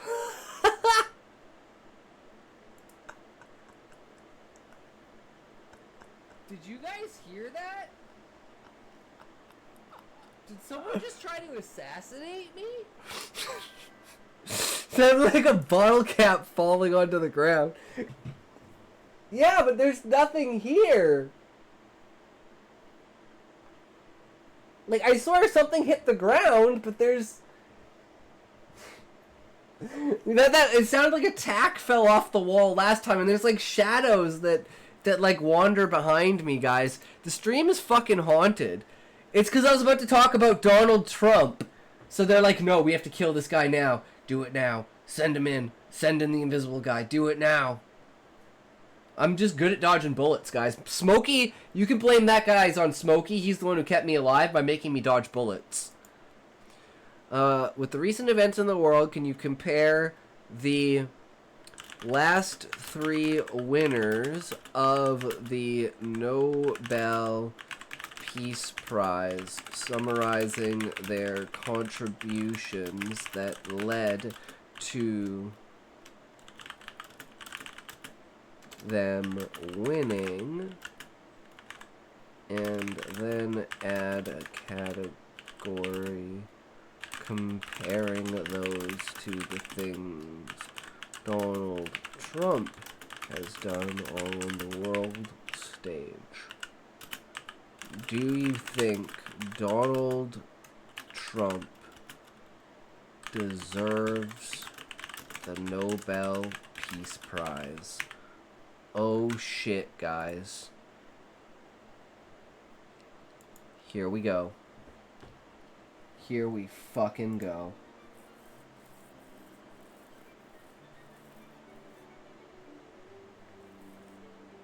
What do you guys think? Do you think Donald deserves the Nobel Peace Prize?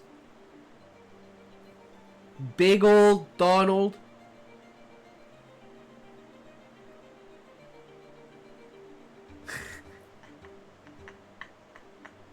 Why not? Why not, Neva? Why not?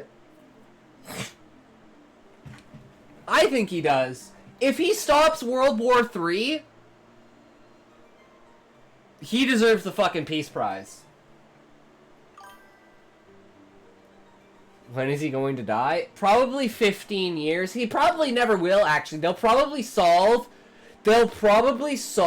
immortality before he dies. If he's not already just a robot.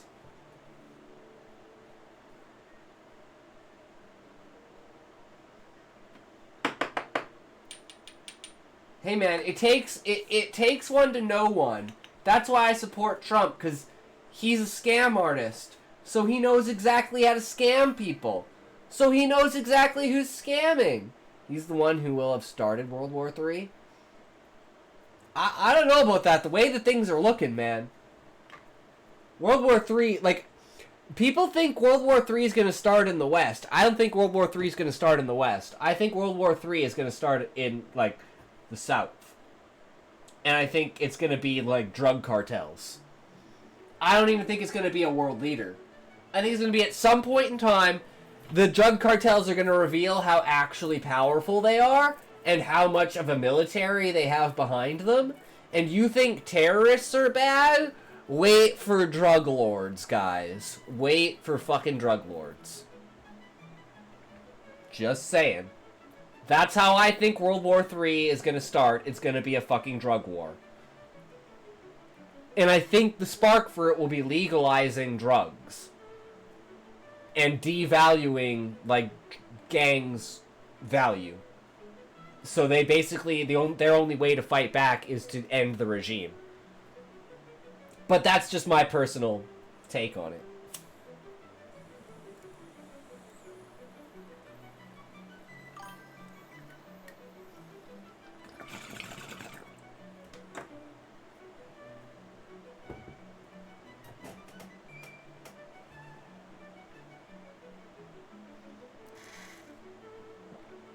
Yes, I am Canadian, Neva.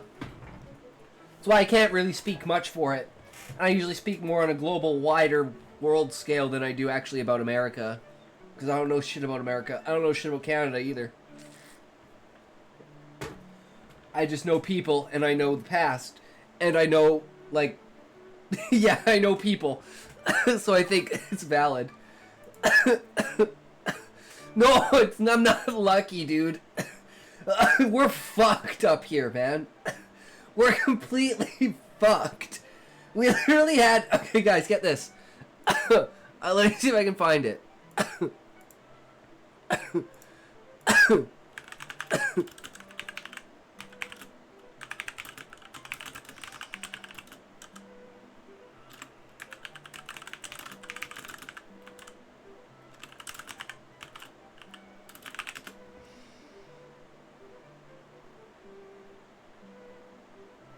Yeah, okay, here we go. This is how bad Canada is. 1,000 pounds of cocaine was seized. This was record-breaking with an estimated street value of $47.9 million. 6 of 9 men arrested are already on bail. Literally in less than 24 hours after getting busted with that, they're on bail. So, you think America is a joke? No. Canada's a fucking joke. Canada's a fucking joke. It's a fucking disaster. But anyways, the last 3 Nobel Peace Prize winners focused on human rights, disarmament, and civil society, often under adversary. Donald Trump's notable actions include the Abraham Accords, U.S. Taliban deal, and North Korea summits, with mixed outcomes. Research suggests Trump's achievements, like the Abraham Accords, don't fully align with recent Nobel criteria, focusing more on state diplomacy. The evidence leans towards Trump not deserving the prize, given his broader record and the prize's emphasis on human rights and disarmament.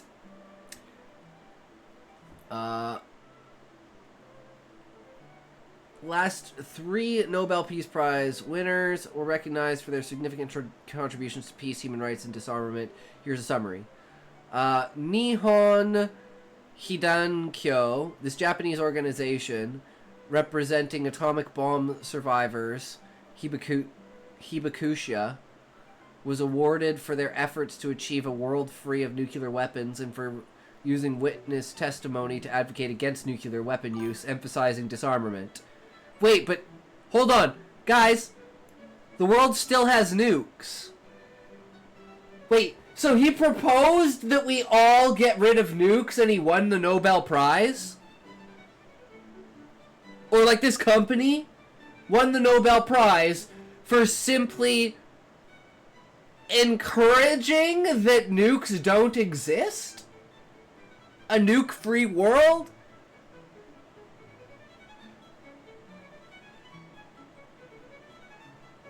I mean, at the end of the day, isn't that kind of what everyone wants? A A nuke-free world?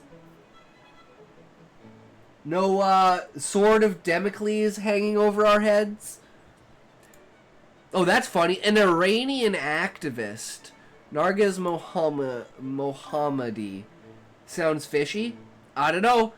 She received the prize for her fight against women's oppression in Iran and her promotion of human rights and freedom, often at great personal risk, including imprisonment. Okay, this one sounds more like it, because, like, guys, remember, one of the key points here is, often under adversary. So let me ask you this, guys. How does someone who proposes a nuke-free world fall under a category of often under adversary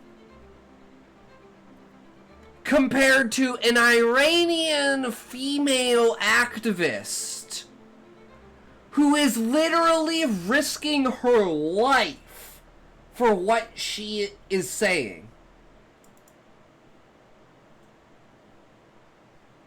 I don't know about you, but this company don't really seem like it all well deserved. Like, they're doing good, yeah, sure, but like, I don't see where under adversary comes from. That is so sketched. I mean, to me, this sounds like a DEI fucking award because the US dropped bombs like nukes on Japan. So they're like, oh hey, because Japan is fighting for a nuclear-free world, guys, we should just give them the Peace Prize. I don't know, that sounds fucking biased as shit compared to this one. I'm sure there was someone in 2024 who was fighting. They are so oppressed. It's so sad that, you know, I'm glad that perhaps there's a possibility that the regime is coming to an end.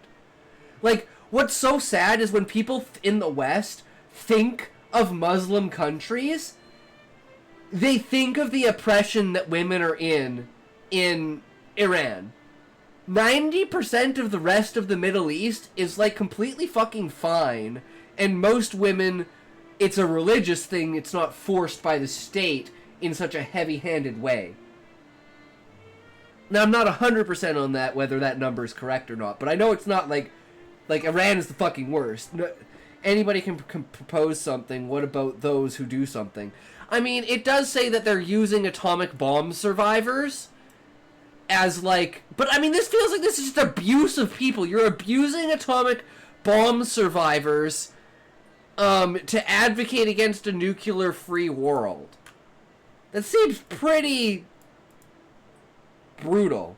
Whereas this person's just fighting for their life and what they believe, which is a free... You know, go back to the way things were before 1979. Then what's this guy? Ales Bialia Tsuki Memorial and Center for Civil Liberties. These individuals and organizations were honored for promoting civil society, protecting fundamental rights, and documenting war crimes and human rights abuses in Belarus, Russia, and Ukraine, highlighting the role of civil society in peace and democracy. So I'm guessing they're just a bunch of journalists that were probably documenting shit going on, and they were probably putting their lives in danger. So the 2023 and 2022 ones, 100%. That sounds like someone who should win the Peace Prize. I'd have to...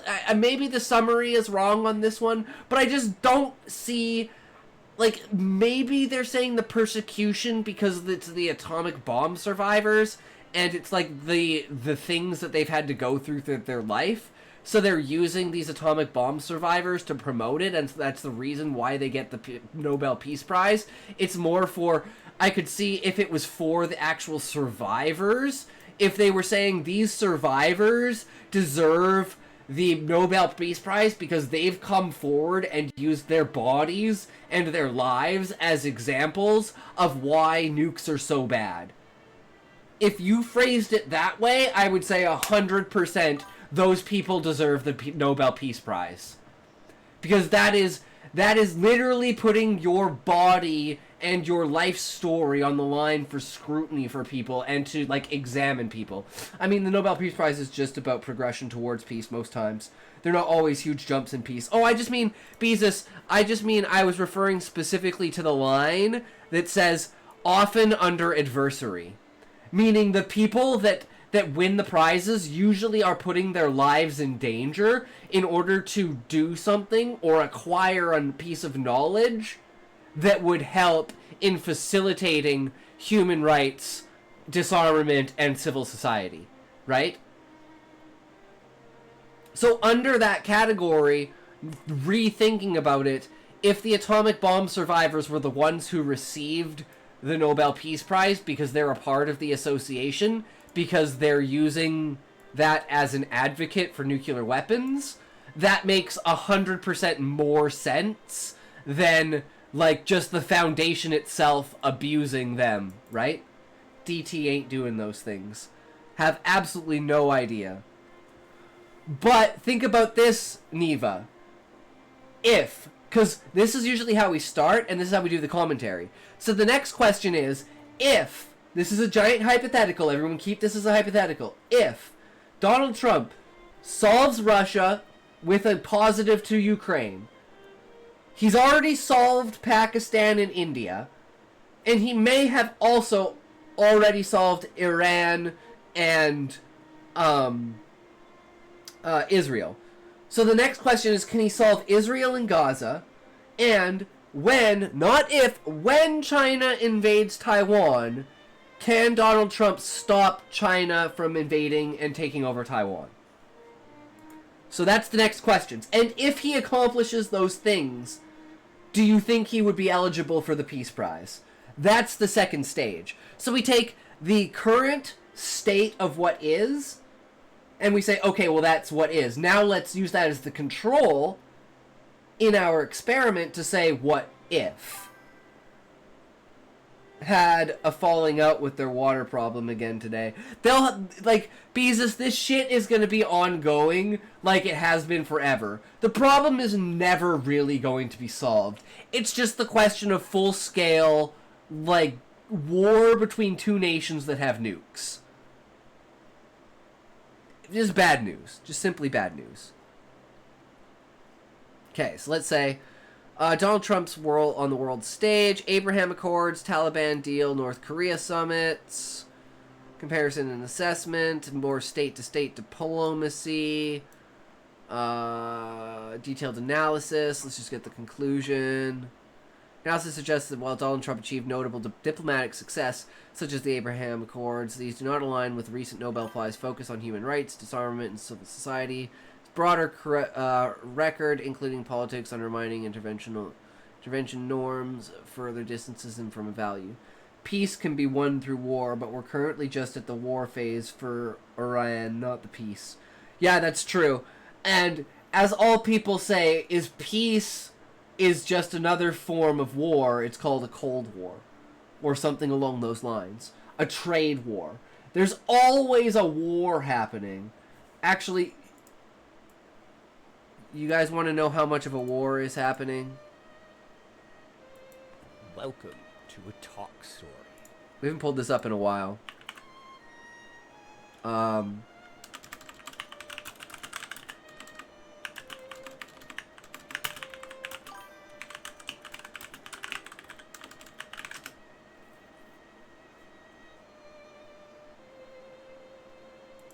Yes.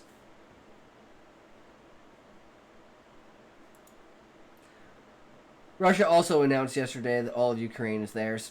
True!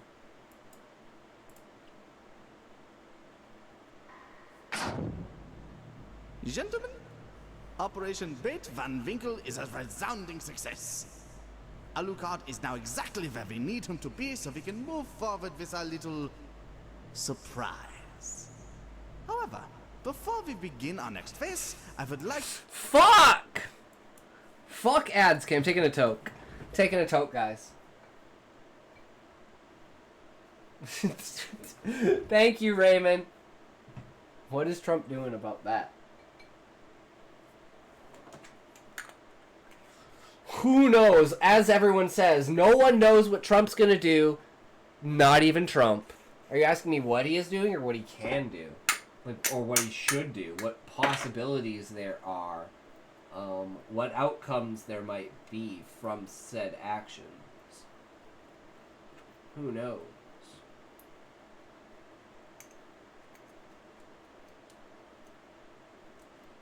God damn, this Greenwich is getting all grindy. All Greenwichy and grindy and grope. And grap and grope and grip and grappers. Grip grapper and grope gropers. Grip group grope grap. Grap group grope grap grip and gropes. Grope group. Group grope. Grap group. Grop grope and grape graps. Grap groups. You guys back? Are you guys back? Can we play this now? You guys back from the ads? Everyone here? Everyone ready?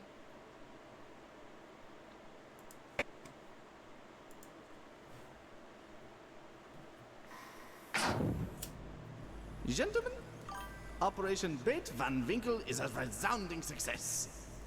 Alucard is now exactly where we need him to be so we can move forward with our little surprise. However, before we begin our next phase, I would like to take some time to address a rumor floating around the fleet. Some of you have come to believe that I like war. I wish to dash these rumors. I do not like war. I love war. Through my life, I have discovered so many forms of war. You get up in the morning, you get into your shitty car, and you see a rich CEO who works half as hard as you do drive down the street in his Porsche. Class 4. You make it to work, and you find out that the annual drug test is today, and you just so happen to take a puff of your one-hitter a couple nights ago before dinner with your wife's awful parents. Drug war. But then, you find out that the only ones being called in for testing are your black and Hispanic co-workers. Race war. Then you try and post about it on your Facebook, but then all your friends start arguing about what's right and what's wrong. Flame war. You finally get home and you decide to relax by watching a program about who gets the box, what's in the box, how much is what's in the box worth. Storage wars. What I am telling you, my Nazi army of 1,000 vampires, is that I am a purveyor of war. And with your help over the years, we are now at the precipice of our true goal. You see, I want a simple war. No class wars, no drug wars, no race wars, no flame wars, and certainly no cold wars. Blue bought for 40 years. But I want is a war that only we can bring. A true war. A German war. The sequel you've all been waiting for. I want World War III!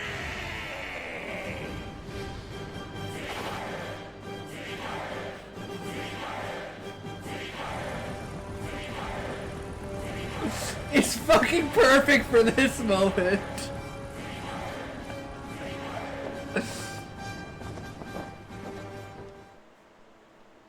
Fucking Helsing is so good, man.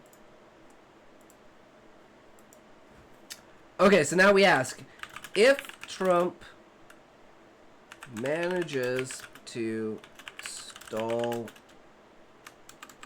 let's just say straight up stop the war in the Ukraine.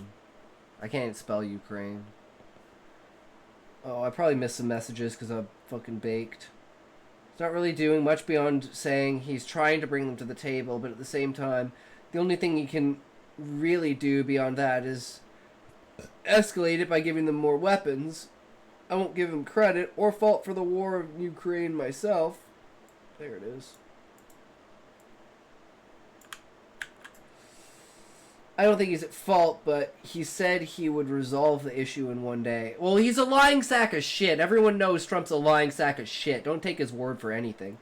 Putin honestly stepped on the gas the past few months. It's hard to say Trump didn't do all he could because I don't really know what went wrong.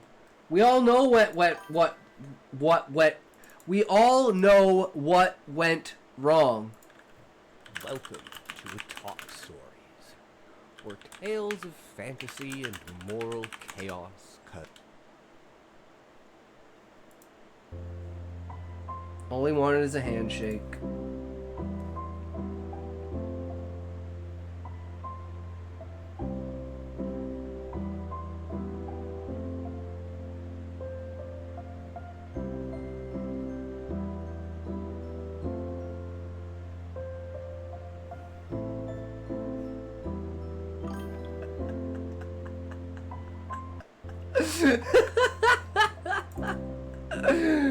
Oh my god, it's so good. That is the true root of all evil, guys. I don't blame him anymore. He's just like, that's a tragic, yeah, that's like the ultimate, like, super villain backstory, is he just wanted people to fucking respect him and shake his hand. Like, that's literally, like, fucking, Great Gatsby. Like, he just wanted the girl to know he liked her so much he never showed himself until she showed up. Putin has delusions of grandeur or something greedy, mofo. It will never be enough. Oh, I know, Putin's a fucking dictator, fucking, like, all he wants is literally the world.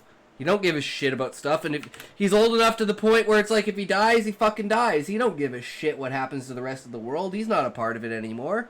That's the worst part about having old fucks like them in control. They're not going to be around for the next 50 fucking years. Trump manages to stop the war in the Ukraine. The war in between Israel and Palestine,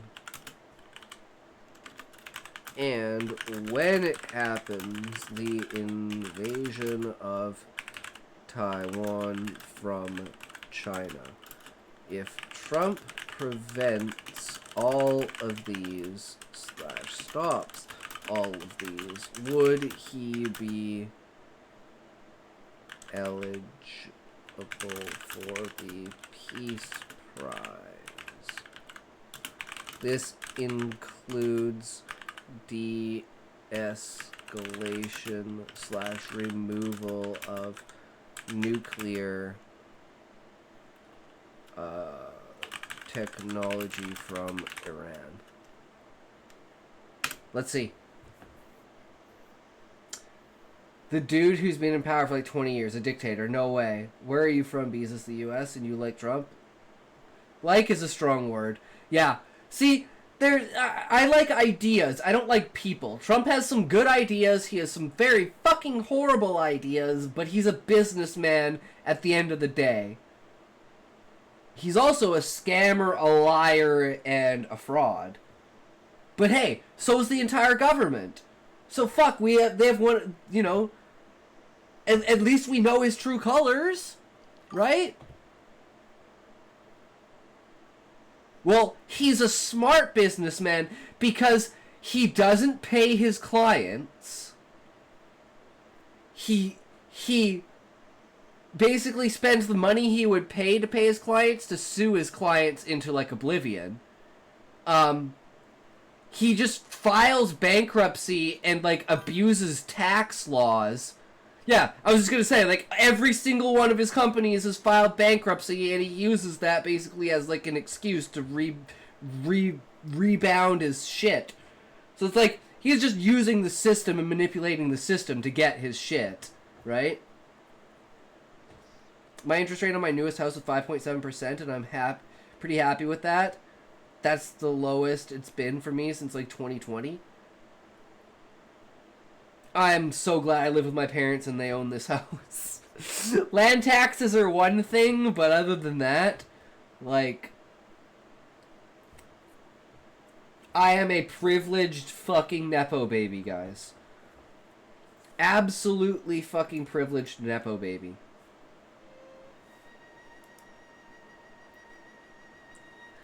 All right. Direct answer. Overview. What state do you live in? Mine is 3.5. I think he was talking about the amount of times his company, or his house investment is 3 point, or his, Jesus Christ, his interest rate. That's the word I'm looking for. Interest rate.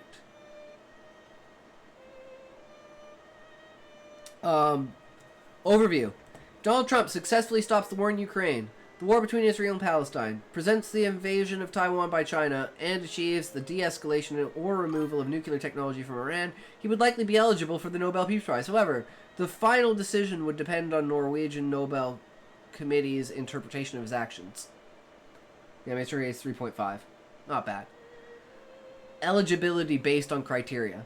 The Nobel Peace Prize is awarded for the most or the best work for fraternity between nations for the obligation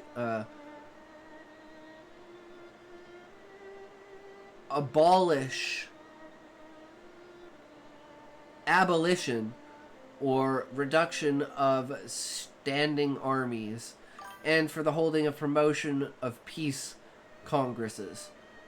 Stopping wars and preventing conflicts would promote peace between nations, with de-escalating Iran's nuclear program would align with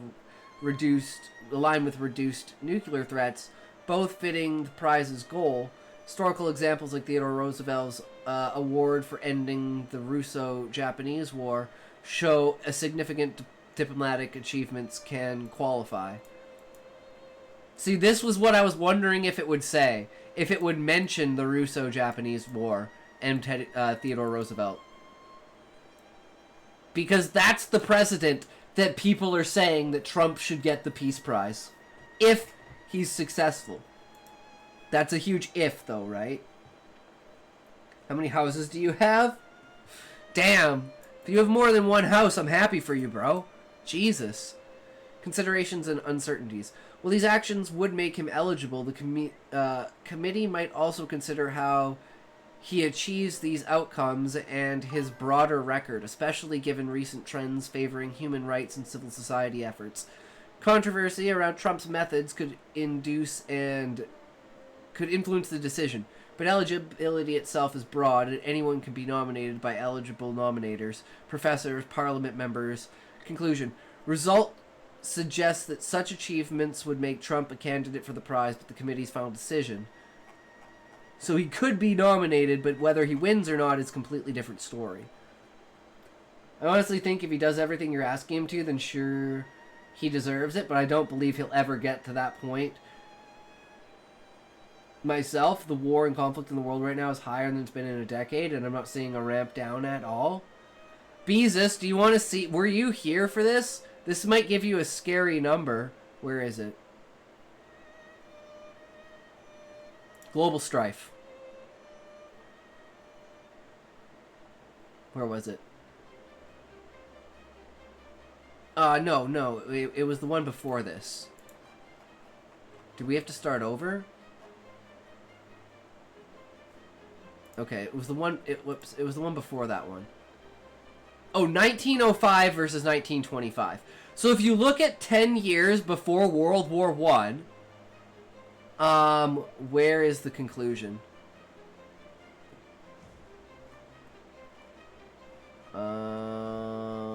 It was up here somewhere, right? Yeah.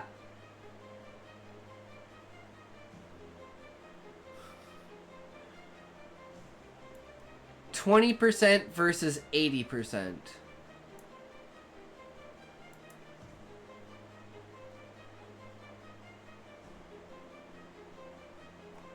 That's a lot.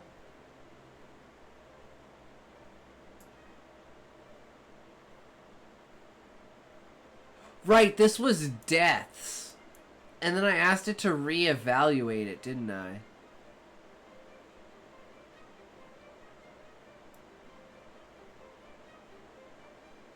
So these are the conflicts in 2025 versus 1905. And then if we look at the comparison between 1917, 27%, and 50%.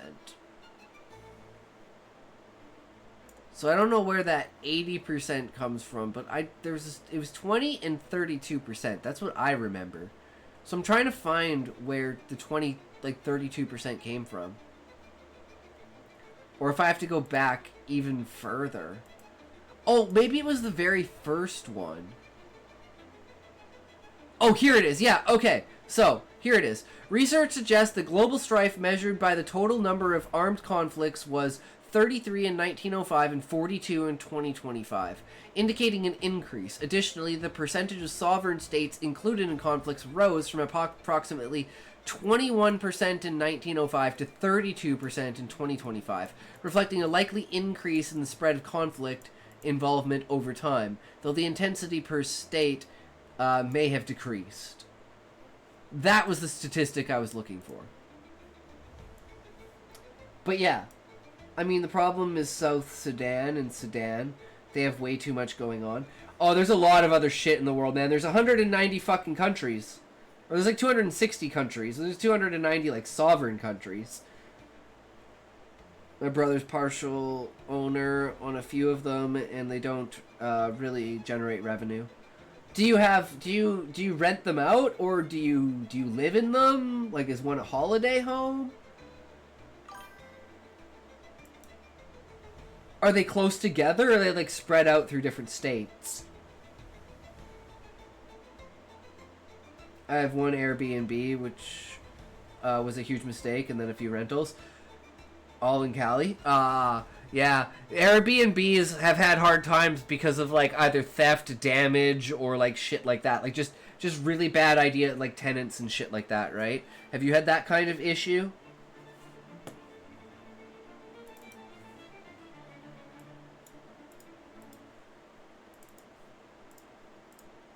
Alright guys, it's that time. We are moving on to Path of Exile. Now is the gaming section of the stream. Let's go! Path of Exile.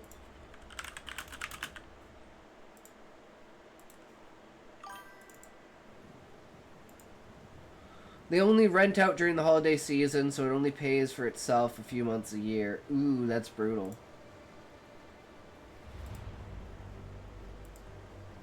Pretty much just hanging on because of appreciation and value. Makes sense. Yeah, that's why I don't invest in anything. I'm guaranteed to lose. I'm fucking guaranteed to fucking lose.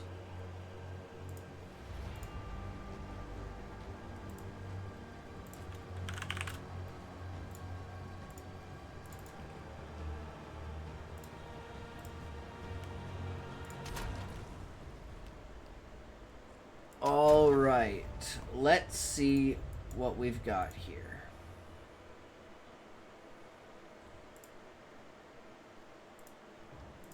It's been so long. Smokey, are you here?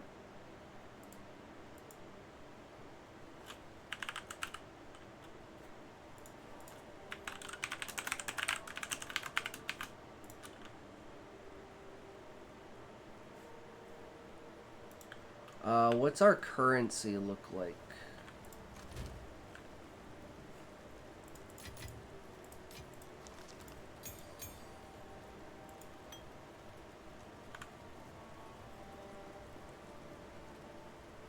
So we can do augmentation, category, staff,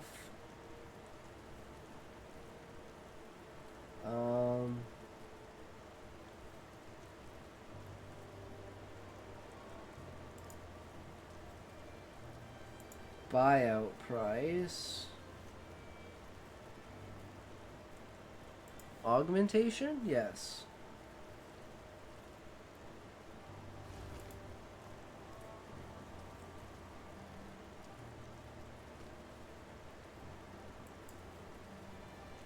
Eep.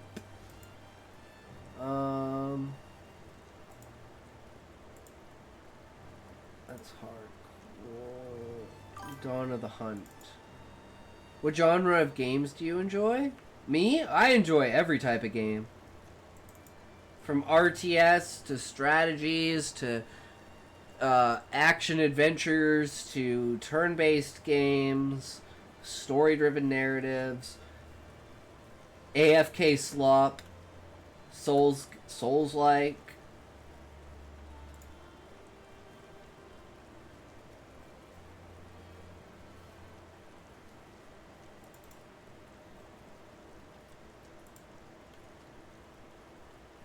Well, what do we have here? Oh, is that who I think it is? Smokey. Yes, Smokey, you're here. So, I forget how we get into games, but if you want to help me here, bud, I need some currency so I can buy a good weapon. So, do you have a divine? Like a single, I could probably buy something for a single divine. I don't know what this shit is worth. So let's just go,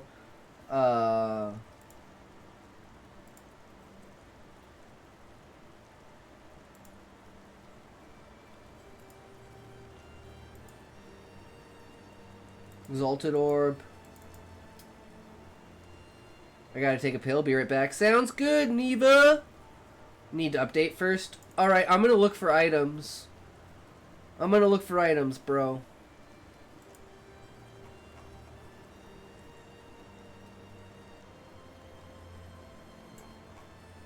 Trying to remember how to do this.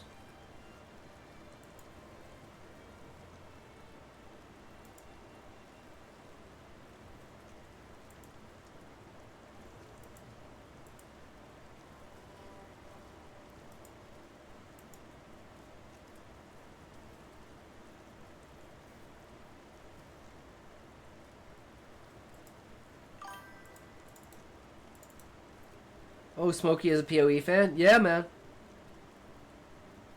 I'm pretty sure that's how Smokey got into the stream, because he started in December, which was 4 days. He started following 4 days after PoE 2 came out. The beta.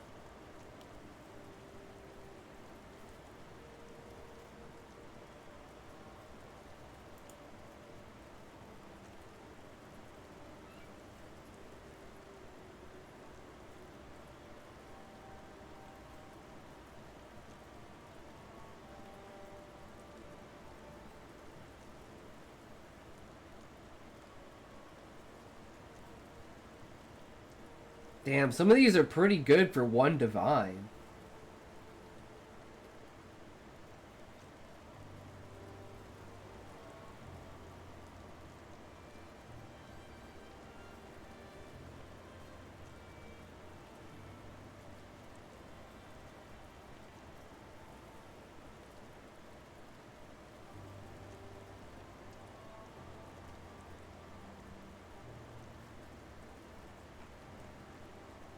Okay, I guess I need to narrow the search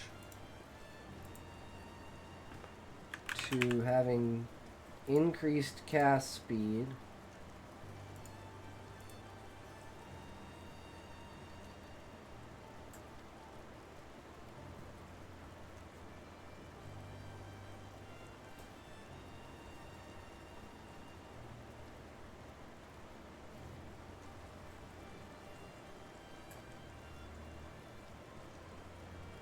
Wait, what about the other one?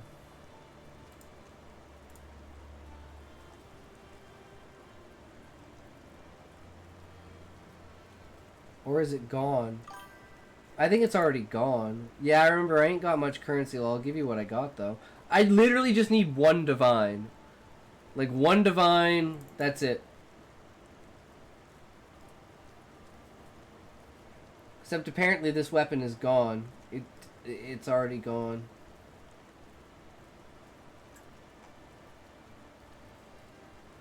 No, here it is. Why didn't it show up before?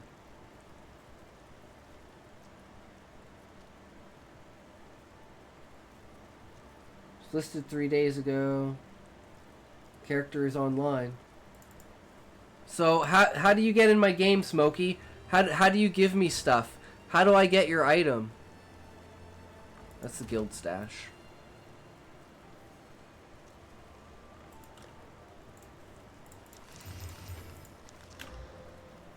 I have a ingenuity belt you can sell.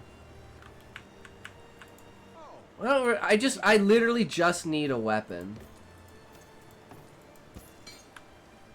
What's your character name? My character name, I believe, is Magitox.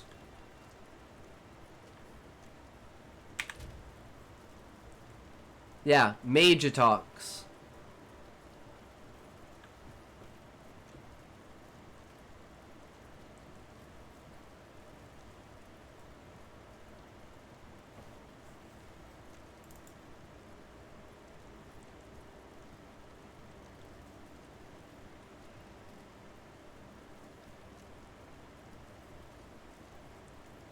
Oh, there we go.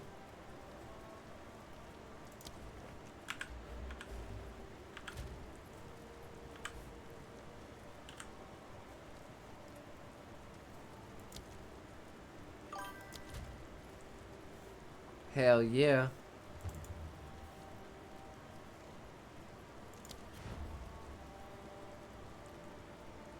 Okay, there we go. Do you think writing will be a realistic profession to pursue once AI becomes more fleshed out?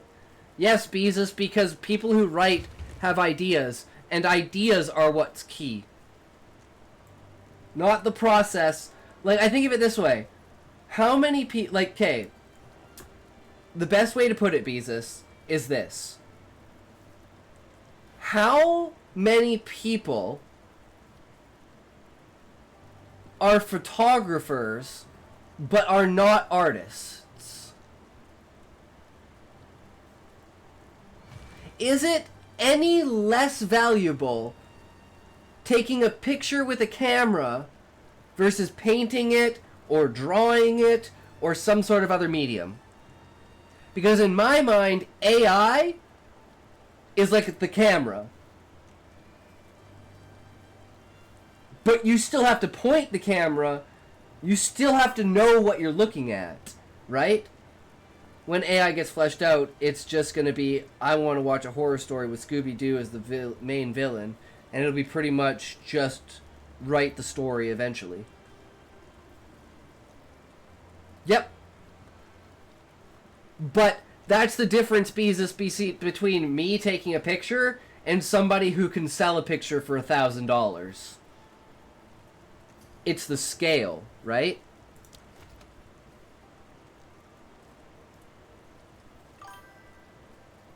I just literally need one divine.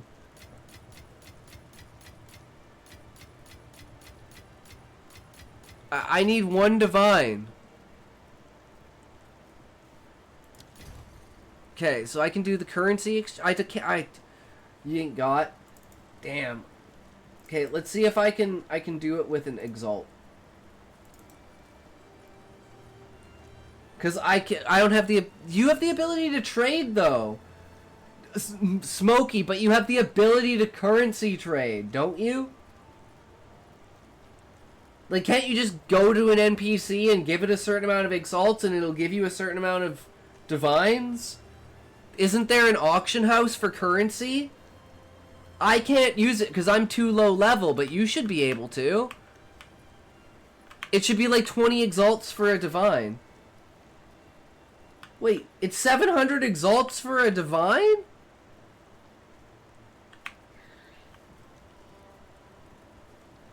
Okay, alright.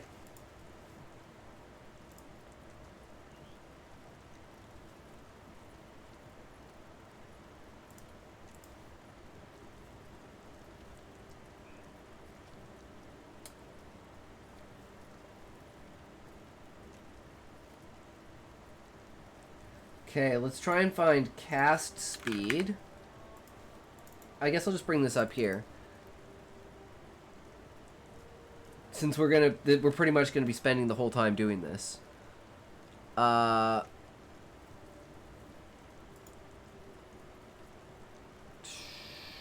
don't know what else I want on it.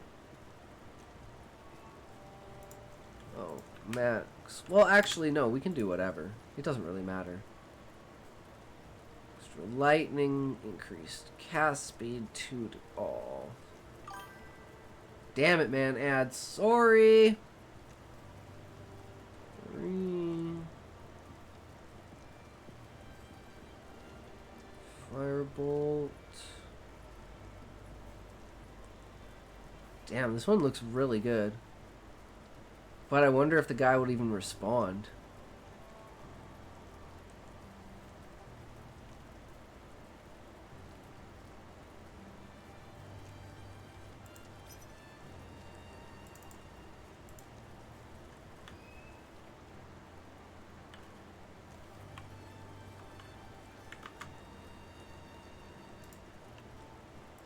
See if he responds.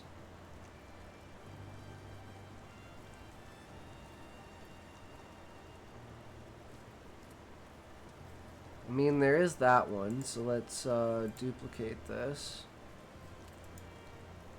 And let's go helmet. And level 10, Exalted Orb. I ain't played this shit in so long. True, bro. Critical Intelligence, Lightning Resist.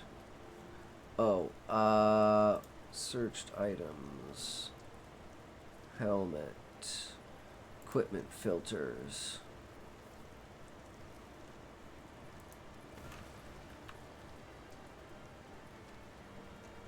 Energy shield. 0. And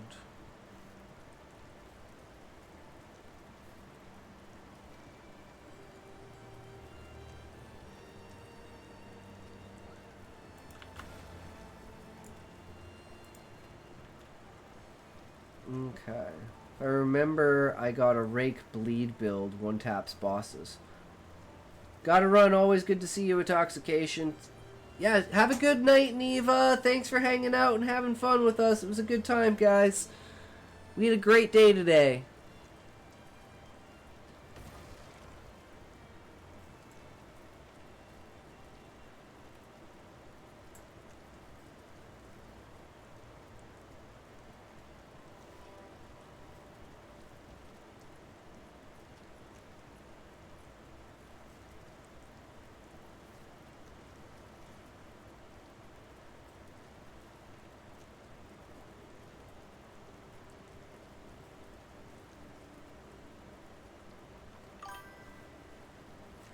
Make sure you are not looking in Standard League. Oh, yeah, I changed it. Dawn of the Hunt, right there.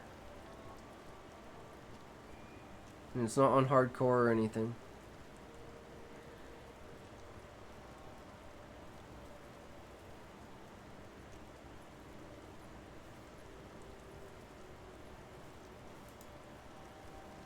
Oh, I put 0 there instead of 0 there. I was like, why is this... Sweetheart. Take those Smokey, why would you do that? To see what happens next. Why would you do that at the most crucial moment? I literally can't do anything. He just with one button, guys, he abducted the entire stream. So I'm gonna say fuck it and I'm gonna go take a piss.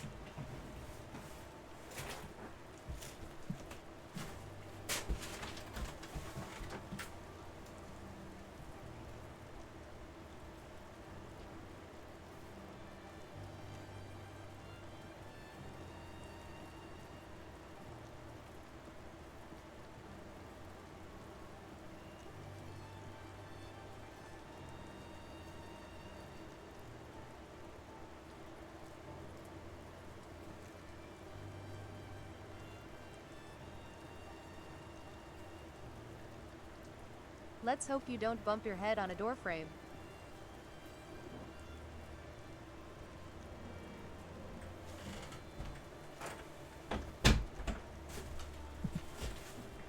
We're gonna be OP as fuck, guys.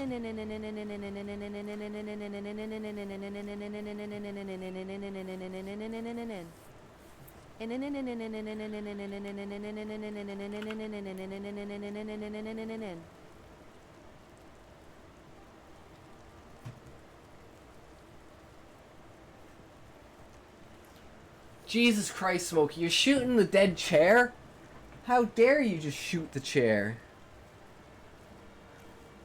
I killed you. You killed me. You did, Smokey, you did kill me. And I'm gonna say fuck it. I'm just getting a weapon. No, fuck this. I'm just getting a weapon.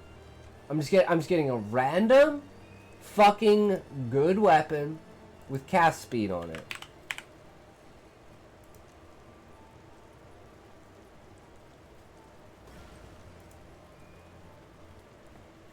I'm sorry, Smoke. I gotta buy this weapon. I come back to peak content. I'ma go for now. For real now. Alright, Muffin, sounds good.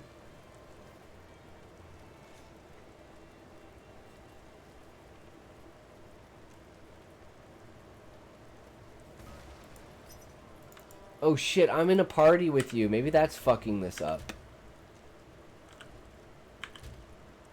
Sorry, I'm leaving your party so these guys can invite me.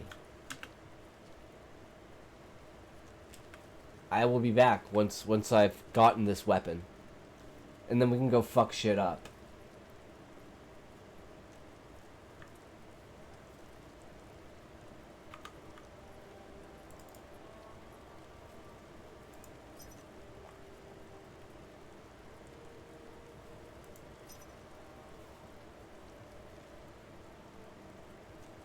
I have to get ready soon.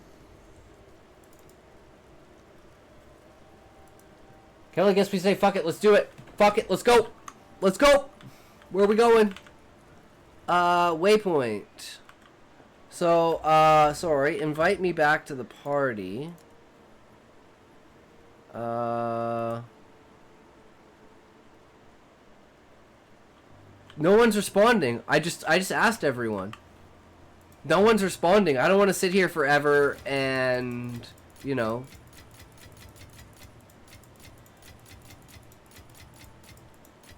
I don't want to sit here forever and wait for it. So let's just go.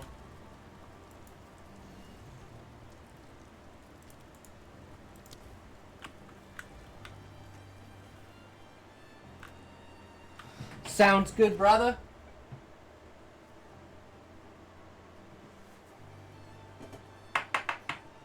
You rolling? I'm packing.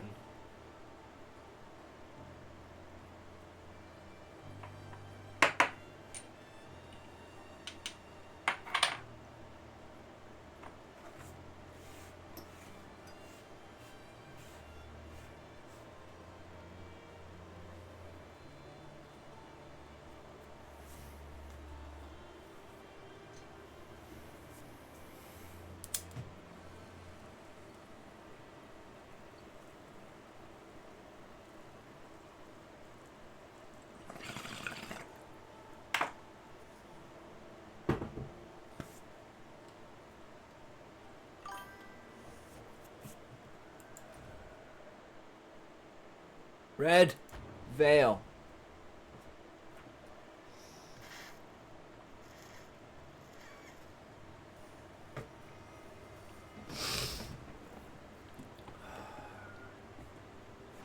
Let's go.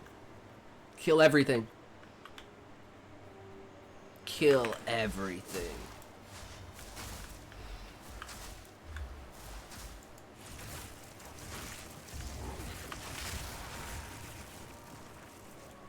I'm gonna pretend like I'm killing, so just kill everything.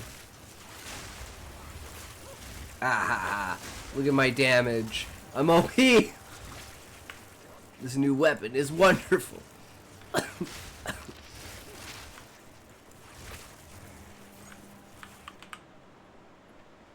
I need only my trusty wand, and I shall destroy all those before me. Foul creatures, fall before the might of Magitox.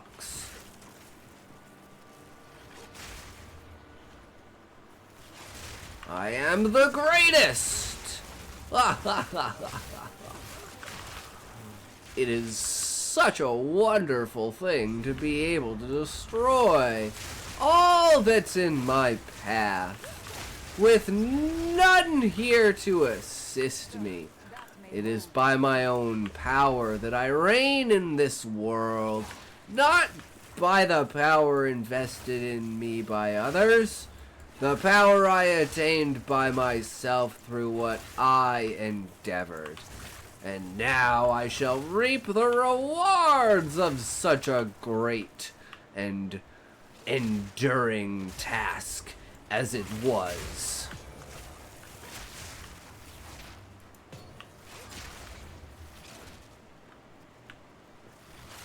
One day, they will speak my name, Magitox. Somehow became the one most powerful. You should get a loot filter. I have a loot filter. It's just not made for this level.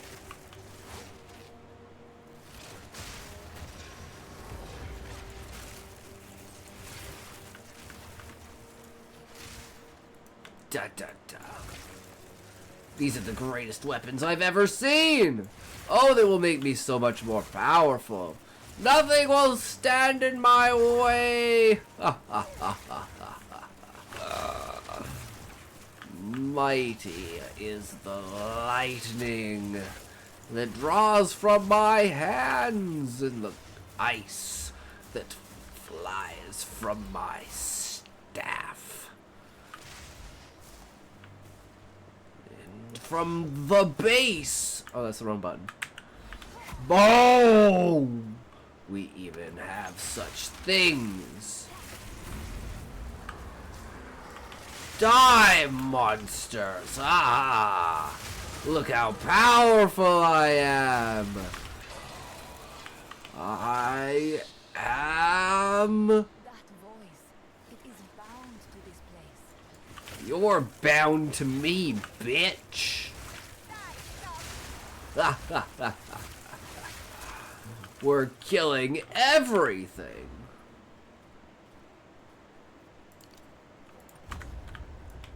It must all die.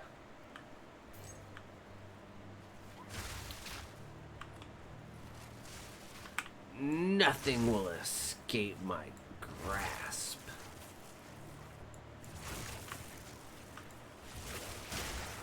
Not these flowers. Not these dogs. Not this whirlwind of dust and anguish.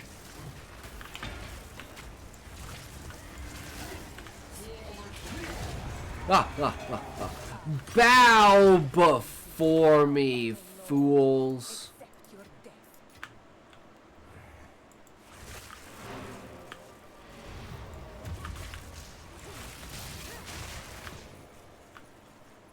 The great power of Magitox takes you! Go through the portal? Portal, portal? Portal, portal?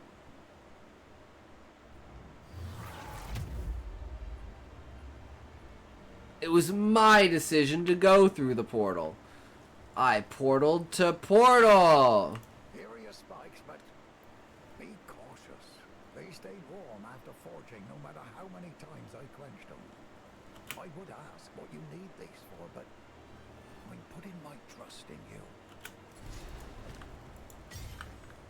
Fuck yeah, dude. How was this man able to craft them? That may hold. Wait, where are we going now? Wait, do we go to, where do we go now? I don't remember.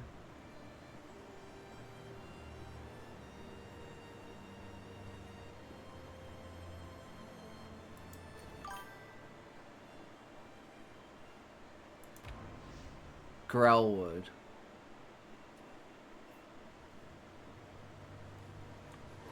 I'm just being a streamer, Smokey, making the dialogue. Making sure that I'm not just sitting here silently like a fucking retard. Stab them into the room with sights. Gay! True! Good. Let's see what power the old clans wield.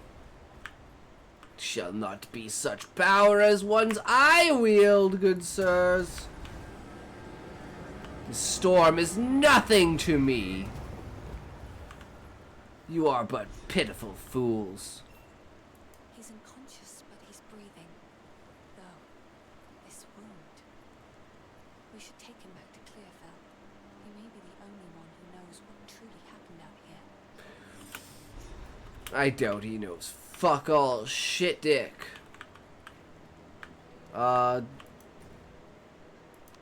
Grim Tangle.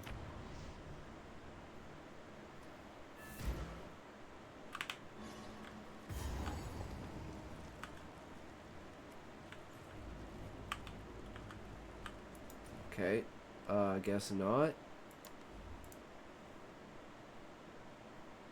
Hold on, guys, I'm retarded.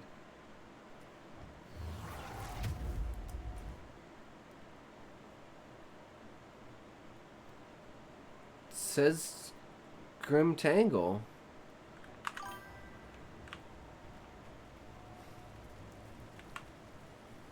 The wound. It should be fatal, but somehow he clings to life. I fear it will not be long until his song ends. He will never heal while the Count's binding still holds sway. Only by a Count's hand can this binding be released. I know an old tale, one that speaks of a ring we might be able to recover, buried 3 centuries ago in our ancient graveyard. A Count's signet ring, bearing his rune of authority. But how to reach it in time? Grim Tangle. The overgrown sinkholes and gullies that run beneath Ogham can lead you there. The path is dangerous, but go back to the Grellwood, find the entrance. We shall see if the spirits of this land still have the will to see you through. True. Okay, now we go there.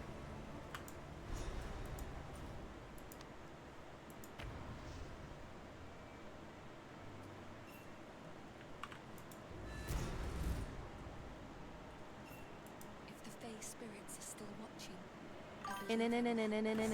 God yeah. Nope. wait a moment.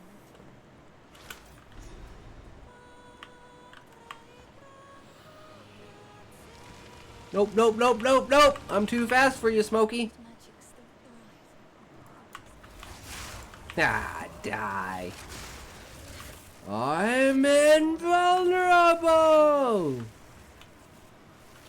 Crush the world beneath my heel, I shall. Good eye. Let's run this rift down.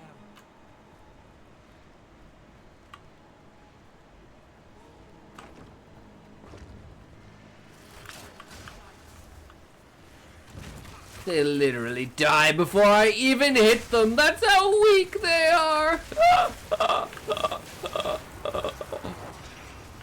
They could never.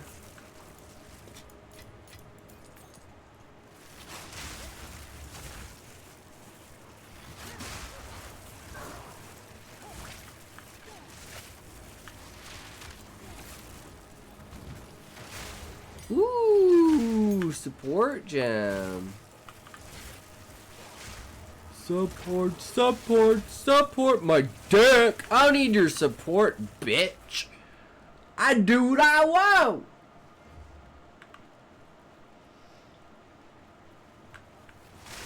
What I want was kill shit.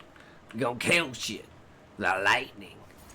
We go zap, zap, zap, zap, zap, zap, zap, zap, zap, zap, and it all dies. Zippity, zippity, zap, zoopin, zoop, zopin, zeep, zapin, zap, zoopin, zope, zapes. Zape, zoop, zopin, zopes. Zoop, zop, zopes. Zoop and goop, zoop, rops.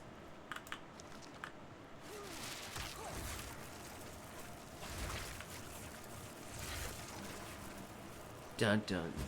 Dun dun. Ah, I know this boss. I have killed him many a time. Look how fast he falls. There is nothing that can stand in our way. We are the true heroes. Try us, motherfuckers. Nothing will stand in our way.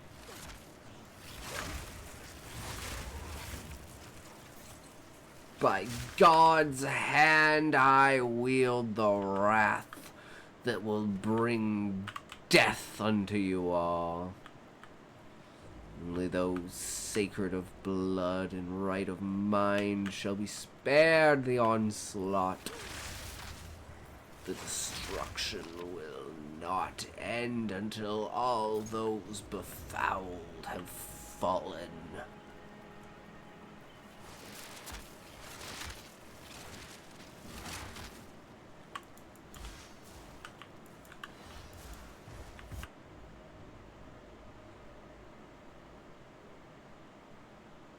And upon those fallen we stand, victorious over those that would defy death.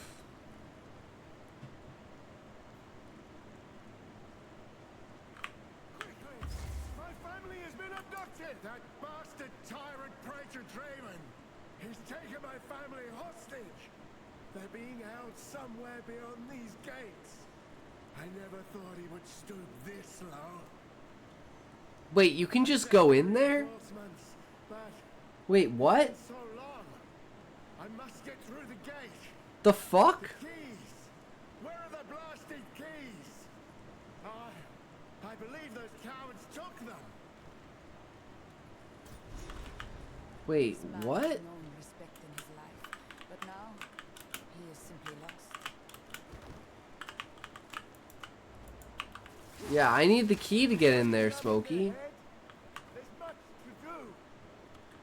Does this literally skip it? I can't get in there.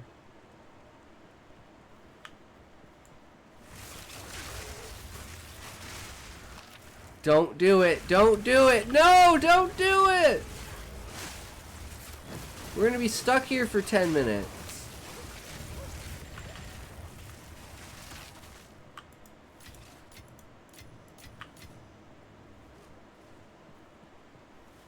They fix strong boxes. Ooh, superior. Hello. Ooh, a charm. Ooh, a level up.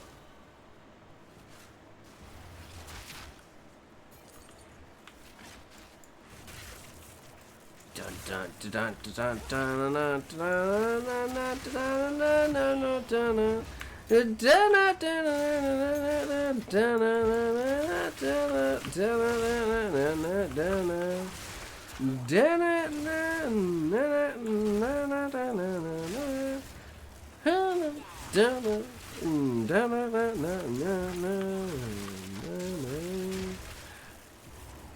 Kill everyone. Kill everyone we see. No sparing them. Their souls are foul.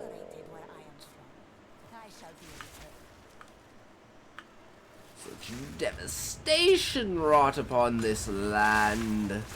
I shall see it cleansed. Shall see the world bow at my feet, none others. It may be ashes, that is all I require.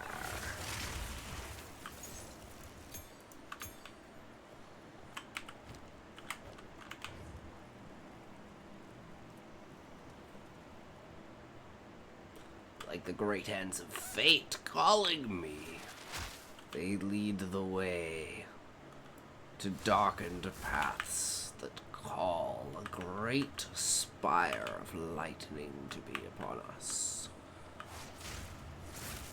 And God's hand reaches down from the heavens to smite those that I call unworthy. He is my angel of death. The truest drug of them all, Smokey. That is attention. I require attention. Look at me. Look at me.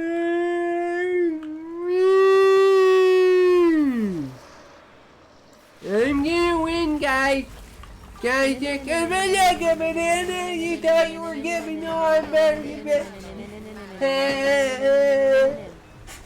Sucker. Fuck. Fuck. Fuck. Bitch. That's what you get for fucking with me. Repulsive witch, may your misdeeds be long forgotten. One day, motherfucker. One fucking day, I'll fuck you up. I'll come back here and I will fuck you up.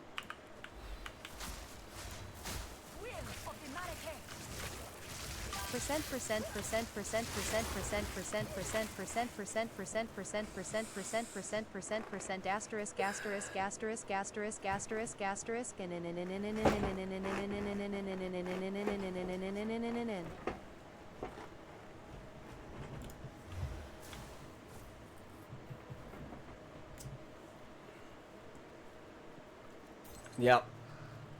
Always ready, always prepared. Never slouching on my ass. Never fucking around. Always on point, motherfucker. You call me up, I am here. Okay? Are Like, you though in? Yep. I shall bring you the story. The question is, are you, Smokey? Can you handle the damage that I can output?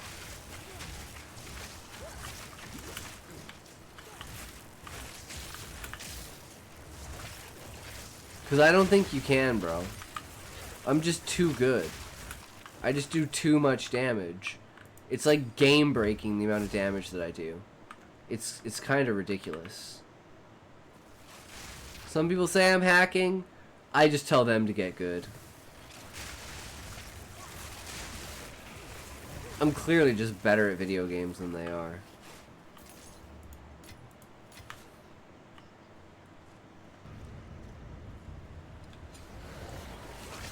And everyone knows the better at a video game you are, the higher your social status.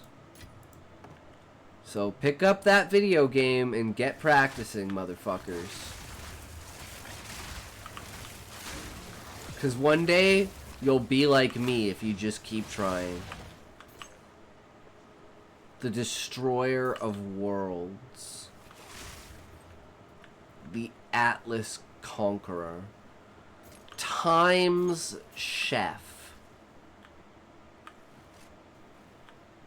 Titles bestowed upon only the mightiest. Those that bend worlds to their will.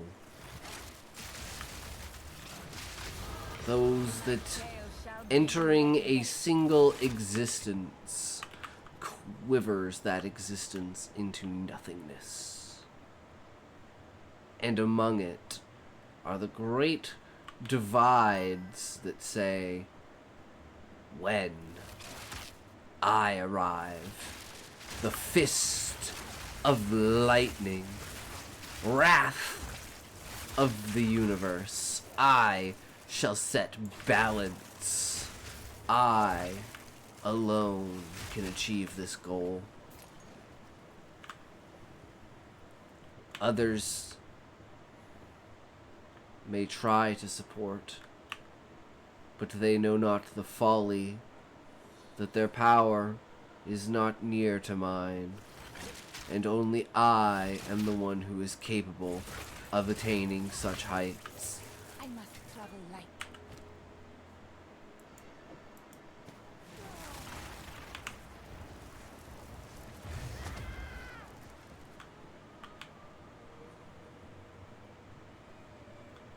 One day, I'll put these points in.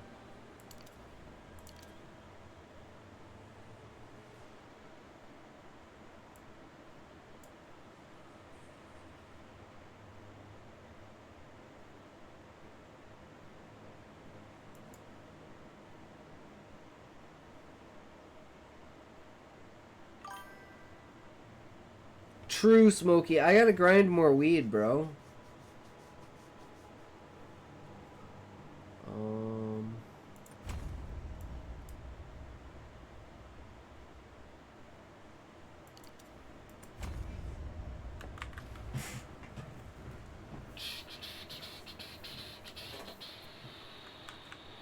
Okay, I'll run over to it so it activates.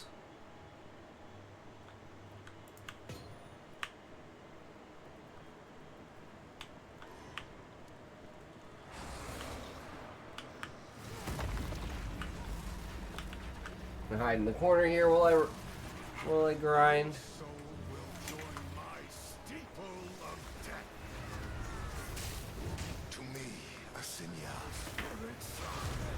Bitch, get fucked! I didn't have to play the game to play the fucking game, bitch.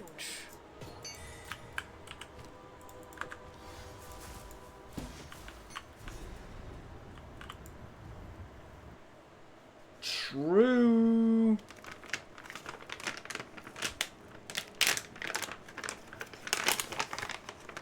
How did you just teleport away, Smokey?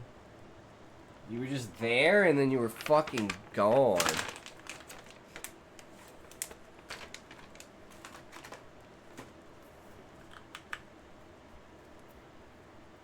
Oh, I believe it, man. Is that why I'm so powerful?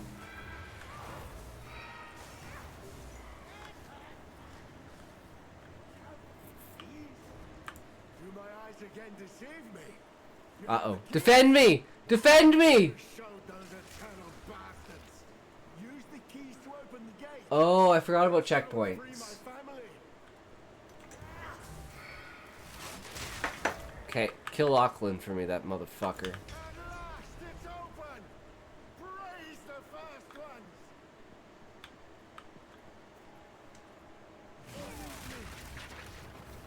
Pray. Isabel. Corco. Callum. The family of Count Lachlan of Oldham.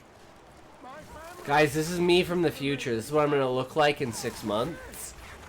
Those bastard eternals. I must make them pay.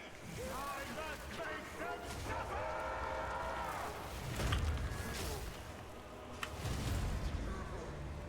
Bitch. Rejoin your kin, lost one. I will remember you.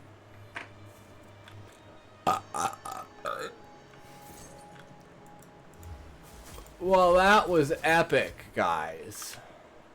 We fucked them up.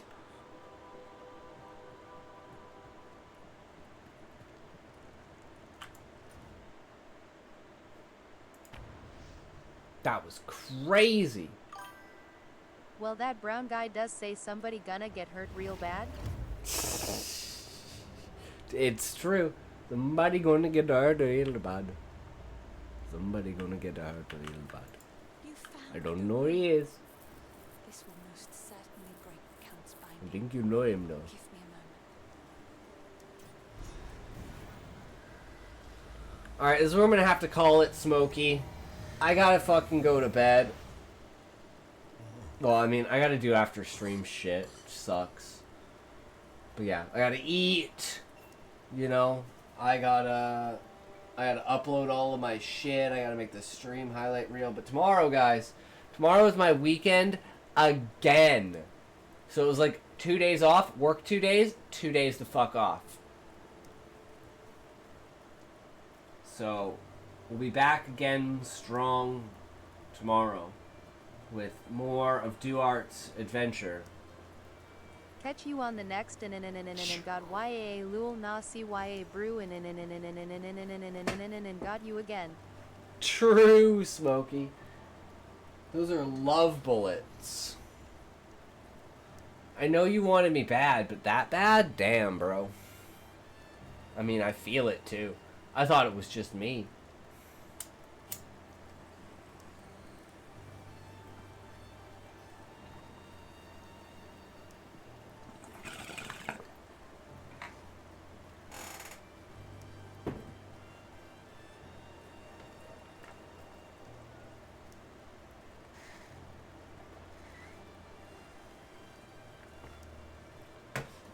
Alright, thank you so much, Smokey. You are a true gem. And remember, everyone, thank you for sticking around. Thanks for hanging out. We had a fucking great day today. As always, be back again tomorrow. Don't worry about it. We got this. And again, Smokey, you're a fucking champion. But remember, if you can't say fuck you to your friends, who can you say fuck you to? Fuck you. Alright, guys. Fuck you, Smokey. Who we rating today?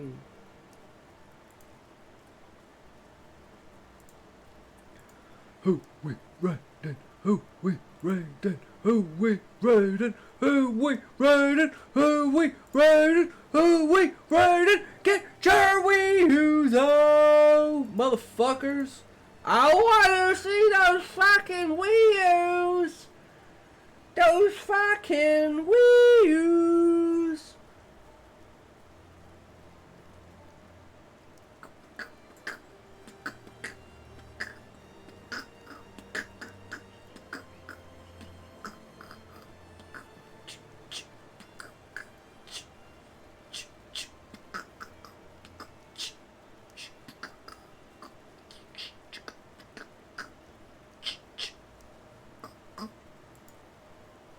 We rated this guy before. Let's rate him again. This guy's funny.